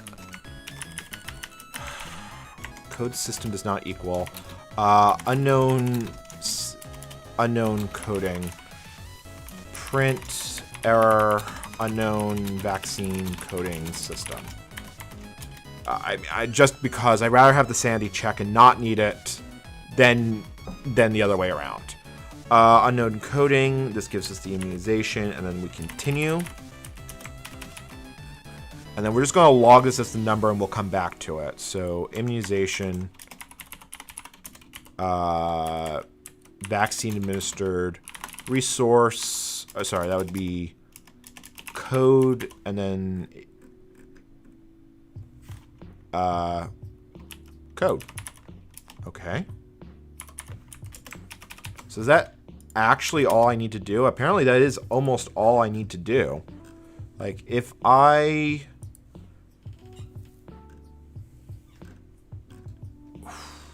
God, brain. If I... Let's see here. I forget how you do it. Python convert class to dictionary. How do you make it from...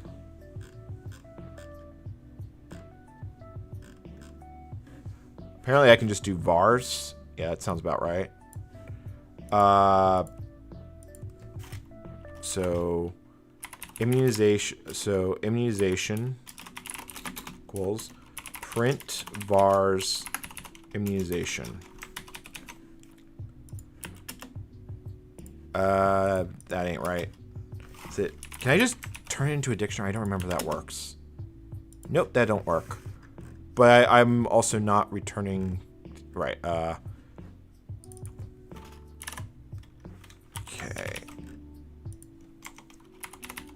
Immunization, append... Hold on, add.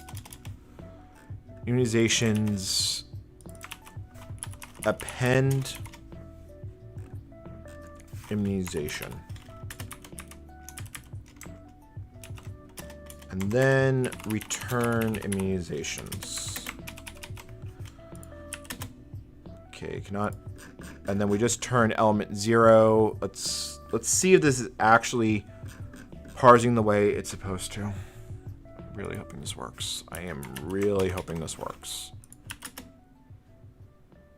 Not.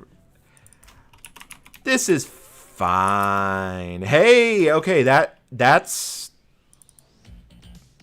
actually exactly what I want to see. Look at that. So that's vaccine administered 207. There's the date codes properly handled. The lot numbers. We don't handle the patient object as of yet.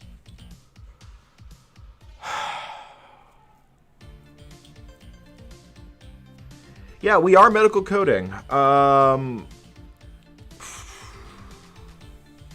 I mean, an experienced medical coder, as in someone who puts the codes in the system and handles patient charting and billing, is an incredibly high-paid position. So the only other thing I have to do is I have to add the SOC record, which we'll just do like that.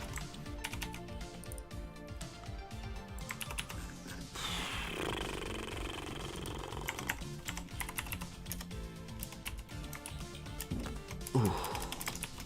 Okay. Immunization record, and that would be resource what? That would be resource. Look at the patient. It'd be patient reference. So resource patient reference.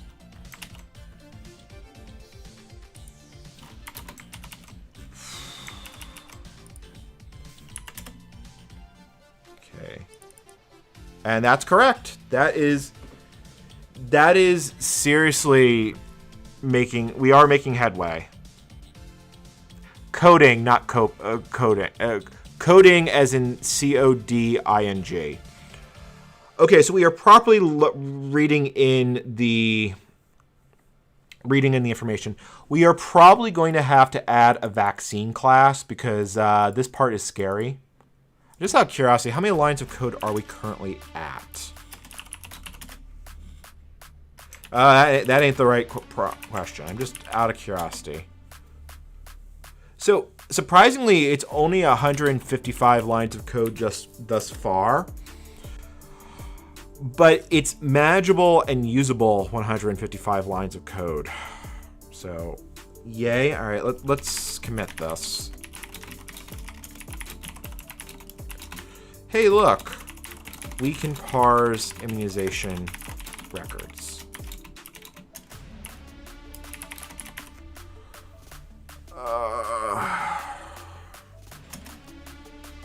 Okay.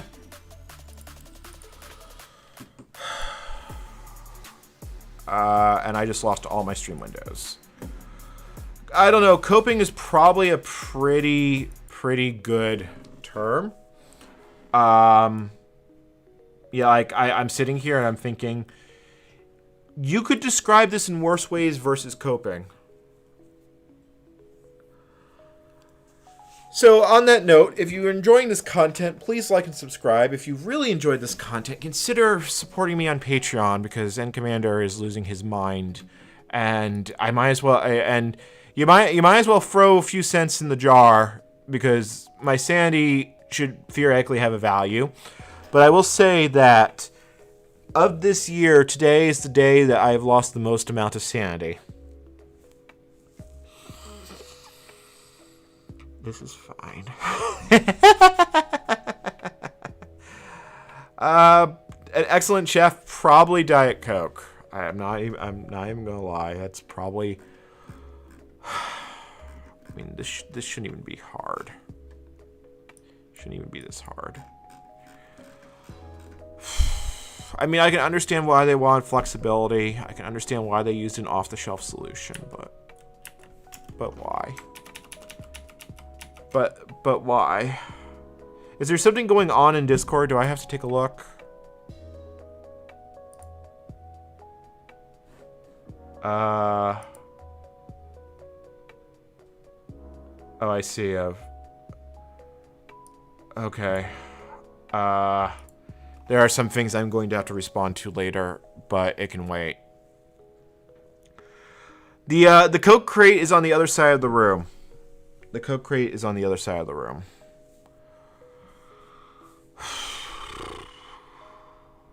I think we should probably handle the patient records next. The patient records, I think, are a lot simpler.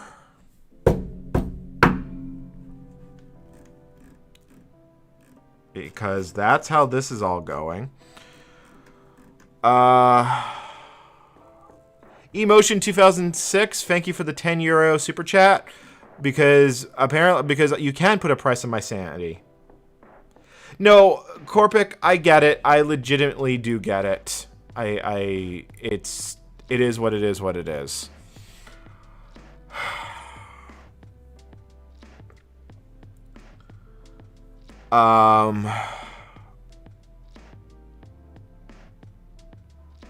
Right. Patient records. I'm starting to reach brain depletion, but let's see how much further we can actually get here. So the patient record goes here. So let me just quickly dump this so I have a reference of how this works. So Josin dumps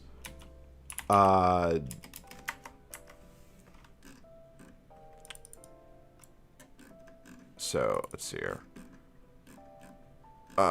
Resource.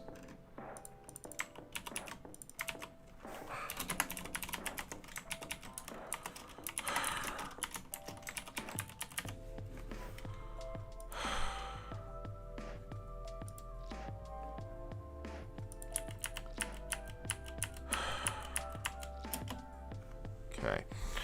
So there's the patient resource, and this is at least simple. We have to take the given name, the family name, and then we have to reassemble them all into a given thing.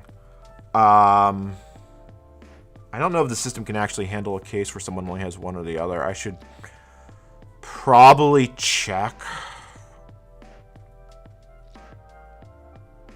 Although I guess they would probably leave the field blank. There's too many things that break if you don't.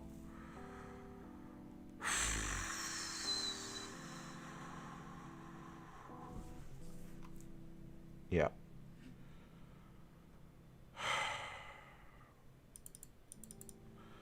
All right. So let's process this one and see how much. Let's see here. I'm starting to get to the point where I'm a little bit close to wanting to wrap this up, but I also kind of want to get to the point where I have something to demonstrate. So this is what a patient record looks like. So converts people records, converts fear data into people records. All right, so I mean, this is actually really quite simple because there's only one person per patient.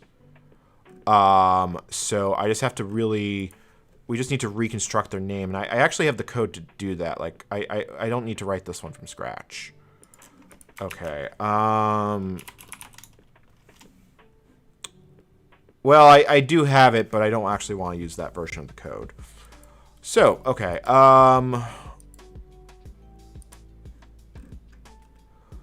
So since I live in a country where the given name is first, we'll just do that. So, person equals people equals okay, person equals person, like that. Person name is, hold on, for name in resource given,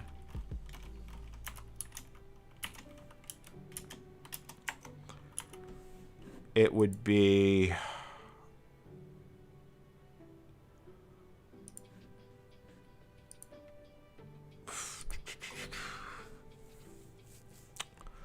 we have to add it. Okay, name.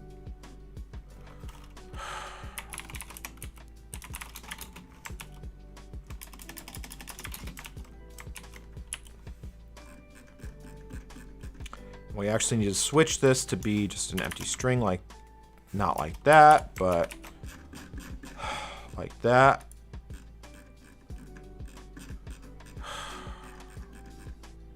Okay. So far, so good. Given. And then person name.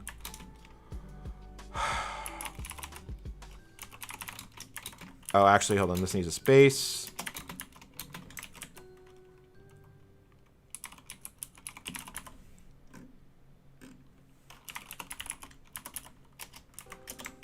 All right, and then we just need to convert their date of birth. So from ISO, yeah, like this.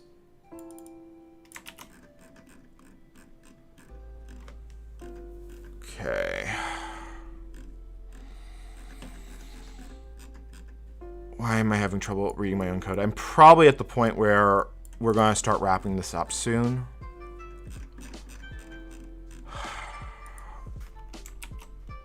Let's see here.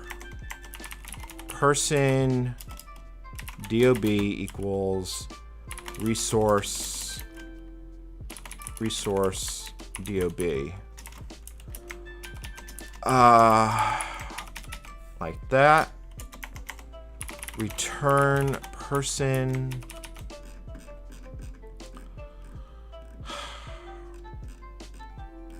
Return person.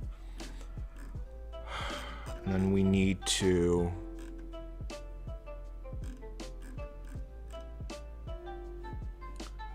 okay, so person equals,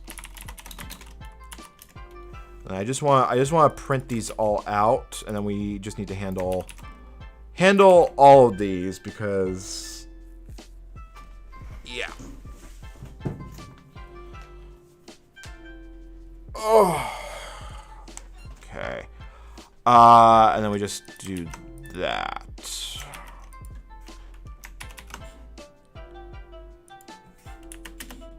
And we run into a key error. So why did we run into a key error? Given, oh, name given, name, family. Blah, blah, blah, blah, what? Name. Wait, why is name? A person could have multiple names. Crud. I don't know how to handle that case. I just realized that that's a list object. I mean, that makes perfect sense. If someone has changed their legal name or they've transitioned or something. Oh, frig, how do you handle that case? Because it doesn't give me any context on what their current name is. I didn't consider that. Oh, frig, how do you deal with that? Because there's no name of what the current name a person is using.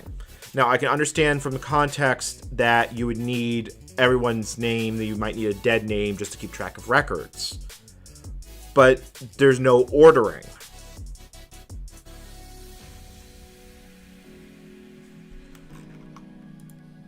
DOB. Yeah, no, that's a problem. It's a problem I didn't consider.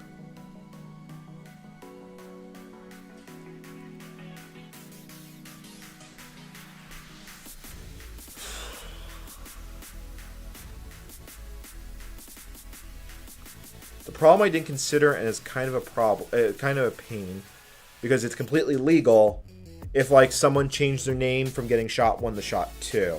Like, I could easily see that being on a COVID card. Yeah, I have to list them all. So I have to... I think I can list them all just as strings. I don't think I have to keep them broken up for what we care about it, but maybe I'm wrong. So in that particular case, then what we need to do is for name in that.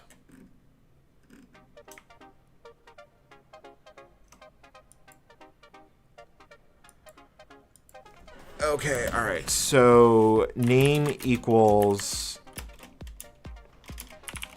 person name equals. So a person can have multiple names if they got married, transitioned, act. We need to list all names to handle validation correctly. Since their COVID card may not 100% match government ID. Okay, so yeah, that's how we handle this. Person name starts like that. We take name plus like that. We handle...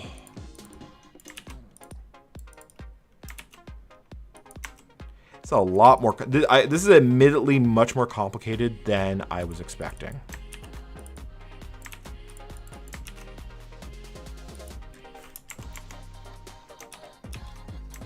Okay, so person name.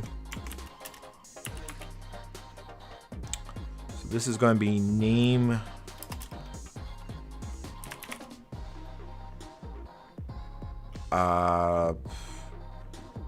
here for name given for given name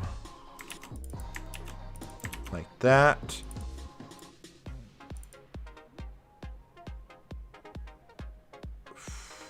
And then we'll come back and deal with that.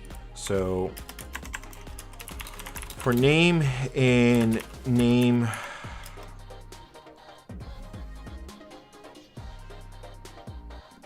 so resource name, because that'll turn it back into an object.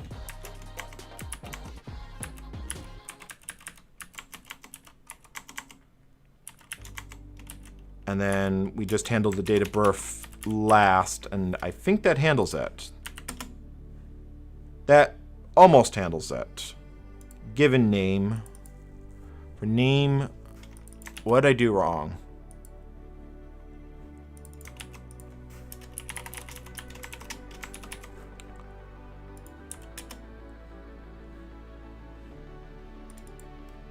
Okay, so I've got... Oh, did I...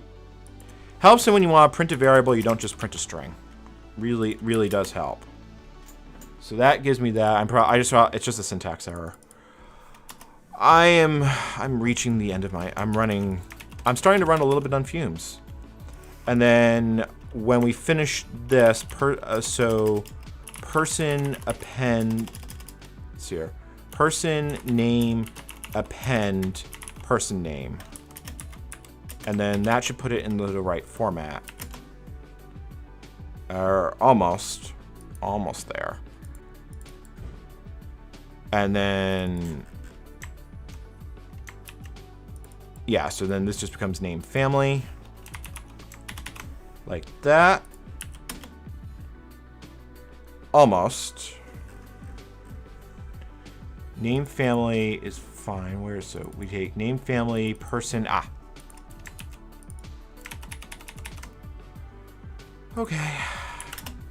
All right, there we go. There we go. That's actually correct. So we've got the person record created. We've got done as a date time. We've got the immunizations. Now we need to just take the vaccines administered and put it into the immunizations record as a lookup step.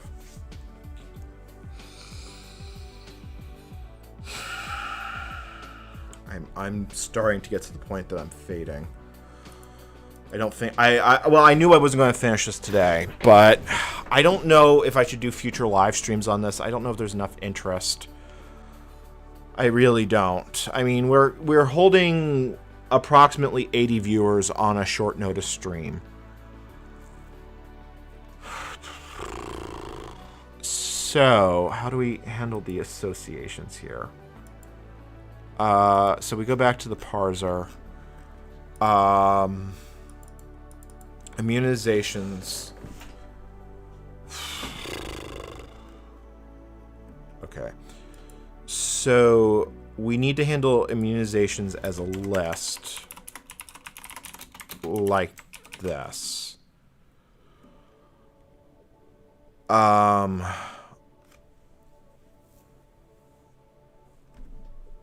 Is this the right way to handle this? How do I want to handle the association? I have to walk through it twice.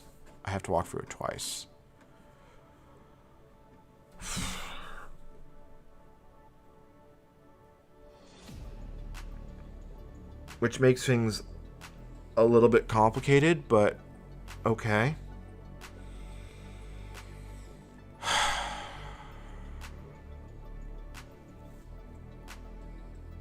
I mean, a patient record could technically be connected to something else, but there are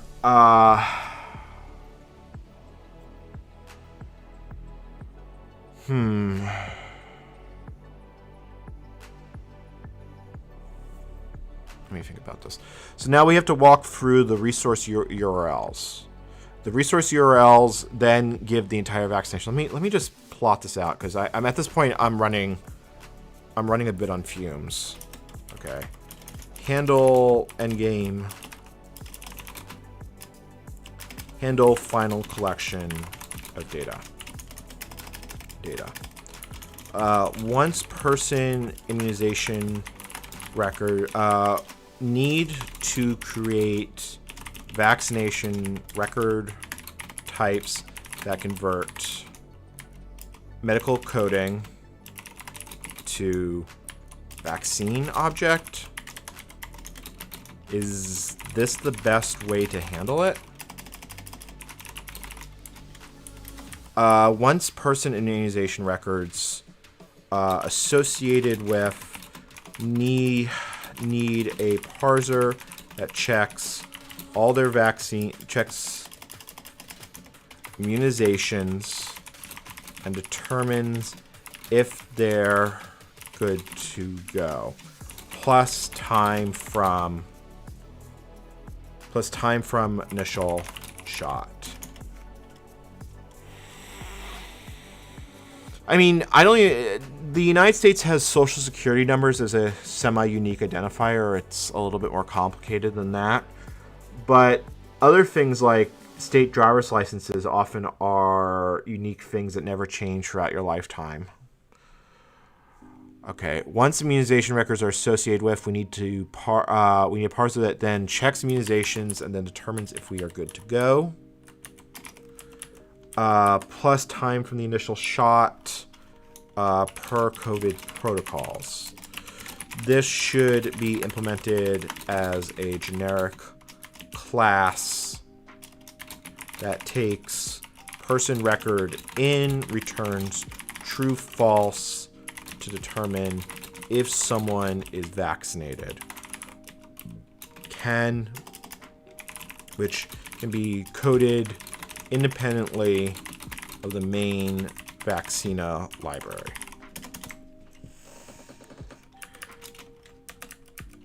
Duck typing. Yay. So validation procedure needs a method. Let's see here. Validate person COVID card.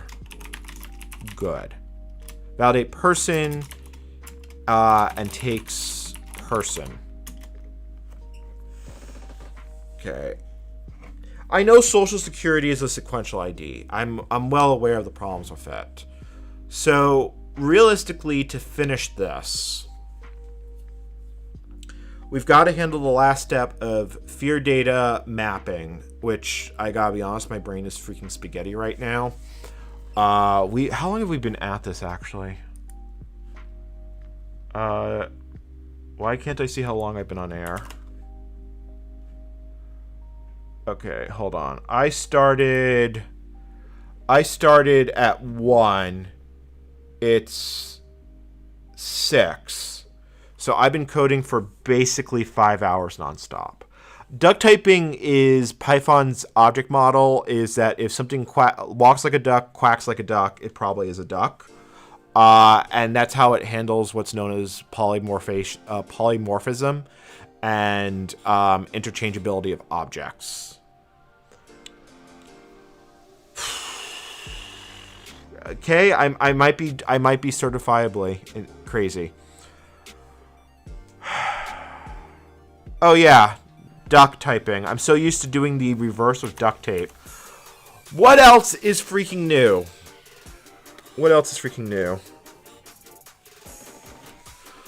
So we have the validation procedure for potential kiosk appliance use. Glue Flask front end that takes VR code representation in and response back out. I mean, realistically speaking, there's not a lot left. If I just need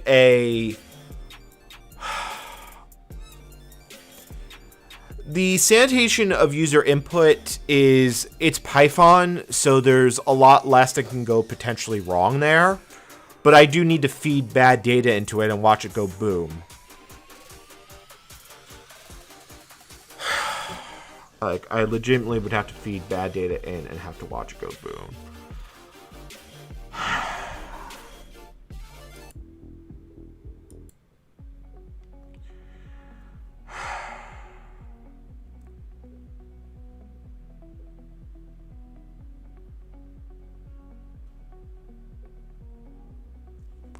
I'm sort of tempted to call it here. Because at this point, my brain is basically spaghetti. The thing I am not certain of is, let's ask the audience.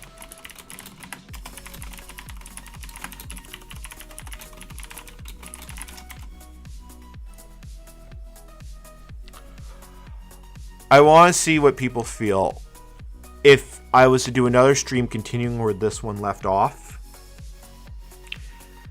Ideally, I would have this working in a prototype fashion with an appliance by next weekend, but I don't know if that's realistic.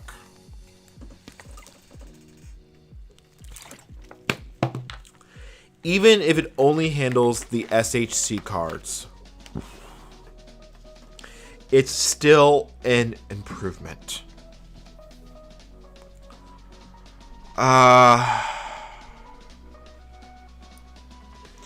The other question I would have to ask people is if I should start a second channel for hosting the live streams like this. Because there's parts of this I don't want to say on air as of yet because of complicated reasons. But there is a realistic chance that this will get deployed at an event in the very incredibly near future if I can pull it off in a short period of time.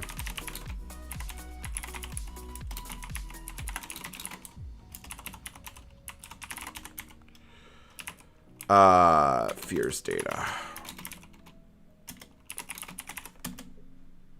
Okay, so if we get right down to it, where are we here? So I've only written 164 lines of code, but half of it was figuring out how the blasted freaking standard works.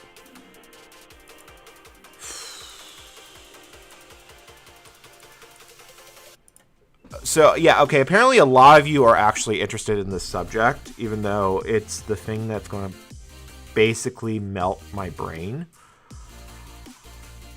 How many people are concurrent? How many current concurrent viewers do I have right now? I have 80. I have no idea why they're watching No. Maybe they're just trying to find information about me to harass me because, wow, I believe in public health measures. Alright, let me get some additional documentation put down here. I'm trying to keep this all in basically one place, so ongoing development notes.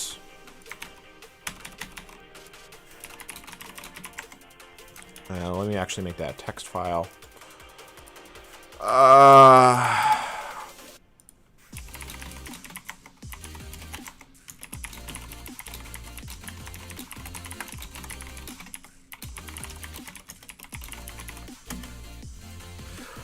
Okay. All right. All in all,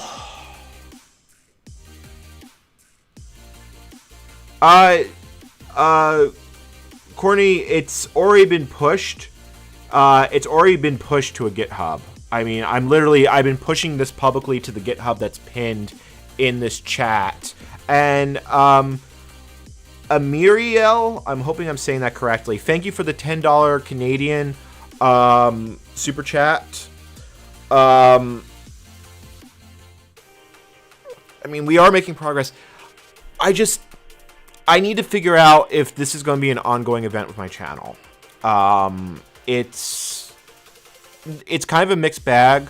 What I'm probably going to do is I'm going to wrap it up here, take a shower, have some dinner, and then afterwards I might announce a part 2 stream and schedule it for tomorrow. But I'm also worried that I might burn people out by doing that because I don't know. I have questions of how best to handle this. I mean, because I am a professional content creator. But I also feel that it's important to document how this works and also how the sausage is made.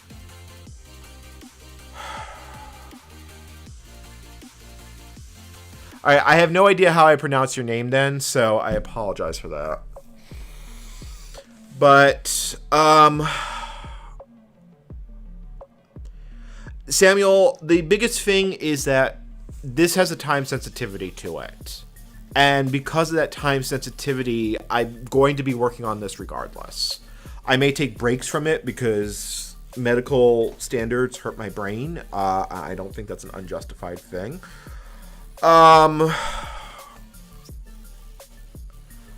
honestly don't know. I'm assuming that's Side Pocket, who's currently in the DCG 201 account. I wouldn't mind having someone come by, but I also... Omicron's a thing, and smashing my head into a wall is also a thing. I probably am fine by myself. I have stuff defrosted. I probably just need to lie down and recover strength. So it's really just deciding if we do more streaming tomorrow. And as many as it takes to get a working proof of concept. I mean, realistically speaking, I'd say we've probably done about 60 to 75% of what we had to do to implement smart health cards. And I'm pretty sure after resting and continuing, we will be ready to get back to it. And fingers crossed, it will just be... Yeah, see, I'm sort of thinking a second channel may be the way to go. I'm just not sure I'm ready to launch said second channel.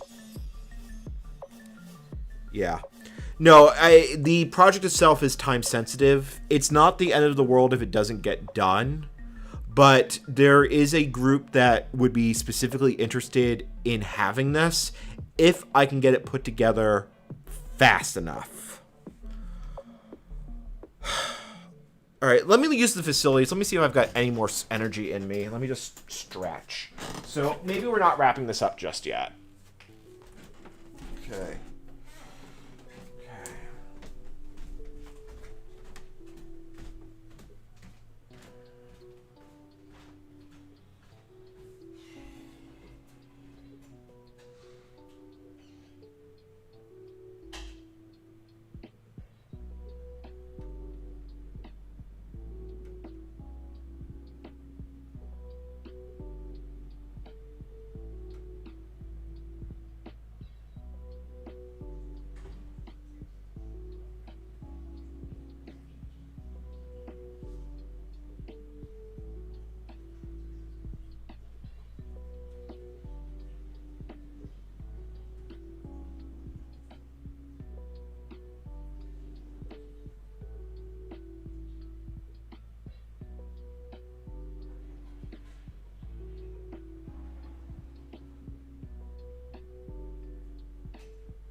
Okay, alright. Alright, let's see if we've got anything left in the tank. Oh, okay. We just apparently lost a lot of viewers because I stepped away from the desk.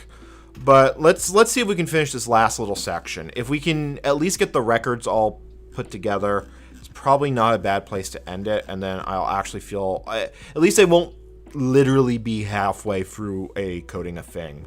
So immunizations, so this returns a multiple return record. So every time a resource URI gets handled, this needs to go here. We need to, person, okay.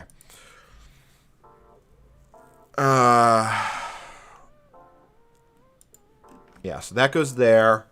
Immunizations go here. Because we have to iterate through all the so immunizations. I'm going to try and finish this. I actually want to finish this one section. So immunizations is a list that's registered here, and then we append to that list. No, it's, how do you merge two lists in Python? I should know this. Python merge lists. Is it just add? Yeah, it's just add. Why?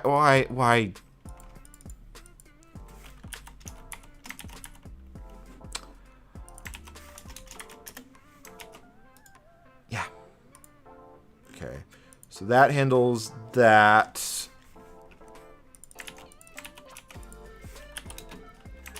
Okay, format document. That handles that. So immunizations get handled. This goes away. So now if we... So now we need to go through the immunization records. Associate immunization. Oh, yes, hold on. There was a donation that I just missed. So from Hannah... I'm sorry, I'm not even going to try that last name. Thank you for the 100... Polish new Salati super chat contribution. It really does make a difference. So let's associate immunity records with patient records. I mean, technically the patient record could have a parent object, but there's no scenario where that makes sense for what we're doing. Okay. For immunization in immunizations, print. Yeah, I'm not giving up just here. We're soldiering on. Because I'm completely mad. Okay, so there's our immunization records. Why do we have 3? We shouldn't have 3. So why do we have 3? How did I end up with 3 records?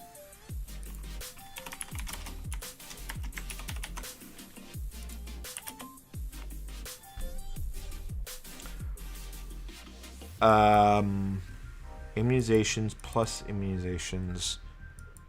Resource.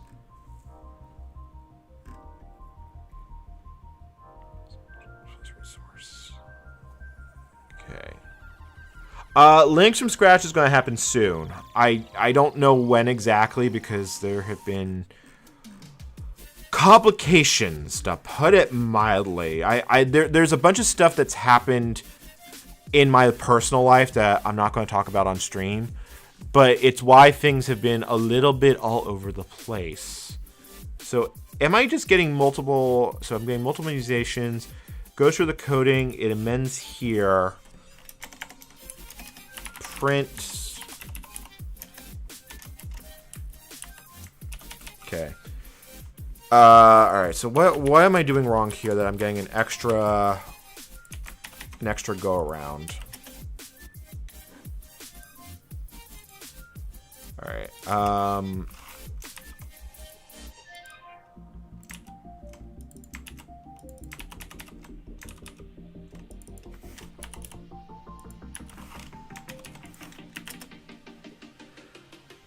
Hold on. I just need to be able to visualize this code.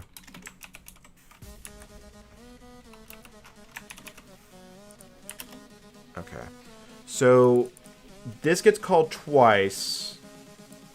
Vaccine administered object. And then we probably have just multiple print statements floating around, and that's why I'm getting confused. Because debugging printing is a thing.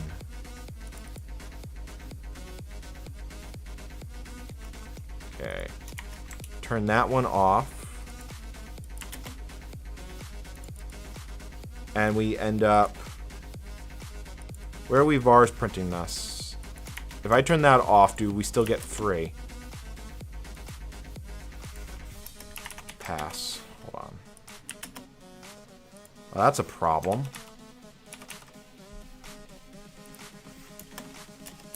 Print.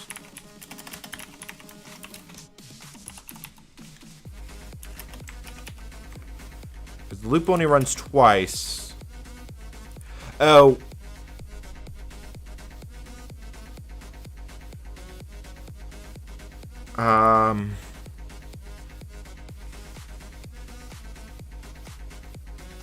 Bottom has inut. Alright. Is that what I was doing wrong?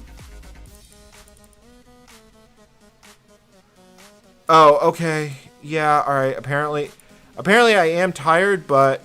Okay, there we go. Thank you all.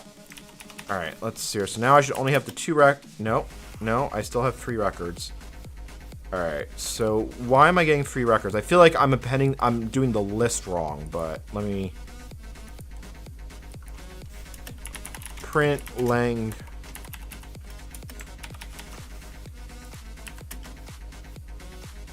Yeah, no, I'm actually getting a length of 2. Oh, wait a minute. I'm still in the loop. That's what's wrong. Hold on. Hold the boat.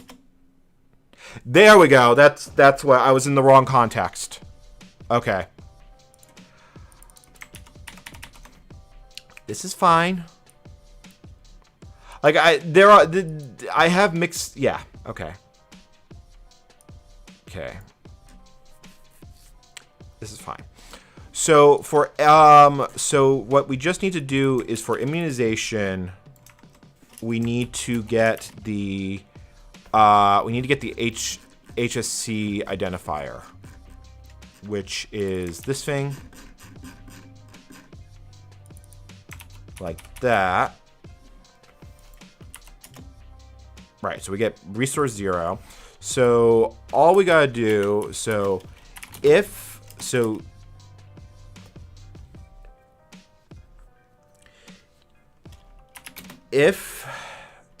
organization, let's see here, if resource URIs, I should say patient URIs because this isn't actually person URIs. Yeah, so person URIs like that. So if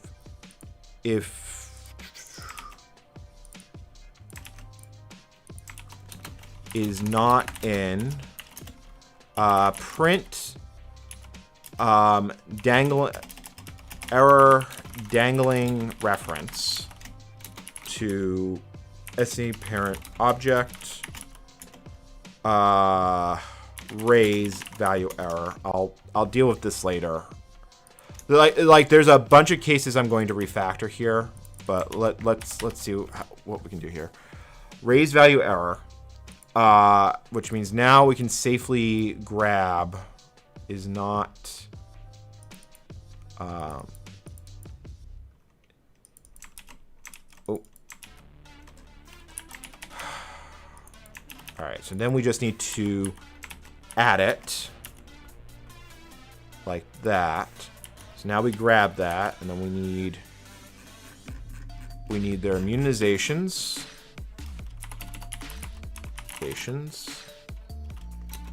Append immunization.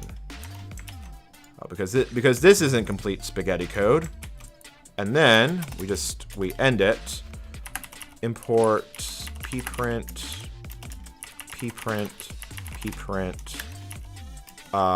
and then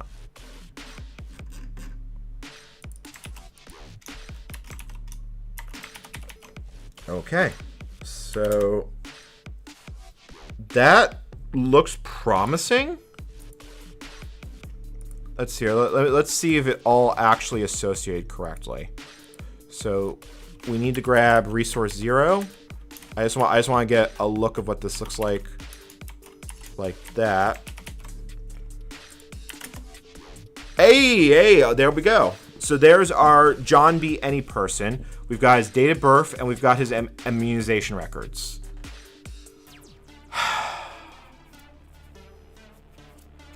DCG 201, I don't know if we will have a DEF CON 30.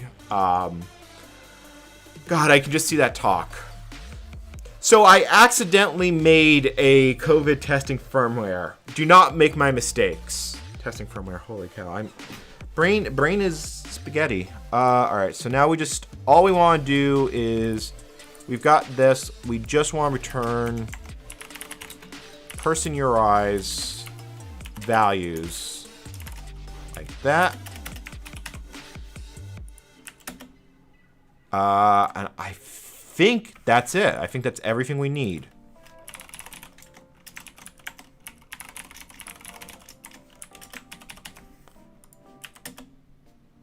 Well, not quite. Hold on.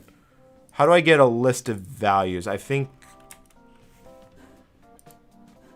there's a way to do it. Python dict list of values. Well, okay. All right. I guess that works. Not the fastest thing in the world, but it gets the job done. There's our person object. There is our person object.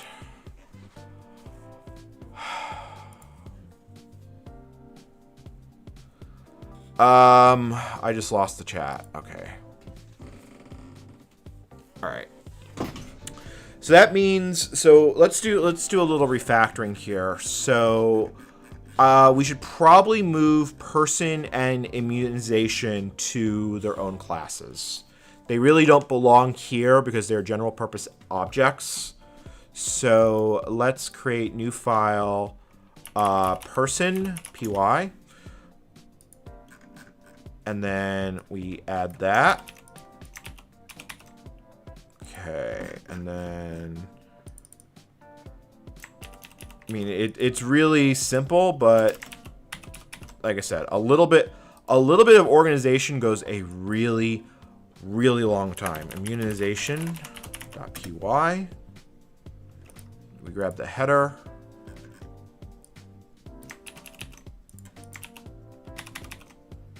And then we grab that. Okay, so that goes away.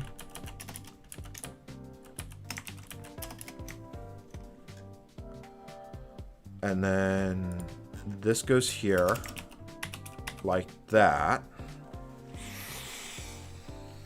We still have to add vaccine coding, which is not something I'm particularly looking forward to. Like, you know, pretty much the opposite of. But it could be, it's something that we can definitely tackle. So what I need to do is we need to, from, let's see here, person, import person from, I almost wonder if I should go with patient instead of person.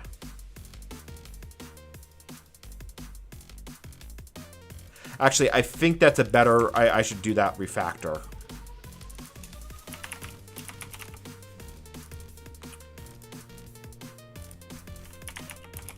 Well, hold on. I've got a live stream audience. Let's ask.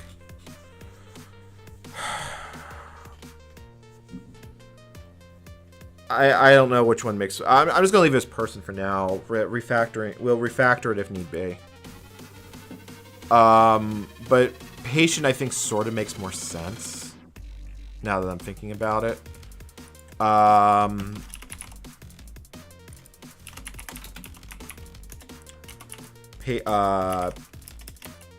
Immunization, import immunization. Okay. Then here... import person immunization. Hey, look, refactoring. Circular import. Why do we have a circular import? Oh, I see why we have a circular import. Name person not defined. So let me just import ourselves.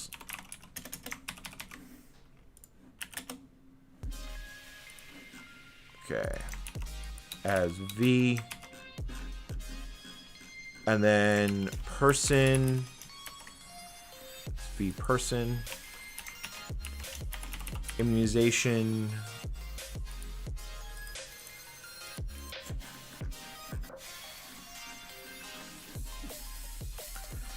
this feels like a lost spaghettium in a lot of places. Okay, cool, that's fixed.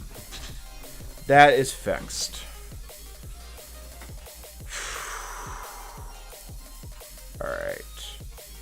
Alright, I guess person works for now.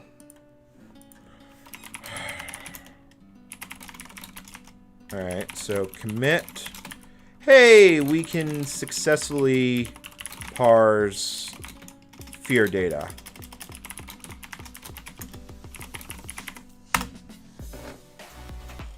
Okay, that's progress. It's slow, it's steady, but we're getting there. All right. I found my second wind, unfortunately. Unfortunately, he says. Unfortunately, he says. There is no escaping this madhouse. So we have the person, we have the immunization, we have the card manager.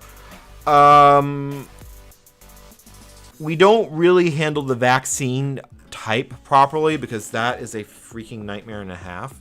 Let me explain why this is going to really just suck. Let me see if I can find it. So the vaccine codes are defined as, here we go. And there are other ones, but you notice that it says here SARS-CoV-2 COVID-19 vaccine mRNA spike protein LMP preservative free 100 millo what unit is that? That doesn't help me. 0.5, it's probably millicentiliters or centigrams. I'm not actually sure. I didn't grow up with metric, even though I'm usually pretty good with it.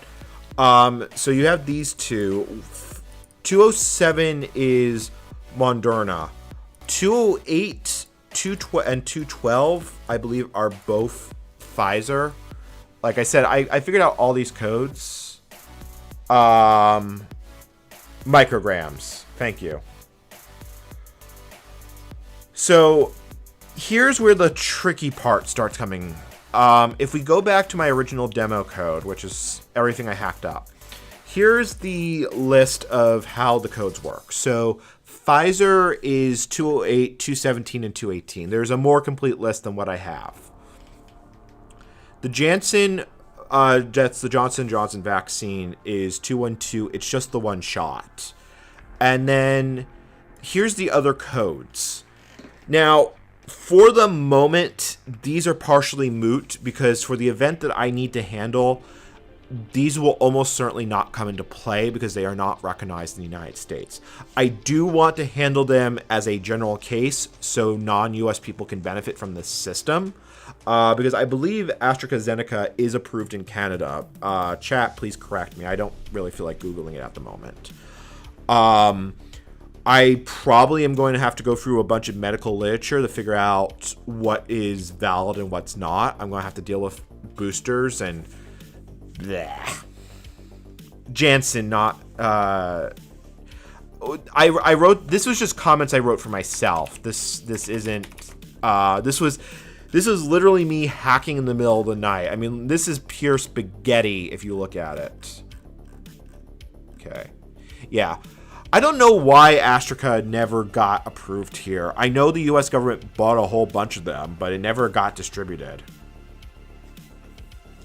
Yeah. So this is the code 213, which is unspecified COVID vaccine. I'm not even going to try and handle because that opens the door to madness. But all the other ones have recommended dosing information that I could probably work with to create example validator modules. The tricky one here is Pfizer, because Pfizer is apparently the only one that's approved for those under 18. The dosage and handling is apparently handled as a separate code from what I could tell. So that has to be special case because I have to group all the Pfizer ones specifically.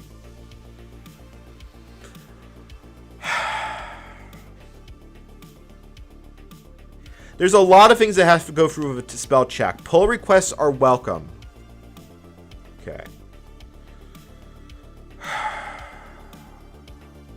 Yeah. No, like I said, the thing is that the entire world has inconsistency of how vaccines are being handled. Like, Novavax, I believe that's the Russian one. I don't actually remember. Like, this one I would expect anyone from Russia to have. Let's see here. Who actually does that one? Yeah. I've got to sort through all the codes. I've got to make sure I've got it all correctly. No, AstraZeneca was never approved in the United States. There were a few trial tests, so conceivably someone could have a COVID vaccination card with AstraZeneca on it, but it was never approved for general usage in the United States, unless I missed something major. And I would think people that got AstraZeneca here in the trials would probably have gone 2 jabs of something else. No, 213 is a catch-all code. It means that someone's been given the vaccine for COVID, but the vaccine itself was not known. It's I don't actually know if there's a specific code for Sputnik. I didn't see one when I looked, actually. But the way the codes are written is it's possible that one code covers multiple type of different vaccines, because you notice that they don't cover the brand name. But I honestly don't know what I'm doing for this part. There is a more complete list that handles this. Let me find the more complete COVID vaccine 19 set. Vaccine set.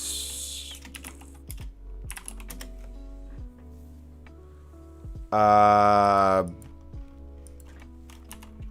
my Google, you know, I just realized like my Google search results are just going to be constant this because of recommendations. Yeah, so let's look at the coding. So I'm guessing this is in build. Or SARS-CoV-2. Let's try COVID-19.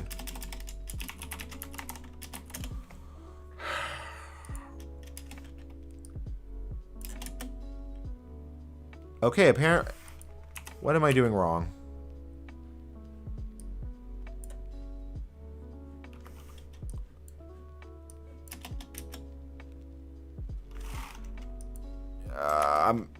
Okay, so I think that second wind has passed. Let's catch up on chat.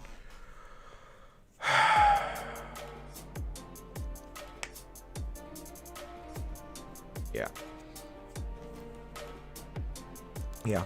Like I said, a lot of things are really complicated here, and the rules and regulations are constantly changing.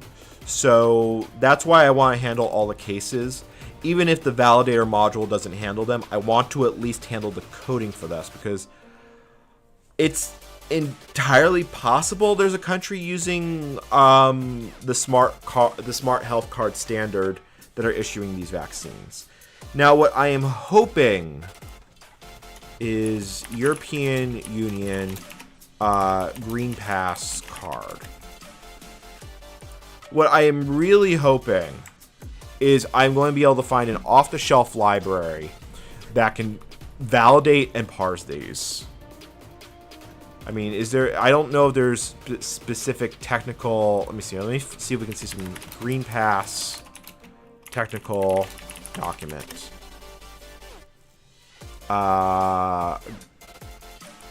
EU. I guess digital COVID. Oh, here it is. Technical specification for the document. So, is this the right document? So yeah, it's a QR code. Let me just see how hard this is going to be. So it's handled as, oh boy. It's handled as a COBOR web token. So it's actually not that different, it seems like. So structure of the payload is a health certificate, or HCert.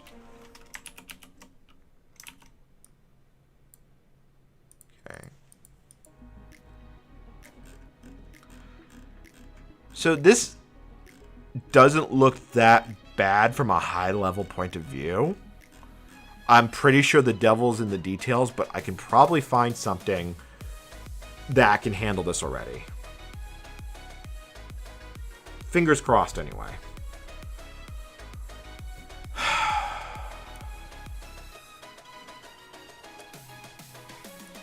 All right. The other standards, the other standards I need to figure out is what are other states using. So standards, U.S. states, digital COVID cards. Like, has someone made a proof about this?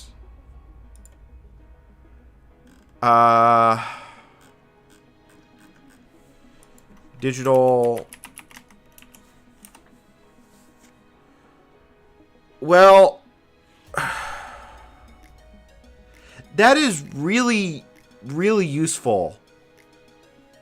So apparently the CDC system is the QR code in a verifiable vaccination record confirming that the credential was generated from an immunization record in an official database.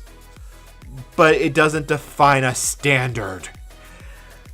I mean, it's defined. It says here specifically the United Kingdom Healthcare Service. The CDC itself doesn't even list a U.S. standard for this. And then you have non-verifiable paper records, i.e. the CDC vaccination card.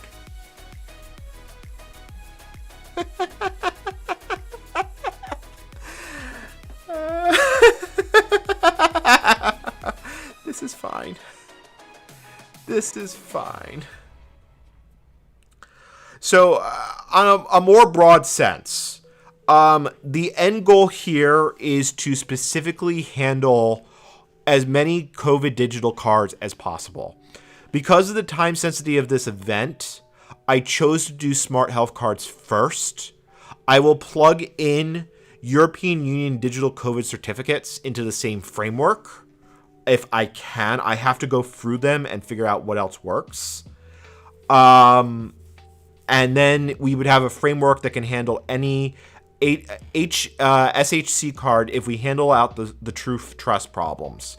It would also handle all the European Union. I'm going to hope that the United Kingdom National Health Service COVID Pass is sane. That's probably a pipe dream on my part. I don't know who else has digital COVID cards. I mean, I would have to assume that they're using some in Asia. Like, I can't imagine they're not.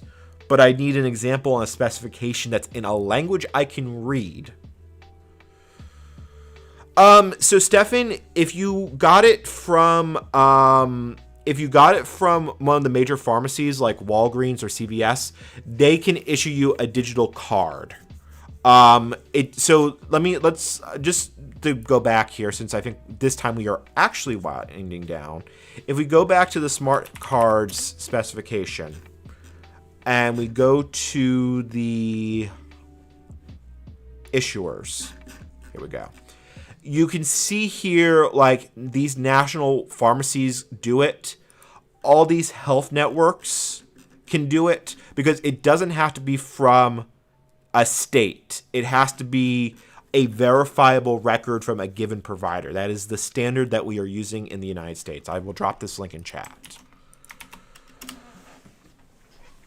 Right.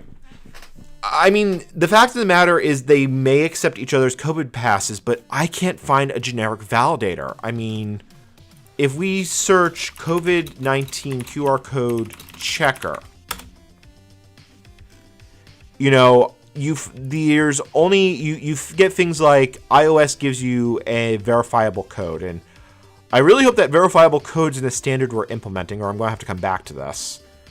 You know, but like you get this doc checker, which is the government of Ireland. This only would work with EU digital certificates. I cannot find a Corona Check scanner is the official Dutch declaration scanner. Apparently this one does work with non-US ones, but this doesn't work for a kiosk-like situation. So, I mean, that's the problem. Like, I could grab this one application on the store that handles Netherlands-specific cases, and that's it. So, yay. I mean, I really did look into this. There is this one, which is the NIH COVID Pass app verifier. But this I think only works with the UK one. I mean, this is what I ran into when I started looking into this. Corona Check is open source. All right, let's take a look at this. Hold on. Okay, hold on. Let's take a look at what's in this. Let's see here. So QR code, licenses. This actually may be very useful then, because schema's persistent database. What are they using? What are they using to grab keys. Let me drop the link to this because maybe a second set of eyes will help me here.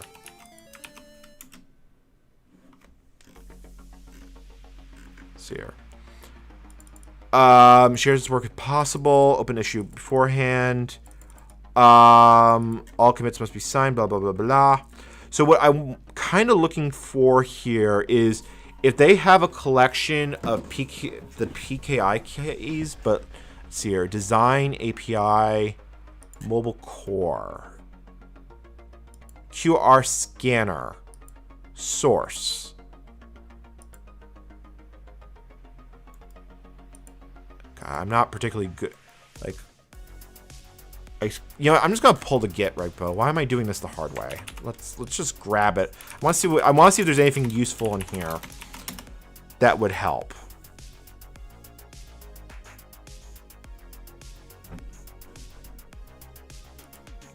Okay. Oh, you have keys. Okay. So, okay. This actually does help. Because here's a list of known public keys. Or, well, this is a list of Canada's keys. Oh, Japan apparently uses smart health cards. Apparently it's... Oh, someone said that in chat. So, Canada and Japan. Right. Again, sucks to live in the United States. But I can work with this. I mean, the fact of the matter is that the code we've written today will validate all these cards. Ooh, wow. Japan's actually has an X509 certificate attached to it.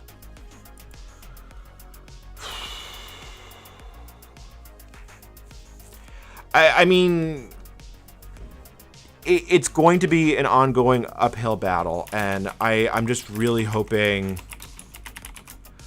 I'm really hoping that this will make a difference. What did I change in this? Oh, I made a typo fix. All right.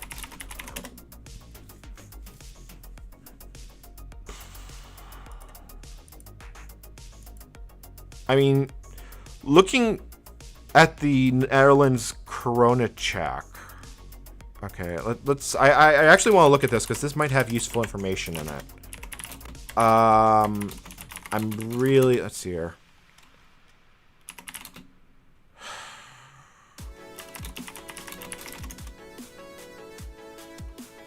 The comments probably aren't in English, which I really shouldn't surprise me, but.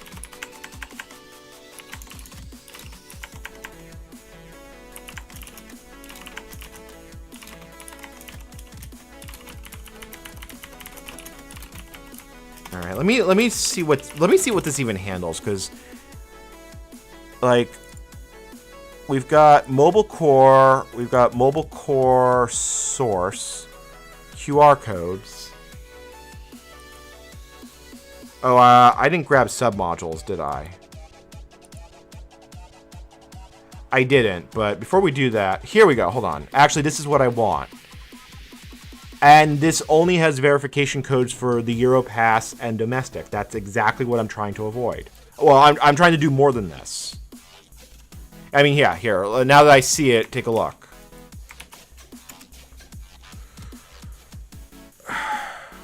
Yeah.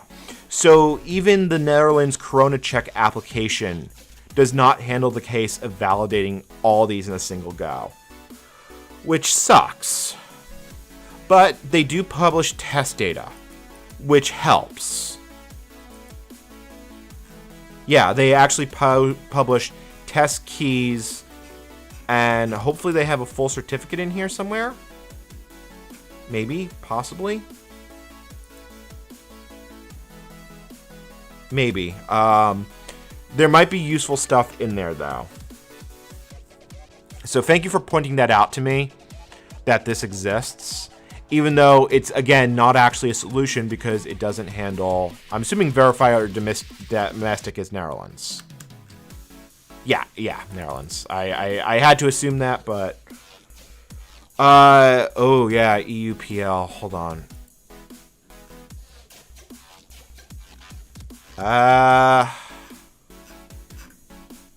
Yeah, that's good to know. Thank you. Okay, hold on. I actually need to look this up. So there is one thing that helps is that the Free Software Foundation, and I really, this is something I actually appreciate, is they have this license overview page, which is probably one of the more comprehensive ones. Like, this is like the one thing I go to the Free Software Foundation for. Copyright license comparable to the GPL, incompatible with it, gives ways to relicense the work. Doesn't provide. So, wow, that's kind of messy.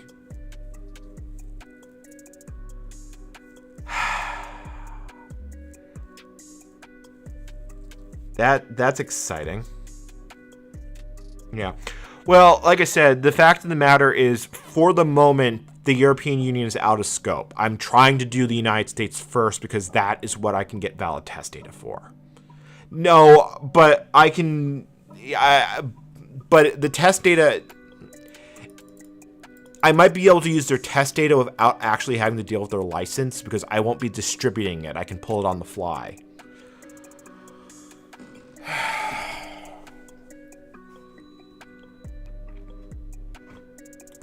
What have I gotten myself into, like, legitimately? Like, is it... This seemed like such a good idea yesterday. And then I looked into it. And it stopped being a good idea. Well, no, let me rephrase that. It's a good idea that I should not be the person implementing this. Because it really should be someone...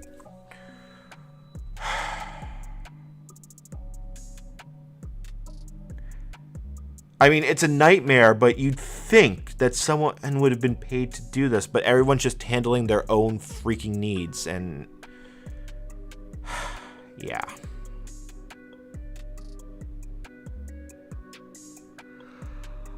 I'm sorry, I'm just kind of venting at this point. I'm going to keep the stream going for another 5 minutes unless I get one more push, but I think we've handled the most pressing goals for today, which is really we just need to handle the validation of the vaccine record.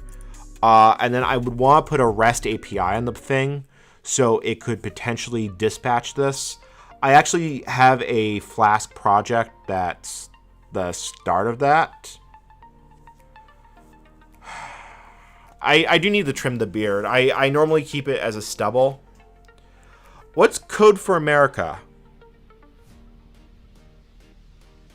Yeah. I don't know. Like I said, I'm legitimately trying to make a difference here. I think I can get a 0.1 version, which just does the SRH cards in the very near future.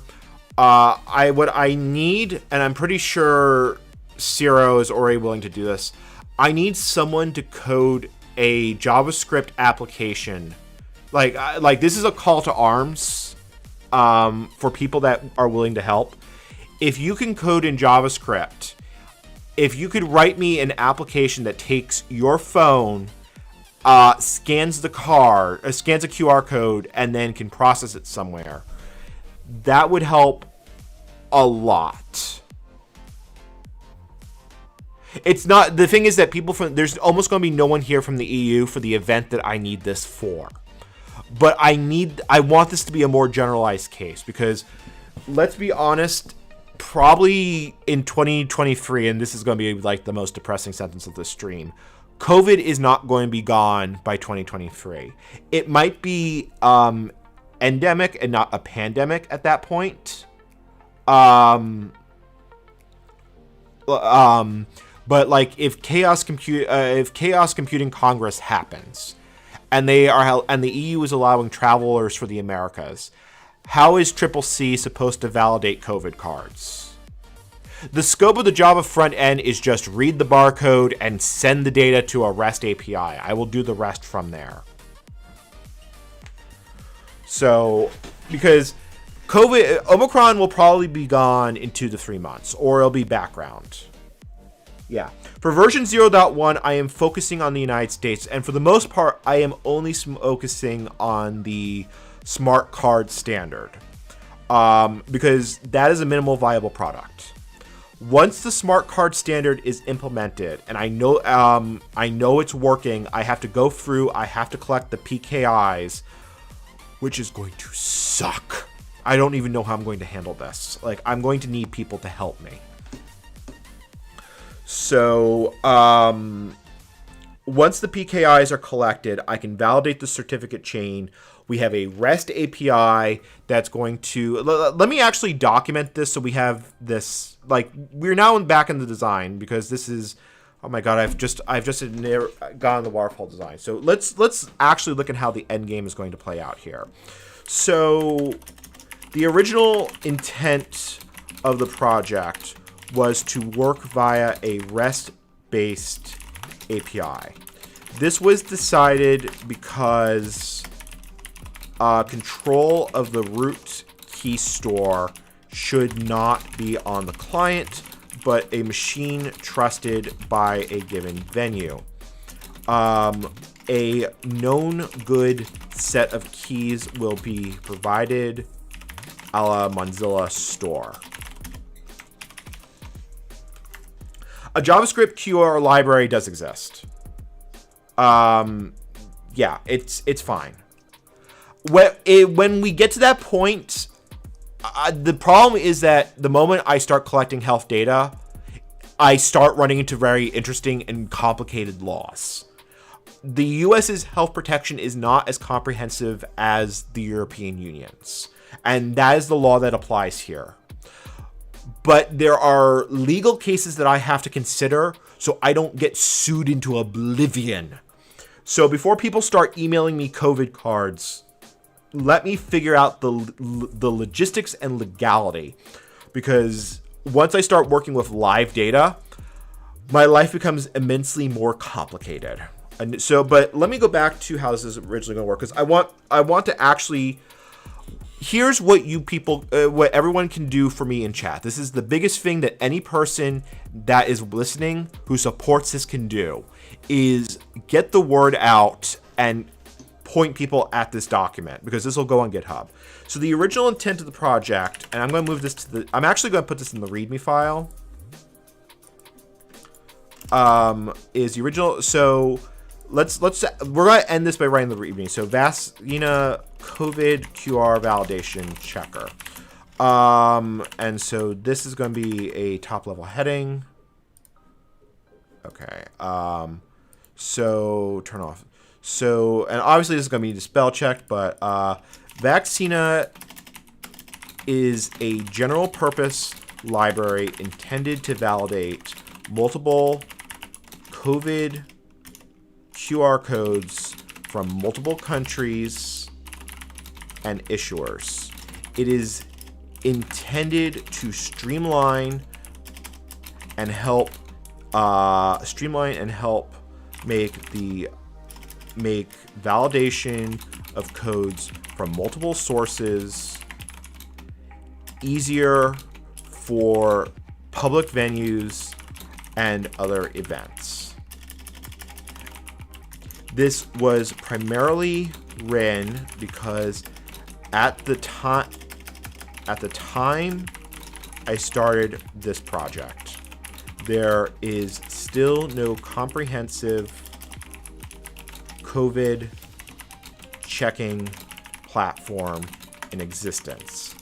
In general, while some exist for Canada's smart health cards and European and the EU digital COVID pass, there is no framework that can handle them as a single source of truth.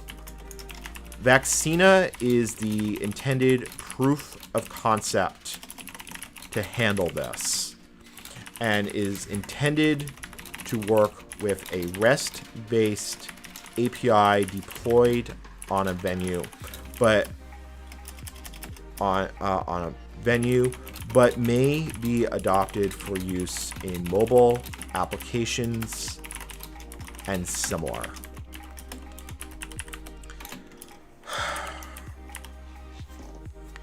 Okay. Repeat what DCG201. Yes, please do not post your COVID vaccination cards or QR codes online. Like, literally do not do this. I am telling you not to do this. The cards themselves do have personal identifiable information on them. They have your name or multiple names, as we found out. They have your date of birth. They have a digital certificate on them, which could be personally traceable to more information. They have lot numbers and other information.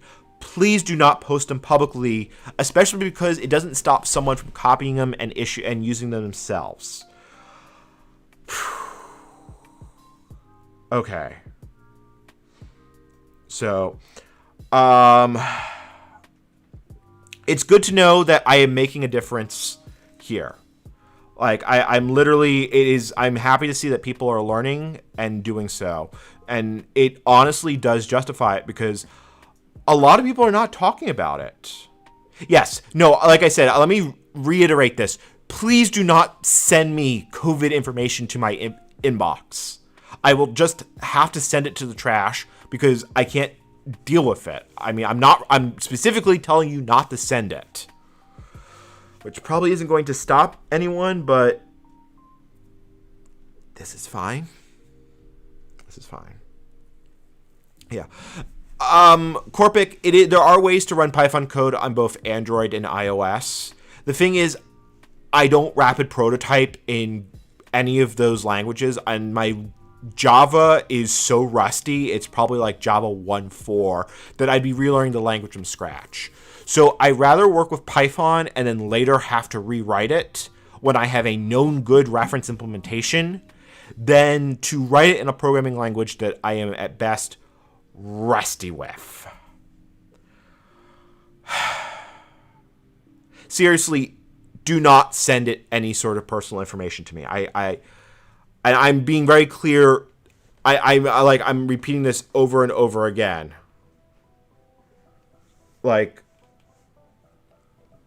Because, yeah. So, Vaccina is the intended proof of concept to handle this. It's intended to work for REST-based API.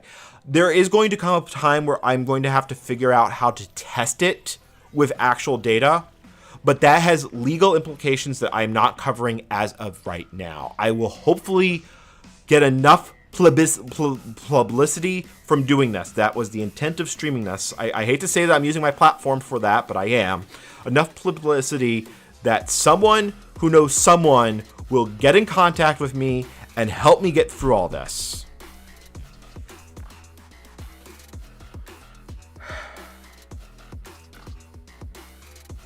Yeah. Hey, Goff Alice. Yeah. I mean, the fact of the matter is, how does this framework not exist? I am not the person who should be deploying it, building it. It should be someone like at the World Health Organization. Although, maybe they went all mad trying to deal with the medical standards that I'm currently dealing with. Honestly, mods, to chat, please stop joking about this. And mods, if people do not stop, time them out, and if necessary, block them. I'm really not kidding about this. Okay, vaccine is the proof of concept and work best view remote and similar as a future goal, but the intent is implementation with a kiosk like system that is used in combination with a national ID card, since COVID-19 QR codes, since none of the COVID cards are usable as an ID in and of themselves.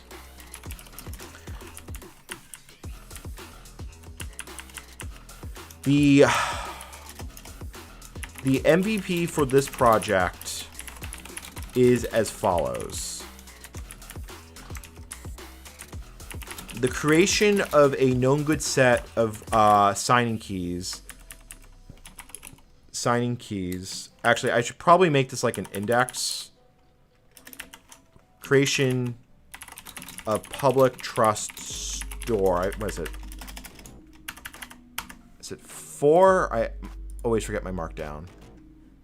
5? How do I do a heading? Is it... Why do I never remember how to freaking markdown? Markdown reference.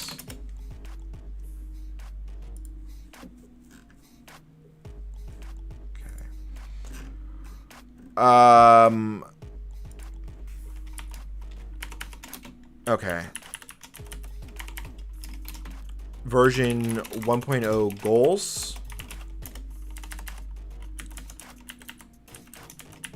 All right. I wanted to find this. Okay. Version 1.0, creation of public trust store, creation of validation of smart health card standard, creation. All right. Let's see here. Creation of smart health card standard, creation, implementation of vaccine policy framework to determine status. Handling of, let's see here, what else do we need? Basic front end, and for testing purposes. The stream never actually went away. I was going to end it, and then I failed to end it because that's entirely what happened. So let's see here. So there is no one specific standard for COVID-19 QR validation. In the United States, Canada and Japan have standardized on SMART, as have 12 states, or I think it's 9, as have several states, pharmacies, hospitals, and more within the United States. While Vaccina is intended as a general COVID-19 verification library, or COVID credential verification library, the initial MVP will only handle smart health cards. Support for additional standards such as EU Digital COVID Pass, UK NEH Pass, and others like New York State Empire Pass will be added with time.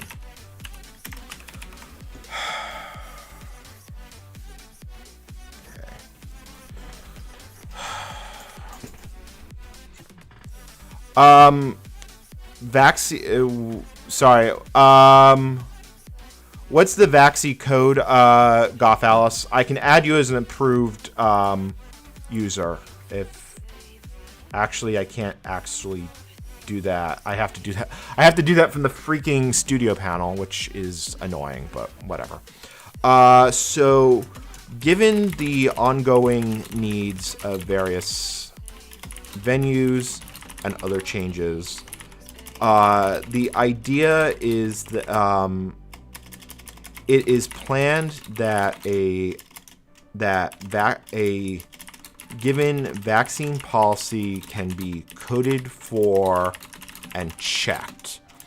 It's intended to have a specific. Vaccina is intended to have a generic front end with current best practices. But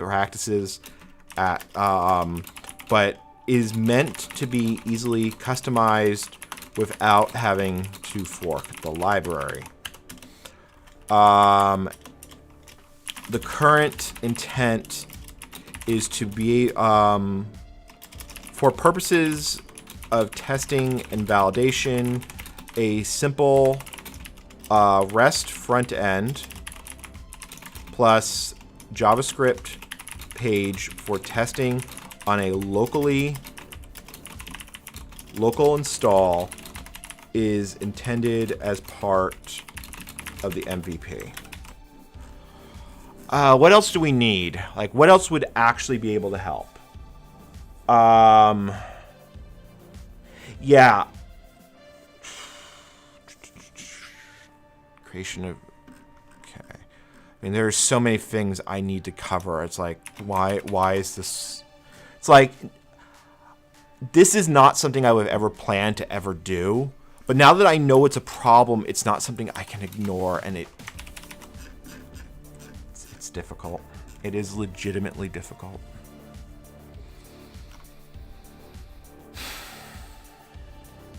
I don't know.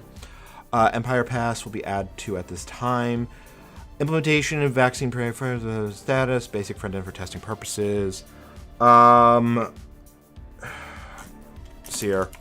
Full code coverage and unit tests. Because we don't want to have untested code paths.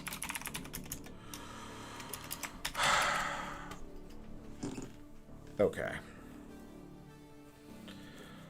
Yeah, I'm not planning on connecting this to a database. I might add support that the library can be connected to one if there is a valid use case, but I'm somewhat tempted to just consider the whole thing out of scope and make it someone else's problem, or have an add-on library for this library like Vaccina-DB, which handles that. But I'm considering that out of scope for this.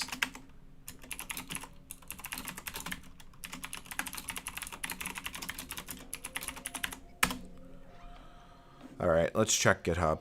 So what I'm thinking is going to happen, and I want chat's thoughts on this, is I am thinking we will probably pick this up tomorrow. Yeah, you know what? That actually looks quite good. That looks quite good. Pick this up tomorrow, probably starting at 1 p.m. and going until my brain turns into liquid goo. Until we can reach those version 1.0. That's version 0.1. That should not be version 1.0. What am I going with?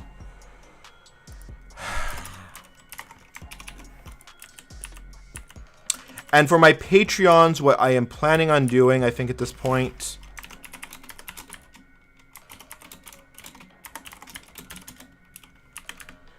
for my patrons, they're probably going to get an exclusive stream of me sitting down and editing that Yggdrasil video, and they can just keep jumping. They can watch me actually working on the blasted thing. Yes, it's a stated goal of a zero knowledge, zero thing. Actually, I should add that. Hold on. It's a zero knowledge. The only thing that's going to be specific, it would be 1 p.m. Eastern Standard Time. That would be in the evening EU time. Because I have difficulties with streaming every day, it may get deferred. There will be, just if you are subscribed to my channel, there will be an announcement and other community posts. All right, so zero knowledge, zero record model. It is intended that no data submitted to Vaccina is stored beyond the time it takes to parse the record. The only external data loaded and kept are PKI information from a set of known good, trusted sources that is covered by the next bullet point.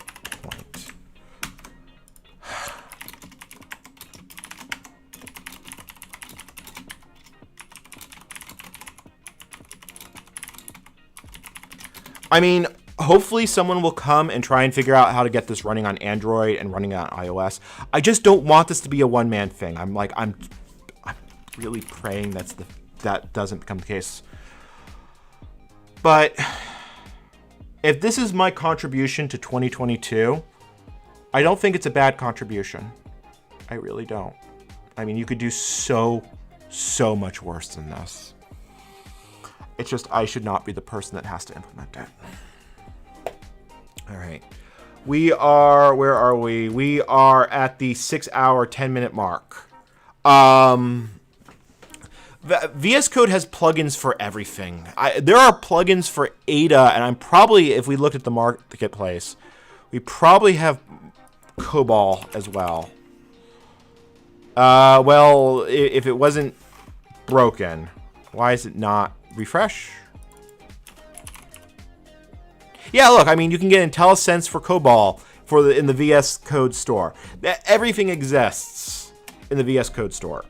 And to the people that normally, I shouldn't have to apologize for it, but because of who I am, I need to say this out loud.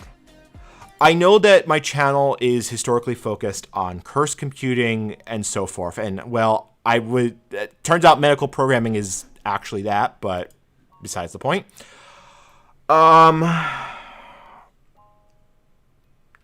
But this feels like something I can legitimately do to make a difference. I have really made this a stand. I really wanted to get to this point that I am sitting here doing stuff with with my channel to make the world a better place. And I really hope that people are willing to support and put up with me, even though this isn't what they originally signed up for.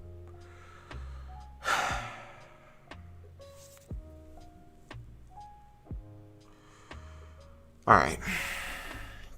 Yeah. HL7 is I'm just amazed that the validation library for HL7 or Fear is just such a flaming pile of garbage. I've dealt with bad parsers before, but that was something else. All right. This is your time to make any last super chats, last messages. I'm actually going to, let's grab a tab. I'm going to set let's set a stopwatch. Let's say a 2-minute stopwatch. 2-minute, not 2 stopwatch. Not a top watch, a stopwatch. Okay. All right.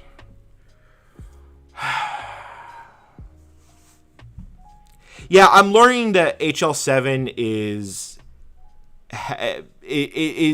questionable words as best said. So, yeah. So, really, when it comes down to it, I think Starlight, that's not what it was branded as, but apparently that's what it's going to become. Yes, and if you really enjoy this content, please like and subscribe. If you don't want to miss streams, I highly recommend you hit the bell, because I will announce things via both the community page and a few hours in advance. If you want to talk to me, I am on Twitter and Discord. The links are... did I leave that issue open? I left that issue open, didn't I? Yeah, I will deal with it when I shut down the stream, because I have to report that stupid thing. Yeah, right at the start of the stream, I got a death threat. And some incredibly nasty comments left. The problem is that GitHub, you have to write a report page out when you actually report something. So that is the next thing next. I have to hope that things will happen. Brandon, thank you for the $4.92 donation. All right, that's a weird number. Thank you for the $20 Canadian from Goth Alice. We are at 21 seconds, and I just realized something. I forgot to record this stream locally. I'm going to have to use the VOD from YouTube if I make a video out of this. Oh, that's going to suck, because that's going to be a 720p source video. Oh, well. All right, on that note, this is your host, NCommander, signing out, wishing you all a pleasant day. Have a great night.